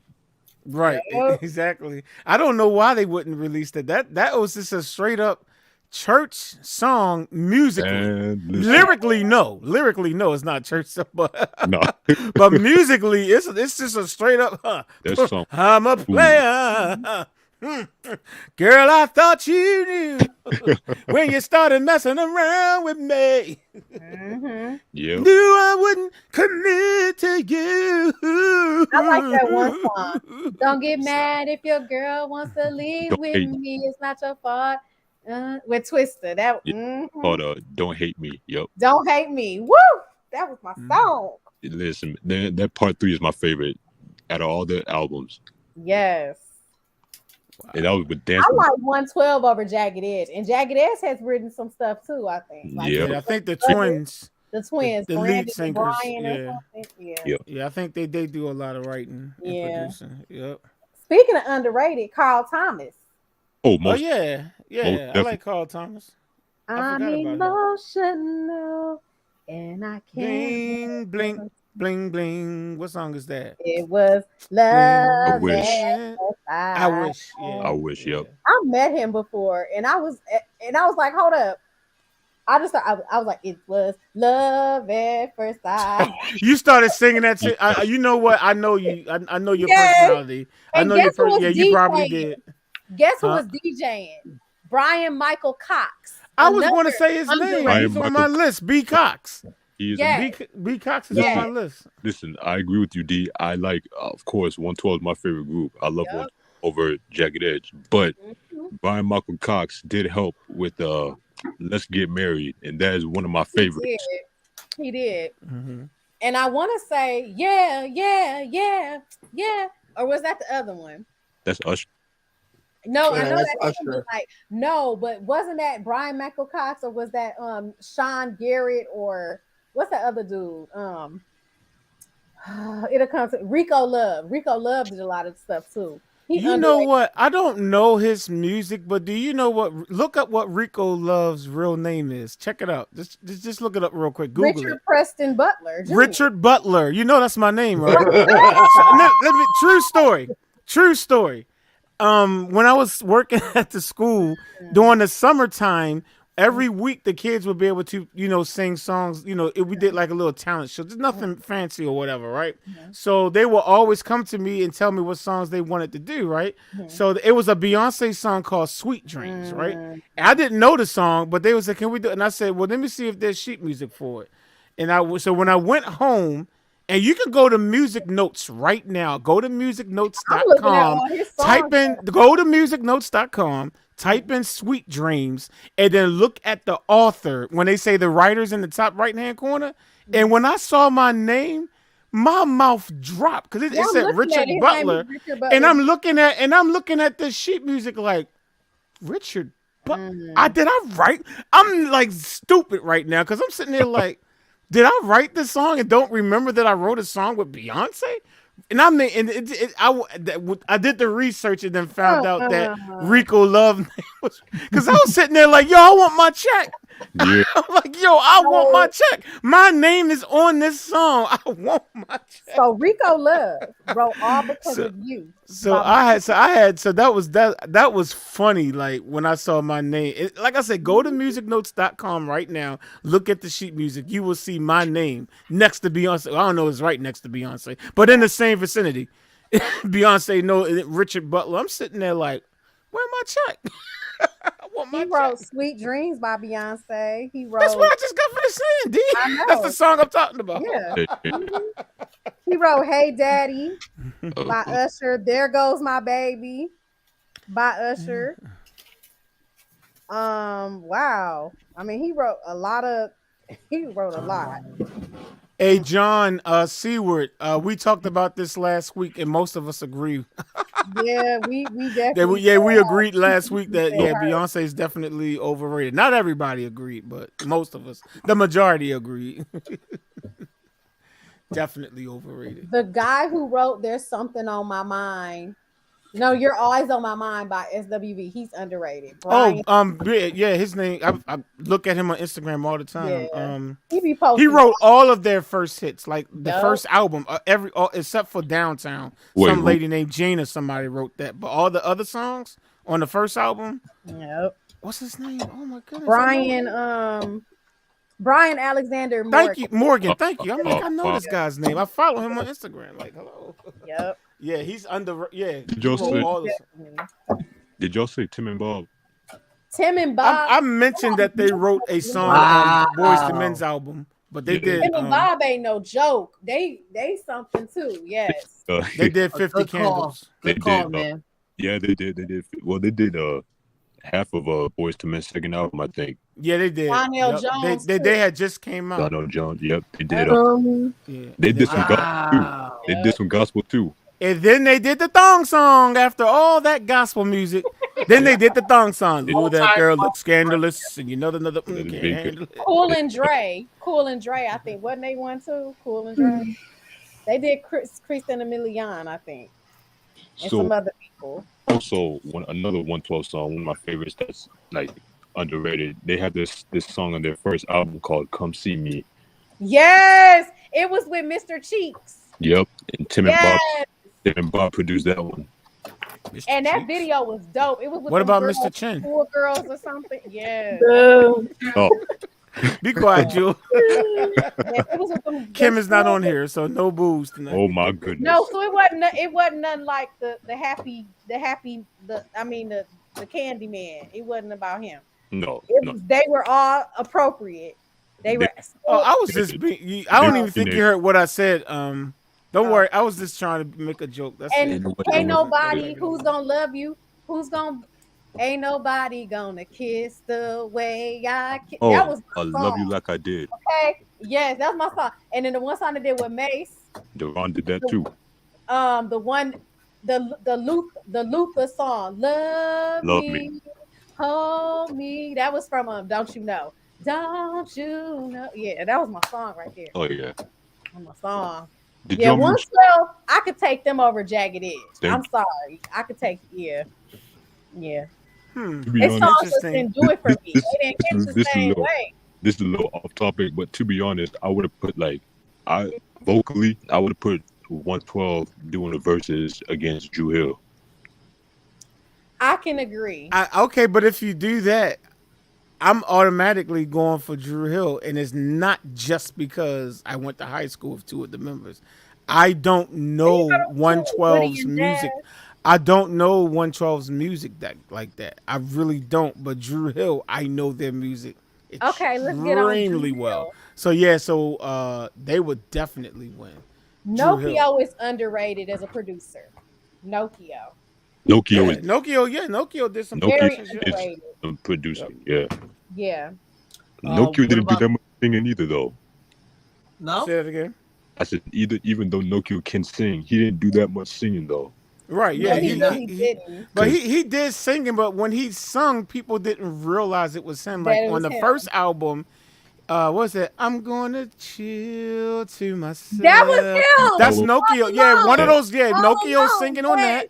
And then Nokia was all. Yeah, that's him saying I'm a chill to myself. Yeah. That's Nokia. This And is then on the second album, he's singing "Excuse me for a moment, let me introduce No, that was the myself. yeah. I am love." Oh, that's the first album. I am I can't love show you how to- overflowing, and I come to get you. That's Nokia. That's the first album. You're Listen, right. One of my favorite Drew Hill songs that Nokia sung was The last song on the second album. Go ahead. What Are We Gonna Do? Yeah, what are we gonna do? That entire first verse is Nokia. Yep. And Cisco even says it because before the first verse, Cisco goes, Nokia, Nokia. And then that entire verse is Nokia. Most people don't realize. He's like, really don't know you well. Yep. Got to get I'll be to honest. know me I'll be too. honest. Yes. The first album, I didn't know Nokia was singing, but the second album, that's when I heard. I was like, "Yo, you can sing." Yeah, that's him. Yeah, that's him. Yeah, He could rap too on that. You are everything. oh yeah, he did. Yeah, him and that what's that dude? guy did that rap together. Yeah, Ja Rule.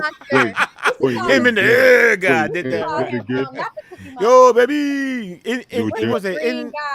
NOKIAO. Yo, Jazz. Do or die in America and why? Everybody get robbed. D-I-O, baby. Yo, Jazz. What? Do that noise again. Boy, you telling I couldn't me think of his why name, you man. I be couldn't think of telling Ja me Rule. you Yeah. mentally. That's why they frequently frequent me. Oh, okay. We're not doing that. That rap is kind of raunchy, man. For you are everything. I wasn't gonna do it. I wasn't gonna do it. He be like being. He said being Nokia was a bit much. Got overseas that love to got and the that love to So what the you want from you? All those were bad words. So I was just like, yeah, you gotta. Nokia was getting. Yeah, he was really like cussing up a storm. Ghetto celebrities for Be More. Okay, you see, I'm okay. Baltimore. I know what he's. I know. I just did the thing. Anyway, we gonna move on. Being Nokia's a bit much. Got overseas that love to got in the states that love to So what the you want from? That's all. Ghetto celebrity from BMO. Murderer do and why? We talking about Joe. I'm talking about Nokia. But anyway, go ahead. Oh yeah, Joe is definitely underrated. Joe is a really good guitarist. Yeah, he is a good guitarist. A really good guitarist. And you don't see that. By him. Why are all the good girls taken every time? That's my song. I don't know that song. He does have this song on I think it's his third album called My Name Is Joe. He has a song called what was it called? I can't remember. Couldn't come up with Man, I just lost it. Oh, sorry, bro. It's called Good Girls. My bad. It's late, man. It's late. I lost it. And I'm gonna tell you another person. I want to know what turns you on. I hated that song. I didn't like that song. No, Mitch. Go back to sleep, Mitch. Go back to sleep, Mitch. I was never asleep. I know a good topic. The most Somebody sleep. Oh, never mind. The most played songs that get on your nerves. This is how we do it. I never liked that song. This is how we do it. Like when it come on at a party, you like, oh man, it's time to go home. I'm about to go home. Let's go home. Let's fry some chitlins. Oh no! Look, Mike is gone, so we done with the chitlin talk. Oh yeah, we are done with the chitlin talk, Mike. And then like that song, "Return for the Man." I do have something to say. I do got something to say about Return of the Mac though. Well, I forgot what's the name of the guy that sing that song. Mark Morrison. He stayed in prison. He stayed in prison. Mark Morrison. I think he helped write and produce that song, but it's a sample of Games by Chucky Booker. Yeah, I was about to say that is a sample. And he work and he hard. yep, and he didn't give Chucky his credit. And he got sued too, didn't he? Because Chucky wasn't playing. Yeah, Chucky was not Chucky playing. like, where my check? Cut my check. What did so how do you think he was going to get away with that? Wasn't he English or something? Yeah. So I wonder if he thought like, well, hey, if I just put it out in England, nothing will happen. Because you want to know what people do. Somebody told me it's this lady named Chanel Red. She's a songwriter. She wrote for Destiny Child or whatnot. She told me this is what they do. So most of the time, it's either they don't want to pay you. They don't want to pay you the ridiculous amount of money. They feel like, you know what? Hey, my album gonna sell really good, so I'll just pay you out of that. So he probably felt like, hey, the album was gonna do really top notch, and he'll just get a cut from that, because that's normally what happens anyway. But then some people just don't want to pay you because some people do charge an arm and a leg for these tracks, and then also it's just like, hey, this audacity, like, you know what? I'm gonna try to get away with this type thing. Yeah, that stuff is like it's weird, like to figure out like what's actually plagiarism and what's not. Like, you had the whole like Vanilla Ice, David Bowie, Queen thing. Oh God, that's so funny. Then you boom, boom, boom, boom, boom, boom. Well, that really was that guy's song that. though. It was that entire track was like sample. It was the whole song was that. Right, yeah. But mine goes like this. Boom, doo, doo, doo, doo, doo. I said, right, yeah, he tried to be like, it's this itsy bitsy little change. Yeah. They just added one little thing, but then it gets like out of control the other way. Like we were talking about Tom Petty, and like just a few years ago, like I think right before Tom Petty died, they had that Sam Smith song "Stay With Me," and then they matched the chords to the Tom Petty song "Won't Back Down." But it's like you're suing somebody over using like the same three chords. I mean, that kind of 50 people have used already. Yeah, that's true. I mean, how many times has that chord progression appeared in pop music? That's just like, I don't think you should be able to sue people on chord progressions. It should be on melodies because everyone uses the same chord progressions. Yeah. The same chord progressions, they might be in different keys or whatever, but they're used over and over and over again. Ladies and gentlemen, for the first time in 10 years, Mayoli has finally returned to the panel after like 50 years of not being on here. Sir. The Canadian man himself. What's going on, Mayoli? Hello. Before you It's a talk, really good topic so far. If you guys had room, I know it's late there. Is it? Speaking of Yes, so Canada, go to sleep. No, I'm sorry. Speaking of Canada, do you know who Snow is? Who? Snow. Yeah, snow is that stuff that falls from the sky. It falls from the sky, and when it's cold, it builds up on the ground, and then everything gets slippery. No, Snow is the rapper or the singer from Canada. You mean Snow Allegra? No, Snow. I know what snow is. I live in Baltimore, girl. Of course I know what snow is. I lick your boom boom down. Oh, you mean Informer Snow? And he had another song called "Sexy." Oh, they got different types of snow. I am not aware of. Okay, I got another one for y'all. This Have you dude heard? dead. Okay, the acoustic kids in G. bed. Jane Child. I don't wanna fall in love. No. Love cuts just like a knife. I love that song. It sounds familiar, but I don't know who that is. Yeah. I did. Yeah. See, Jay, June know what's up. Let me ask you guys a question, though. She's a I white lady noticed- with braids, but she was dope. Okay, she was dope. Okay. How do you guys define overrated and underrated? Because The it same seems way like you if do. someone doesn't like a person, then they call them overrated. I don't know if that's the proper way to. Everybody define it. has their own personal. It's your preference. It's their own personal like. It's Yeah, just an excuse for people to argue about music, I think. Yeah, that's what it is. It makes for a good live stream. Yeah, yeah. It makes for a That's good true. live stream. Yeah. Except for Beyonce, that's a fact. Yes, that's a fact. She's overrated. We're not gonna That's argue just a that. fact. She's just That's a overrated. fact. I That's a fact. listen to you guys talk about that, and it's like I think you're judging Beyonce like Oh, Lord. as though you're judging like an opera singer, as like who's the No. best like Okay, no, you don't understand. I don't know Let me nothing. break let me it down break it for down you for so you. it can be forever and consistently broke. Okay. Embedded. She's overrated. Okay, did you get that? Did you get that? She's overrated for many reasons. I'm gonna tell you what solidified her being overrated for me. You know Do when it, D. that movie soundtrack came out and Lettucey was on there singing Precious Lord. And when she was supposed to sing for the Grammys and Common and John Legend was like, you don't turn down Beyonce. She wanted to do it, so we let her do it. I remember something That about that. was I so do whack. remember That was so whack. Because that was supposed to be Lettucey's moment.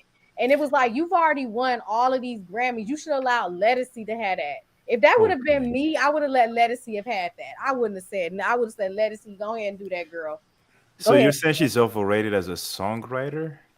No, she's overrated. Well, last like week we in were talking general? about artists. People, Last yeah, week yeah. we was talking about artists, and we Yeah. said that she was overrated last week. Even as an artist. Yeah, that's what we were as a referring. We didn't talk to her. songwriter, she is We As a haven't talked song- to her about a songwriter or Okay, producer. We as a haven't talked to her. songwriter, I'm not gonna argue with it because if you look at credits, the way as songwriting credits goes is usually There's the 50 person. people on the song now. But what she Yes. does, she'll say something like "Bootylicious." Oh, I wrote that song. That's what somebody was. Neo was saying that because she tried to take "Irreplaceable," but Neo Yeah. said, "No, no, no, no. You're not gonna take that. You ain't gonna take Well, that." but that's the thing. When you look at a songwriting credit, it's the Mm-hmm. person that contributes the most that their Correct. name goes first, and then everyone else. That it's based on the amount Yeah. of contribution. So when you look at a typical Beyonce song, usually her name is not the first name. It's usually like Ryan Vedder, for example, and then Beyonce knows Richard Butler. Yeah, so Yep. that's kind of how That's you look Rico at who- Love. I wish it was Yeah. me, but Rico Love, Yeah. but Richard Butler. So, So when you're you look right. at you look at someone like Sometimes Adele. it doesn't, Yeah, though. yeah. Sometimes it doesn't, and I'm like, and not even that because I don't even look at that because I'm like, people have like got on her like, no, you did not write that song. No, I wrote that.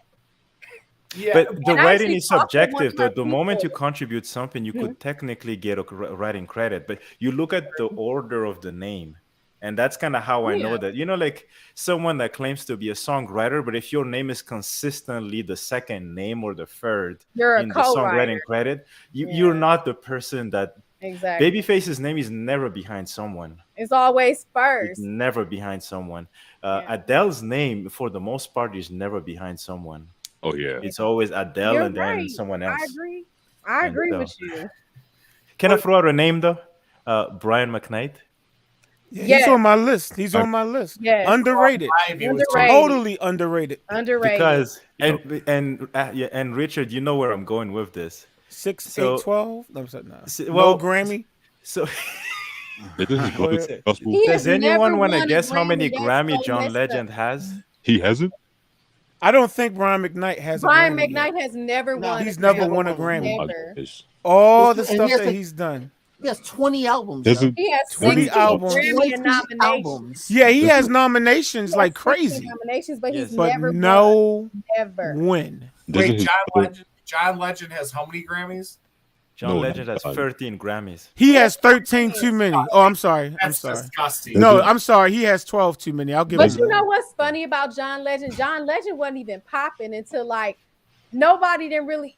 He He wasn't. came out popping with Kanye West. That's the only 5 reason or why 6 people ride years with him. ago. John Legend didn't really start popping until like 5 to maybe 7 years ago. Because when he first But that's came my- out, nobody wasn't really popping for him. He didn't. That- He wasn't mainstream. He was R&B, No, but I he think he wasn't was. pop. But he was Okay, you're saying pop. Okay, you're now saying, he's now you're saying everybody pop. rocking with him. Once he crossed over with all of me loves all of you, and But 12 okay, that's when Grammys? people started rocking with him. I love John Wasn't Legend. that what he got the Grammy No, for? I think. Again, Dizzy, it's not the fact that, we're not saying someone is bad, but, to be, is he okay. Mhm. To properly rate as underrated means, okay, we know you, we know your song, we know you're good, but you're not getting enough The recognition. accolades. You're not getting John the Legend accolades. is overrated. And if you look at He's Go ahead, man. overrated. Is that what you about to say? He's right. Brian McKnight's not looked at that way by No, people, but he he's should not. be, because in reality, if it was based on talent, Brian McKnight would have like 100 Grammys, and John Legend would have I never agree. seen the inside of a recording I studio. agree. Okay, I don't know about that. That's a Okay. little I hard. don't know about No. never see the inside of a recording We'll say studio. this. Okay, Boy, I'm gonna put it this come way. on, man. No, I will say Brian this. Legend, I mean Brian McKnight, to me, I like his songs. John Legend got some pretty okay, they all right. Let's go on tonight. Let's go to the park. Yeah, I know D got to sing. Go ahead, baby. Anyway, so anyway, no, but wherever that song is, anyway. But to me, he was boring. Just like that song he came out with, Andre 3000. Give me the green light. Boring, totally boring. Oh yeah, that boring. Snooze fest. Boring. Milk toast. Boring. To Hey, me. D, do you think that song was interesting? It was interesting, but it was boring. She's messing my joke up. Okay, Oh, never mind. Go ahead. On top of which, he plays. He has the potential to solely produce an entire album all by himself on a vast array of genres. He pretty much does produce his own music, though. Brian McKnight can too. He did some jazz stuff. I want to say he did something with what's his name, the jazz guy, Dave Kaz. He did that careless. He's a jazz pianist. If you listen to him play the piano, he plays. Like, I mean, for real play. He's a jazz pianist. He did a song with Wayman. He did a song with Wayman Tisdale back in '95. Yeah. I love like Wayman Tisdale and Bernie Williams, how they like got rid of like a sports career. They're like, I'm just gonna become a jazz guitarist. Right. You know who else did the that Phoenix too? Suns player, yeah. You know who else did that too? But that's the thing about. Who did that? I'm sorry. Ben Tankard did that too. Ben Tankard, yeah. He was a sports, he played basketball, and he's now a jazz, like gospel artist. You know, they call him the Quincy Jones of gospel music. You know, yeah. You know who tried to do it? Shaquille O'Neal. Hey, Shaquille O'Neal actually has Shaquille O'Neal. He actually his albums actually. He was good. He was good at with rapping, but his rap career didn't take off. Well, I mean, that's when he started winning in Los Angeles. Yeah, too. Kobe did do a song. He did it. Yeah, he did with Brian too. He did a song with Brian too. Yeah. He did. It was a remix. It was a remix of Hold Me.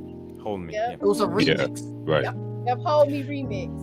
That, to me, it's the Grammys on how I judge someone, whether they're overrated or underrated. Because that, to me, like sometimes the way the things are voted on, it's absolutely mind-numbing. I would say this because there's so many. Like, for example, I'll give you an example. Michael Jackson, by any means, is like one of everyone reveres him. Like, he has 12 Grammys, right? Yeah. 12. Does anyone want to guess how many Grammys Alicia Keys has? She got about 22, I think. Don't she got about 22? She got 17. Yeah, and I love Alicia Keys. Too. She deserved them because she writes and she's great. Yeah. But more than Michael Jackson?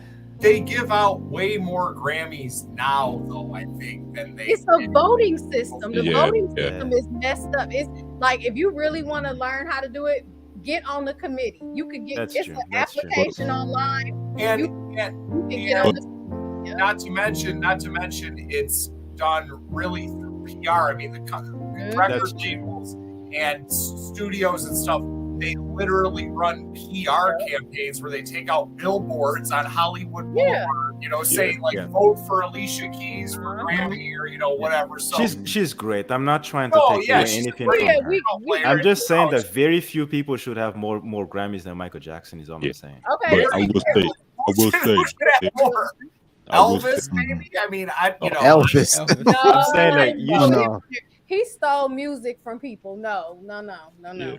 But I will say that there's so many artists out there that's like great singers. You would think they have a couple Grammys, but they don't have none at all. Well, but that's the thing that bothers me about Brian McKnight. Like, okay, fine, you don't. Okay, 18 nomination. You couldn't give him even R&B song or best R&B album. Not even R&B. I get not record of the year, not album of the year. I can let that go, but not even R&B. Yeah, he lost to Even with 1999, that was like the year of McKnight. That was the year of Let me go back to the stage.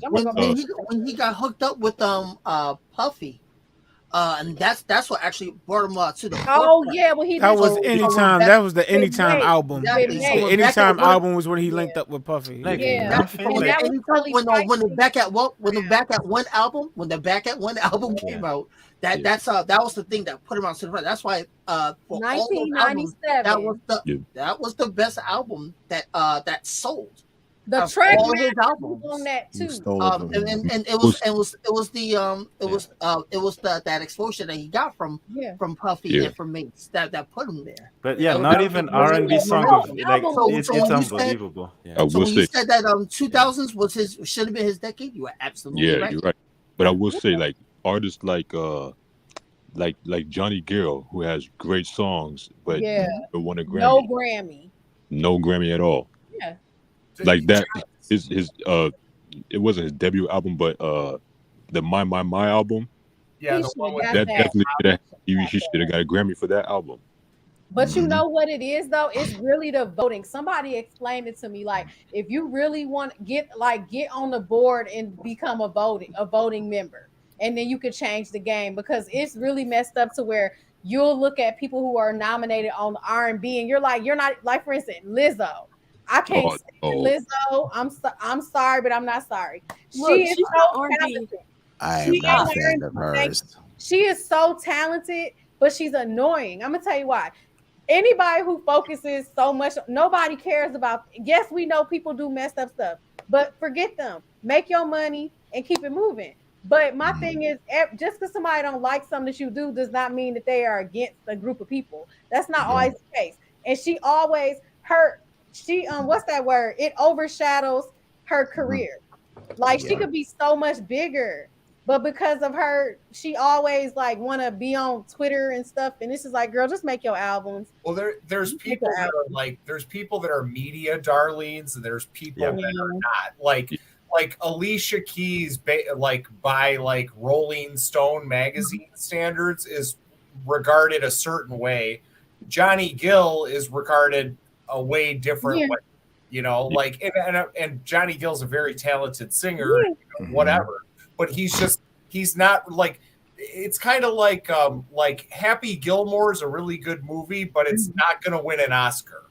Like Johnny Gill is kind of regarded more as like Happy Gilmore than Alicia Keys, I guess. I will say this though, Johnny Gill, even though he did have his own sound, they didn't know how to market him. Yeah, I feel like he tried to be a little bit too much like Luther. Yeah. No, I disagree. His voice, his voice was very mature. Like when he was he was like 12 years old. Literally, he was already like deep voice, like singing very mature, kind of like look at that song, Perfect Combination, with him and Stacey Lattisaw. He was already like singing very mature. No, I agree. I'm just saying. My best friend is like that. I agree. I'm just saying some of his singing style, like some of his ad libs, you can tell that's a Luther ad lib. I don't think he was when trying to be like he always does like, you know, that Luther, how Luther always goes the ooh. No, brother. I'm like, Johnny, stop. So Johnny always run.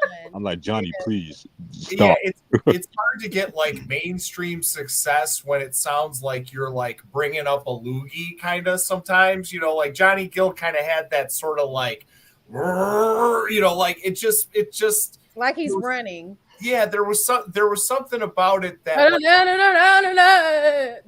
Richard, remember when we were talking about Aretha Franklin being a little screamy? I think Richard is gone. I'm here. I'm here. I think I'm here. And Rich. that was Tony that said that. Me saying that. Oh Lord. But Johnny Gill, maybe by some people might be considered a little, you know, grunty and screamy a little bit, I would say. Johnny. I think that to me, they just did not they didn't know how to market that man because his voice was very well. He was young, sounding like that. He was a teenager with that voice. Yes, they didn't know how to market that. But that album very hard to market people. Yeah, but that album, I mean, that was a massively successful album. I mean, it had to sell at least probably 5 million copies or more. I would have guessed. You know, it was the problem is that when you are not able to cross over, that's what they did with Phyllis Hyman and Whitney. Whitney was able to cross over. If you look at all her songs, people knew what they were doing. But Phyllis Hyman, they could not do that with Phyllis Hyman. Why could they not do that with her?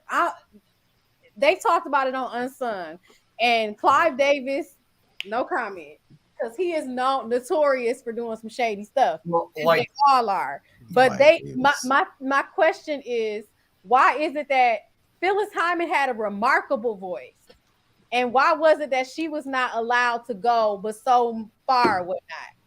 Well, some people, it depends on like representation too, right? Like so for instance, take somebody like Mary J. Blige. Mary J. Blige has incredible representation. But she wasn't always there though. A lot of people didn't rock with her. She didn't get made. She had an incredible voice. And she has an incredible voice or whatever. But if you look, Mary J. Blige is on, you know, she's on Entourage. She's making cameos in movies. Yeah, but before that, she was like, it wasn't about that. I'm gonna tell you, when she started doing stuff with George Michael, Bono, and Elton John, that's when she began popping. Because when she did the 411 album, wasn't nobody checking who Mary had a who? Who Mary? Who is that? She had a little lamb. But no, that 411 was. But nobody knew her out of the black realm. Nobody knew her. Nobody knew her until she did the crossover, and she was able to cross over because she was with what's that one white dude, Jimmy Iovine. Yeah. He's good at that. Like with certain people, he can get you to that level. And also, I want to say it was somebody else too that was in his camp. But he's a big Mary J. Blige. Like once you get on their good side, yeah, they rock with you. But she at first nobody wasn't rocking with her like that. They was not rocking with her. Yeah, it was. For Mary J, it was her Burger King commercial. That's oh man, let that go. Whoa. You mean the chicken? Stop. Yeah, let that go. I would say I agree, but I would also say that, you know, part of the reason that she probably got opportunities to do that stuff with Elton John, all the crossover stuff, is like you say, representation. You know, like they liked her voice. Yeah, she had a special kind of voice. I would say that's true, but there's also like there's a lot of people that we could talk about that, you know, probably maybe have a better voice than Mary J. Blige. But that's true. But they maybe have. Oh yeah, that's not hard to find. Anybody on this panel sing something. There you go. I don't care who you are. Just sing something. They go a better voice than Mary. I think I got what you're saying, Tony. That you know it's the person that backs you up. Like, you know, Whitney had Clive Davis. Yeah. You know, so and that's true. I mean, to the point where I think everyone remembers. You know, Chanté Moore had a song that she finished. Yes. And Puff heard the music and they gave it to J-Lo. If you had my love, and I listened. Yeah, exactly. To, and so you know, Puff was a well known, and it was more influential. And Rodney Jerkins had to give the song to J-Lo. Yep. And but so the thing about it though with J-Lo, and that's why I don't respect her, because she do shady stuff, and she cannot say she didn't know about that. She knew. That's why Mariah don't know her, because she did a lot of messed up stuff to a lot of people. Like J-Lo cannot sing. No. And she lessons from Steve Mackey, who is known in Hollywood. And I'm like, why are you working with her? It don't matter how hard, she ain't gonna never sound like Beyonce. Girl. That's why. I don't know if that's shady or it's a competitive business, and you know she had an advantage that Chanté Moore didn't. She knew. She wore that green dress at whatever award show, and she was having intercourse with P. Diddy. That's why. Yeah. I know that. To me, again, I understand. Again, there are people that are better singers than others, but there's more to being successful than being a good singer. Talent. And yeah, exactly. So if you are her and you have someone who is a super producer, and I don't know if she even knew that the song went to Chanté. Like it was her debut album, right? So. But that again, I'm not rodeo though. She did stuff like that too. Like listen to her album. That's Ashanti singing on, and other singers singing on that whole album. Mitch is just done. And Richard too. Yeah. Oh, there he is. Yeah. They're gone. I They're mean, gone. it's so I'm funny. letting y'all have it. I'm J-Lo awake. is I'm wide awake. thing I'm is letting y'all have it. J-Lo. That whole story, it's so many I don't stories know that people J-Lo's know about music that, anyway. how she got to the top and all of that and whatnot. Everybody, oh my God, J-Lo. And I'm just like, girl, bye. If you knew her story, if you knew some of the stuff she did, you would be side-eyeing like, okay, I don't respect you, sis, because I don't know her music anyway. Can she sing? I don't know no. any music. No, actually, I I take mean- that back. When she sings in Spanish, she sounds good as heck. But when she Okay. sing in English, no. I don't know. Horrible. That's Dang. horrible. Horrible. Yes. I don't know any J That Lo. album she did I don't with know her her songs husband, either, so- Mark Anthony, was good. That was a good album. Mark can sing too. I like Mark. I think Raphael Sadiq is another person who, Has he although really- he does have one Grammy, he has one Grammy, Yeah, he but does. his catalog goes back to like the late '80s, and he's still going. And that includes between albums and like he's done stuff for Insecure. He's done stuff for Luke Cage. Like he has a very beefy portfolio, and even with all of that, he only has one Grammy. Now And I have to say something about him. I think Now- politics. All politics aside, I'm just talking about like the stuff that he's contributed towards the culture, the shaping of the sound, going through the New Jack Swing He's era, underrated. through the neo soul, so-called neo soul phase, and then into the present. Like he's been a staple within the genre. Yeah. And I don't think he But got he's his underrated. You're right. Like he did. I'm looking at his production. He did stuff for Mary, for Miguel, Rick Ross, Salon.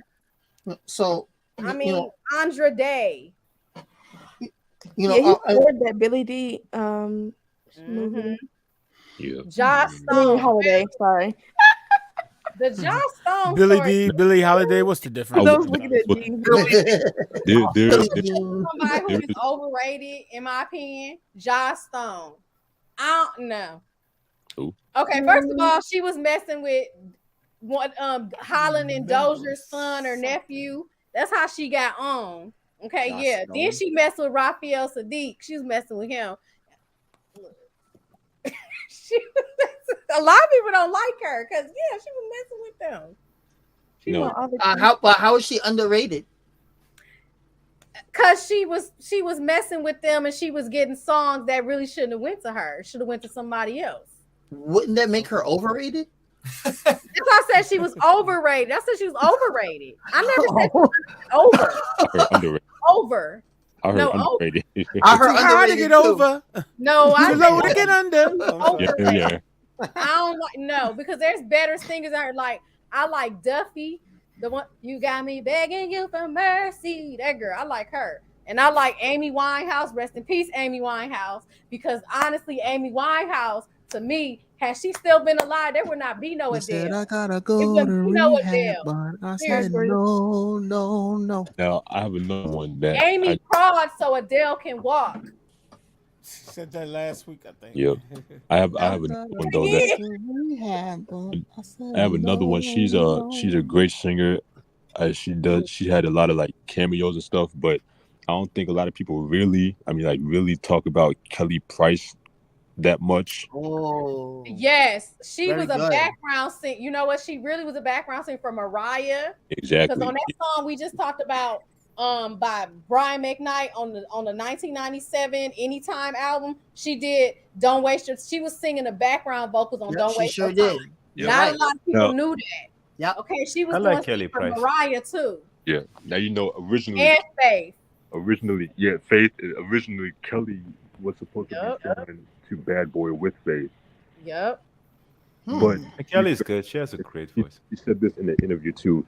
She said, besides going with Puffy, she went and signed with the Isley Brothers label Mhm. because she felt that her and Faith Evans, they were completely different, but they were also too much alike. I How can are they alike? understand that. I can get that. and she has 9 Grammy nominations, and I don't think she's ever won. Has she won any of them? That's another yeah. But she's very, you know what? She was able to go to gospel too. She did a lot of stuff with gospel as well. Because that joint with Ron Isley and she. Kelly I like her song when she's featured with someone else. Yeah, I like Kelly's songs when she's featured. Yeah, she did a lot of songs with the other guy who was in jail too. But What? Y'all love these prison songs. Candyman. Yeah, but yeah, but her song with Heartbreak Hotel with Faith and Whitney Houston. Yes. Oh, there's a song that she had. All I Want Is You. That was with KC, Gerard Levert, And she got a song with Oh, Stokely. I love that song. Yeah. I'm not your daddy, and whatever. You're not my daddy. mama. You're My my dad, yeah. And da da da da. Yeah, that song is crazy. Ooh, That you know song who else is is an bananas. underrated songwriter? Who? RL from Next. Yes. Okay. Robert L. Huggard. Yes. What did From he write? Minnesota. From Minnesota. Thinking from Minnesota. Okay, first of all, he wrote for Adele. Whatever You Want to Do, he produced that and wrote. And Little Mo is the girl singing it. Little Mo is another underrated person. Yeah, she can sing.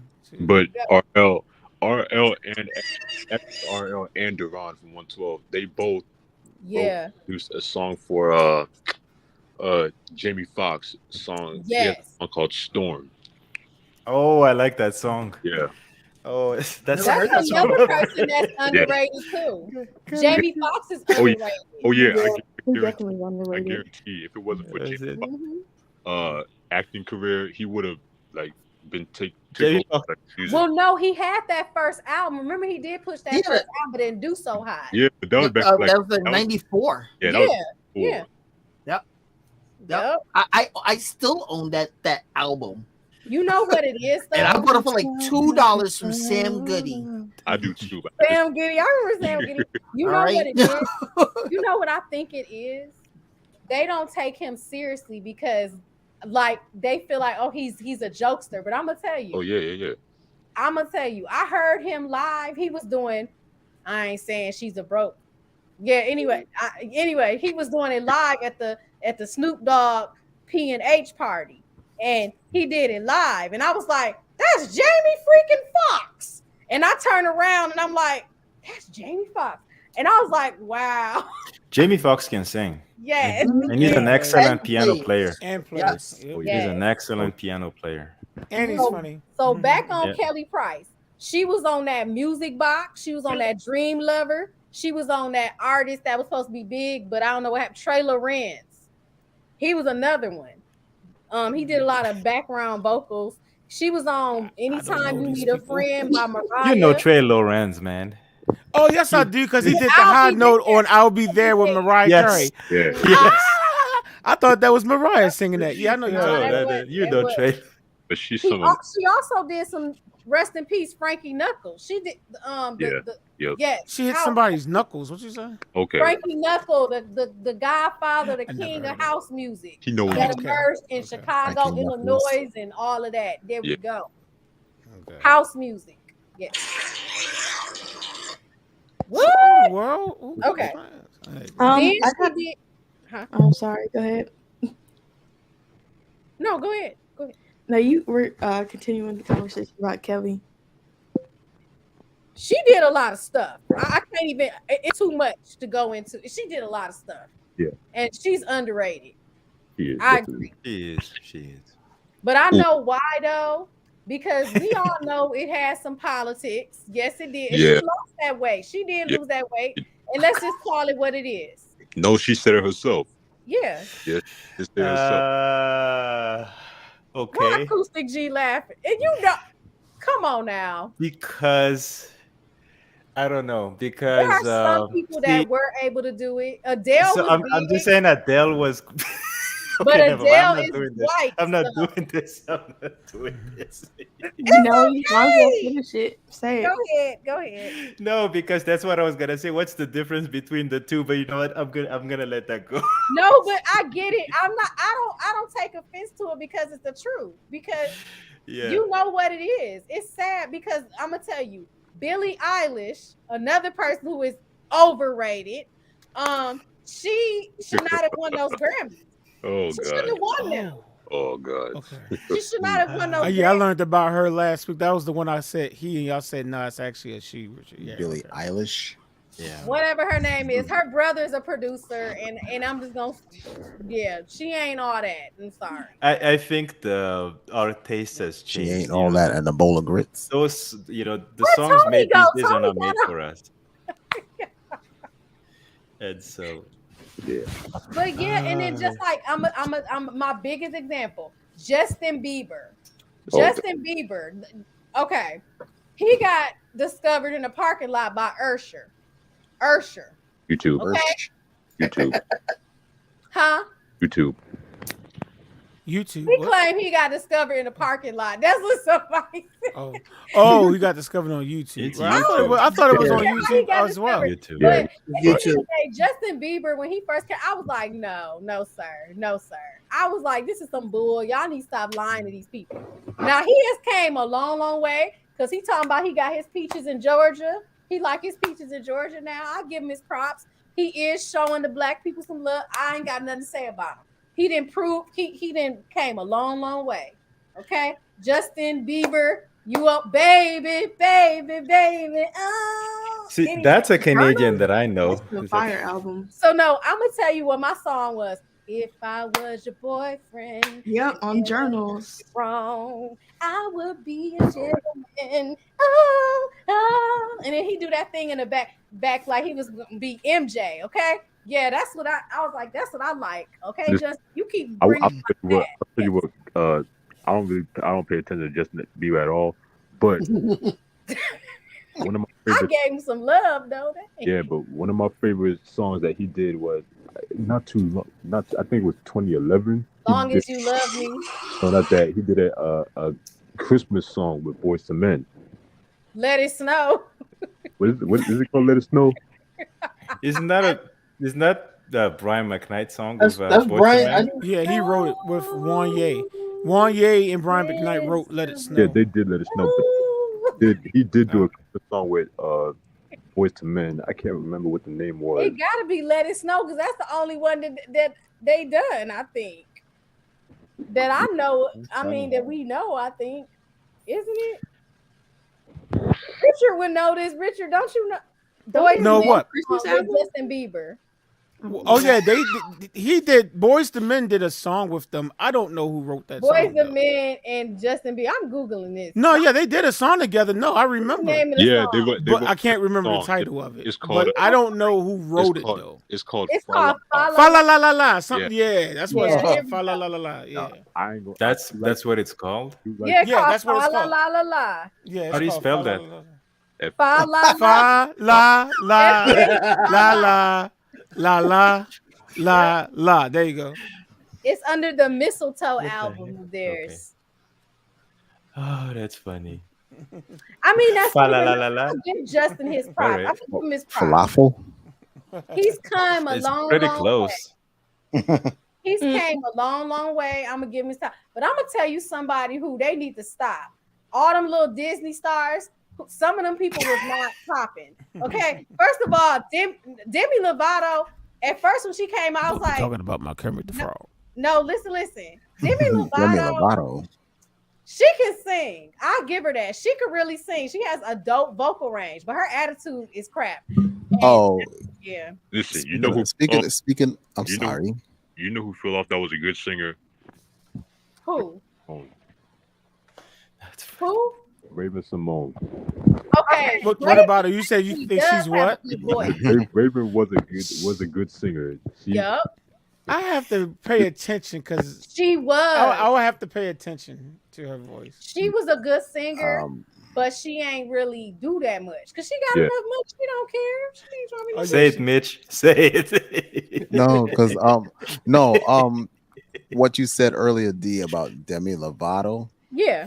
There was something I watched. I think it was probably the X Factor or one of the one with Simon She Cowell was on it. really mean to people. Is that what you're Yeah, gonna say? she was talking to this one guy, and Yeah. then she mentioned something to him talking about something about him not chasing the dreams and not everybody could do what she do or do what everybody can do. But then the dude on the stage said, that's why you use auto tune and I don't. Oh, I remember that. No, I but remember you know that. what's Yeah. funny though? And I that remember proves that. my point. She got a nasty attitude. She was the one who said that she don't like Mariah because Mariah is mean. No, you mean. You always be talking about people. I ain't never seen nobody, and this is no disrespect to nobody who have addictions. If I have a problem, I'm not gonna sit up there and talk about somebody else who got a problem. That's a hypocrite. The pot calling the kettle black. She always talking about somebody, but aren't you the same person that has some issues? That's just not cool. She need to just stop talking about people, just sing. That's what she need to do. And Mariah don't know you, so it don't matter. Mariah don't know you, so She cannot hold the same she don't know candlestick you. as she cannot hold the same. She cannot be on the same pedestal as Mariah. But it don't. I get it. But it's just like, why do they always got something to say about Mimi? Mimi didn't work hard. She didn't fought. Okay, she didn't. All her life she had to fight. That woman that had to fight. And I'm just tired. I'm tired of them coming from Mariah. I'm tired of it. You know, I'm sick of it. Leave Mimi alone. Okay, she still hit them high notes at her concert too, because I seen her and she hit them high notes. Mm-hmm. They just come for Mariah like nah.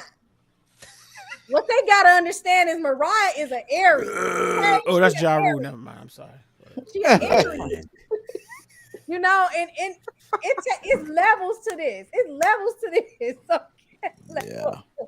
Mariah was Mariah was the modern day Celie from Color Purple. All her life she had to fight. Oh my gosh. Yeah. She had to fight. I don't understand the reference, but I think I know how much importance you put on Mariah, which I understand because I have. She had to fight though, man. She did. Okay, it's somebody trying to argue me talking about Mariah is white.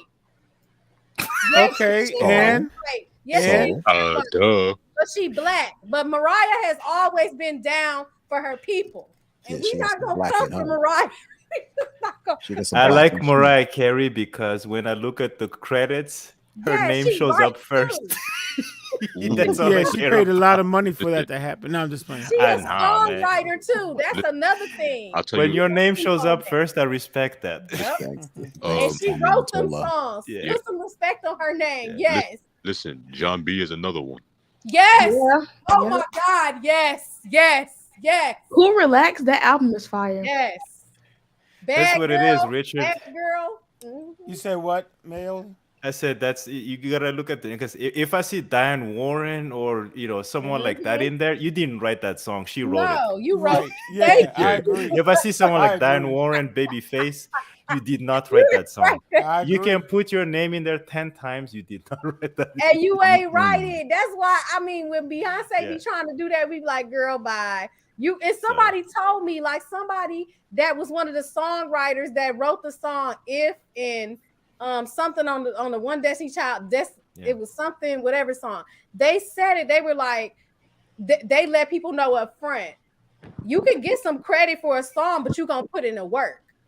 Now, if you put in the work, you can get some credit, but you're not gonna just put your name on there because that's what some people be doing. Because Michael, rest in peace, I love you, MJ. But they exposed him too. They said that sometimes he didn't write some stuff too. They did. They talked about him too. I was like, I love you, Michael. But yeah, they did. Some people did say that he had a tendency to do that at times. I said, really? But I will say this though, I especially love Michael Jackson in the new era where when you look at the song credit, it's like 10, like it's like a law firm. It's like 10 names. And it always made me wonder back in the days when you look at the song credit and the guy that's in jail, it's like one name. And it's like, how do they do that? Because But they used to do it all the time. Yeah. with Frankie Lyman. Remember to produce the manager. He ain't write none of them songs. Morris Levy. His name was on there. Morris Levy. Yup, he ain't write none of them songs, but his name was on it. But I'm gonna tell you what Nas did. Nas put his daughter on all of his songs, so she gets something. That was she smart. gets paid. She gets paid. She ain't write no song though, but she gets paid. Yeah. And the biggest thing now is owning your masters. Own your masters. Like that's your money, because you can do whatever you want to do with them. It's really hard to do. It is. Like very few people actually own their masters. Like it's incredibly hard to do. Like, and even like the people that do, well, because think about it, most artists are struggling, right? So you get that deal. The first deal is always crappy, right? Like you don't. Like, you always get the bad deal that gets you, like, you have to produce 3 albums, and so it's really difficult, like those, and it's really difficult to own your masters in those years. Remy Ma does, and you don't get any leverage until the 3rd album. What about Remy Ma? You keep saying Remy Ma. What about Remy Ma? I said Remy Ma does. She keeps her own masters. I mean, but you're right. Like it just like Taylor Swift. I'm sorry. But when you're a songwriter, I have to say you should have known better, girl. You should have known. You should own your masters. But she couldn't at the time. Like the first, again, it goes back to the first 3 album, right? You don't have no leverage whatsoever. Now, by the 4th album, she had leverage and she owns the master after those years. But the one before that, she didn't have it, and then they sold it, and then you remember what happened. So. I mean, that's the thing, and then also your publishing too. That's another thing. Yeah. That's what gets you your money. That's why for me, when people want to say, "I want to be a songwriter," I want to be a singer, and I want to do this. You singing ain't gonna get you your money. It's songwriting and production, and features and endorsements. And that's where Whitney has struggled, because a lot of Whitney's songs were not written by her. Yep. And then it showed. Yep. When towards the end. And that's the thing, like Whitney, but Whitney was never known as no songwriter though. Was she? No, Bobby Brown was a songwriter. Bobby Brown is underrated. Let's look him up. Somebody look him up. Bobby Brown. Yeah, he is underrated. He is. He the king of R&B. Oh God. Okay. And what's that dude that need to stop talking about? He the king. He did the national anthem. Jacquees. Hot mess. Oh, that was a hot mess. He sounded a hot mess. Like everybody talking about he can sing. All he does is sample songs. I know you want to rub. I know you want. Oh, that's another one. Talk about singing for a second. Huh? I am so sick. Every Chris Brown song that has come out over the past 5 years is nothing but a flip, and it's not a good one either. It's blatant, just like the worst kind of sample. Literally taking the whole song, changing a couple of lyrics, and boom. I'm mad at that his career. He was supposed to be set up to be the next MJ, but anyway, he was supposed to be. But I agree. They set him up because honestly, and I'm against, DV by all means. I'm never gonna say, whatever. I get it. It was wrong what happened. But they honestly, had he been another color, they would have set that up perfectly. So everybody would not have been touched. How everybody would have been good. But because it was wrong how Jay-Z was doing all that. That was wrong. All of them was doing that stuff. Like he was supposed to do that Michael Jackson tribute, and they shut that down on BET. It was just wrong how they did him, and I don't like it. I want my cousin Christopher Maurice Brown to succeed. Okay? That's your cousin for real? No, that's not my. No, that's not my cousin for real. But I just call him my cousin. Everybody's a cousin. No, that's my cousin. Like that's that's I want him to win. It's just I just think it's messed. Now somebody that we need to get on though, Trey Songz. Neighbors Know My Name. That's a good song. Nah, we can't touch that. Did he write them songs, Joe? You don't like that song? Did he write them songs? You mean Don't Ask My Neighbor? You talking about that one?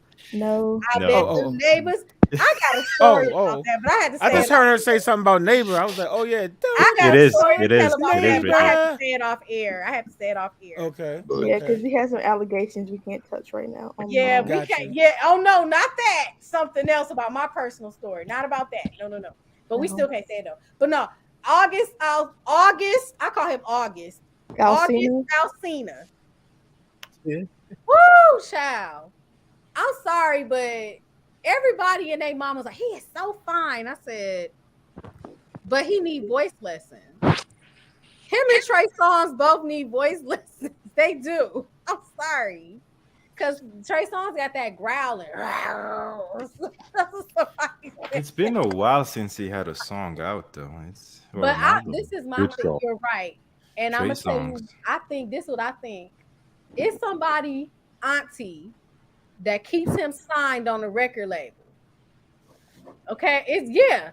That just keep him signed because he look good. I'm convinced. Because he has not shown no type of improvement in his vocal abilities whatsoever since his first I gotta leave. But that's the thing. There's more to it than the vocal ability. I understand that it's the most important. Improve. Rihanna has even improved. She was sounding like a goat. You don't call me no more. That's what somebody said, not me. Somebody said they was like she sounded like a goat. Rihanna has improved with her vocal ability and everything. That woman has improved. She's improved. She ain't the best singer, but she improved. You know what I'm saying? She working with something. She working with something. Her voice does sound better now that I think about it. A$AP Rocky said it. I think it's because earlier on her songs were written by The Dream, and he likes to do that a at the end, and we ain't I don't know. Him. And I don't know if that sounds good when Rihanna sings it, but yeah. But you know what? I like what he did with that. And Dream is underrated too. Dream is underrated. Yeah, he is. A lot of people don't like him, and I'll be like, you know what? Say what you say about him, but he's underrated. I think he's talented. I think, he got a whole bunch of babies and stuff. That ain't got nothing to do with me, but. He's talented. No, because that's what killed me about people. Like what we said earlier, we're going to talk about the music, they talent. We're not going to talk about all the discrepancies. We ain't going to talk about that. We're going to talk about their talent because that's the problem. I gave Demi her props. Demi, she's talented. Just don't give your opinion on stuff. You know what? That was one thing back in the day when like your talent was the main thing being sold. Yeah. Now people are artists, but also celebrities. Give their opinion all the time. Personalities, right? So like we don't have that mysteriousness, yeah. Right? We don't have that mystery. So it's like you're selling yourself and your music. So now we quote unquote care about what you have to say and care about what you do because that's what you're selling, I agree. Because back in the day, honestly, you didn't even really have to be on your album cover back in the day. And you could sell a song. But nowadays, like, it's different. Everything has changed. What I liked about back in the day was the vinyls. Like, you had some people, they were only known for their fast songs, right? So guess what? They'll put some slow bangers on there. And the only way you was going to get to that is if you bought the album. So you had to turn it over. And that was a great marketing strategy. That was dope. Now it's kind of like, dang, they just try to push everything on you. Like one person, I feel like they pushing on us, and it's like they don't allow you to like get to like the person. One person, they just push her, and I just really don't care for her music. Queen Naja or Naiji, whatever her name. No. Who's that? She was a YouTuber who. Who is it? She's a YouTuber. That kind of blew up. She's a colorist too, but we ain't gonna get. That's another story. That's another story. I don't know who that is. So. You got a song. That's the thing about the industry being so accessible. It's a good thing because talents that would have been otherwise undiscovered are being discovered, but it's also a bad thing because people who would have never gotten the chance because they don't have the talent that's requisite, they do have the chance. So like exactly, it's a messed up. It's a double-edged sword. I get it. It's messed up because. Honestly, now anybody could cut a track. And it's good, but it's bad because it's like, how did you even get there? But one thing I do like about social media is that you could build your fan base while you out here and people don't know you. You building your fan base, so then when you put something out, oh, I know such and such. That's such and such. People, you already got a fan base. You already got your squad.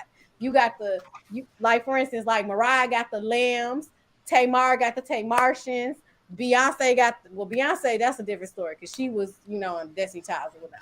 But you get what I'm saying. Like, well, you know what? That's another reason why Insta celebrities and like YouTube celebrities are being given like platforms like music and boxing. Look, they don't have to build a fan base. They've already done that. They already have millions of people who are wanting to come and pay for their stuff. Exactly. So it's like a no-brainer for these people. It's not. And the thing put them on. It's not.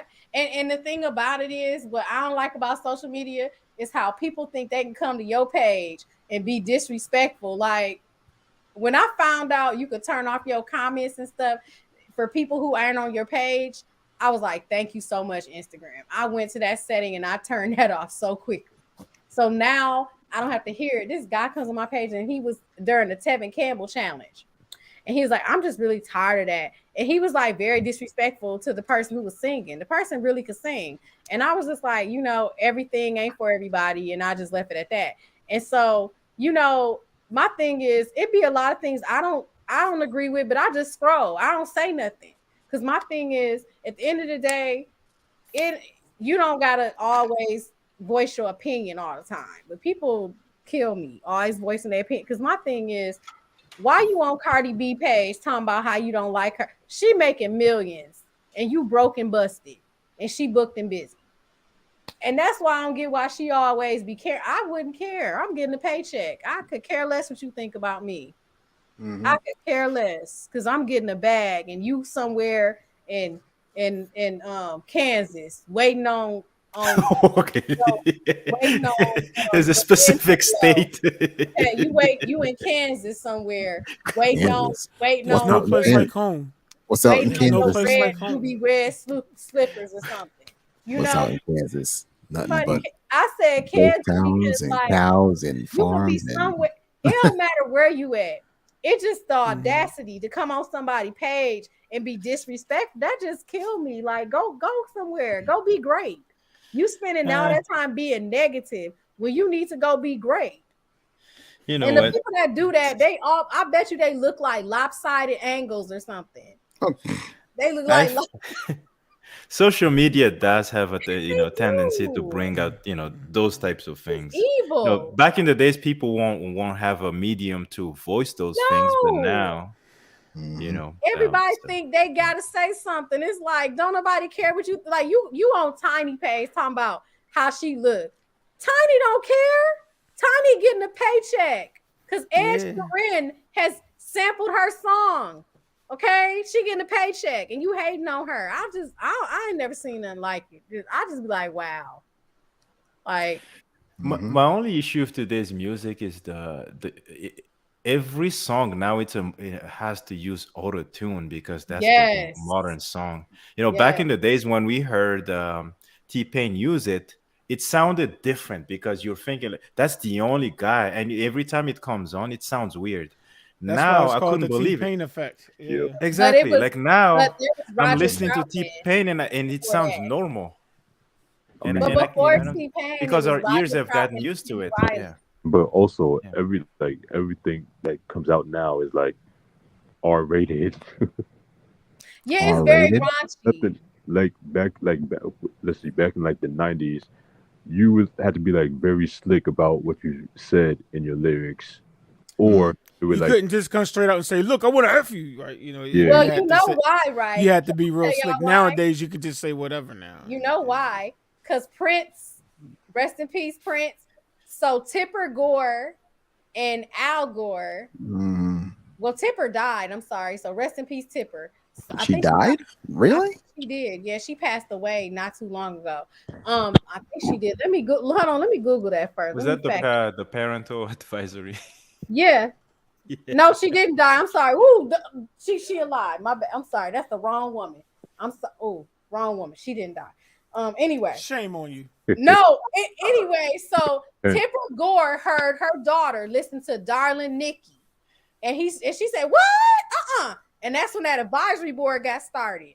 And then you got people like Dee Snider from Twisted Sister and all those bands, and they was like, "What? I don't want no parental advisory." And that's when they slapped that parental advisory on there.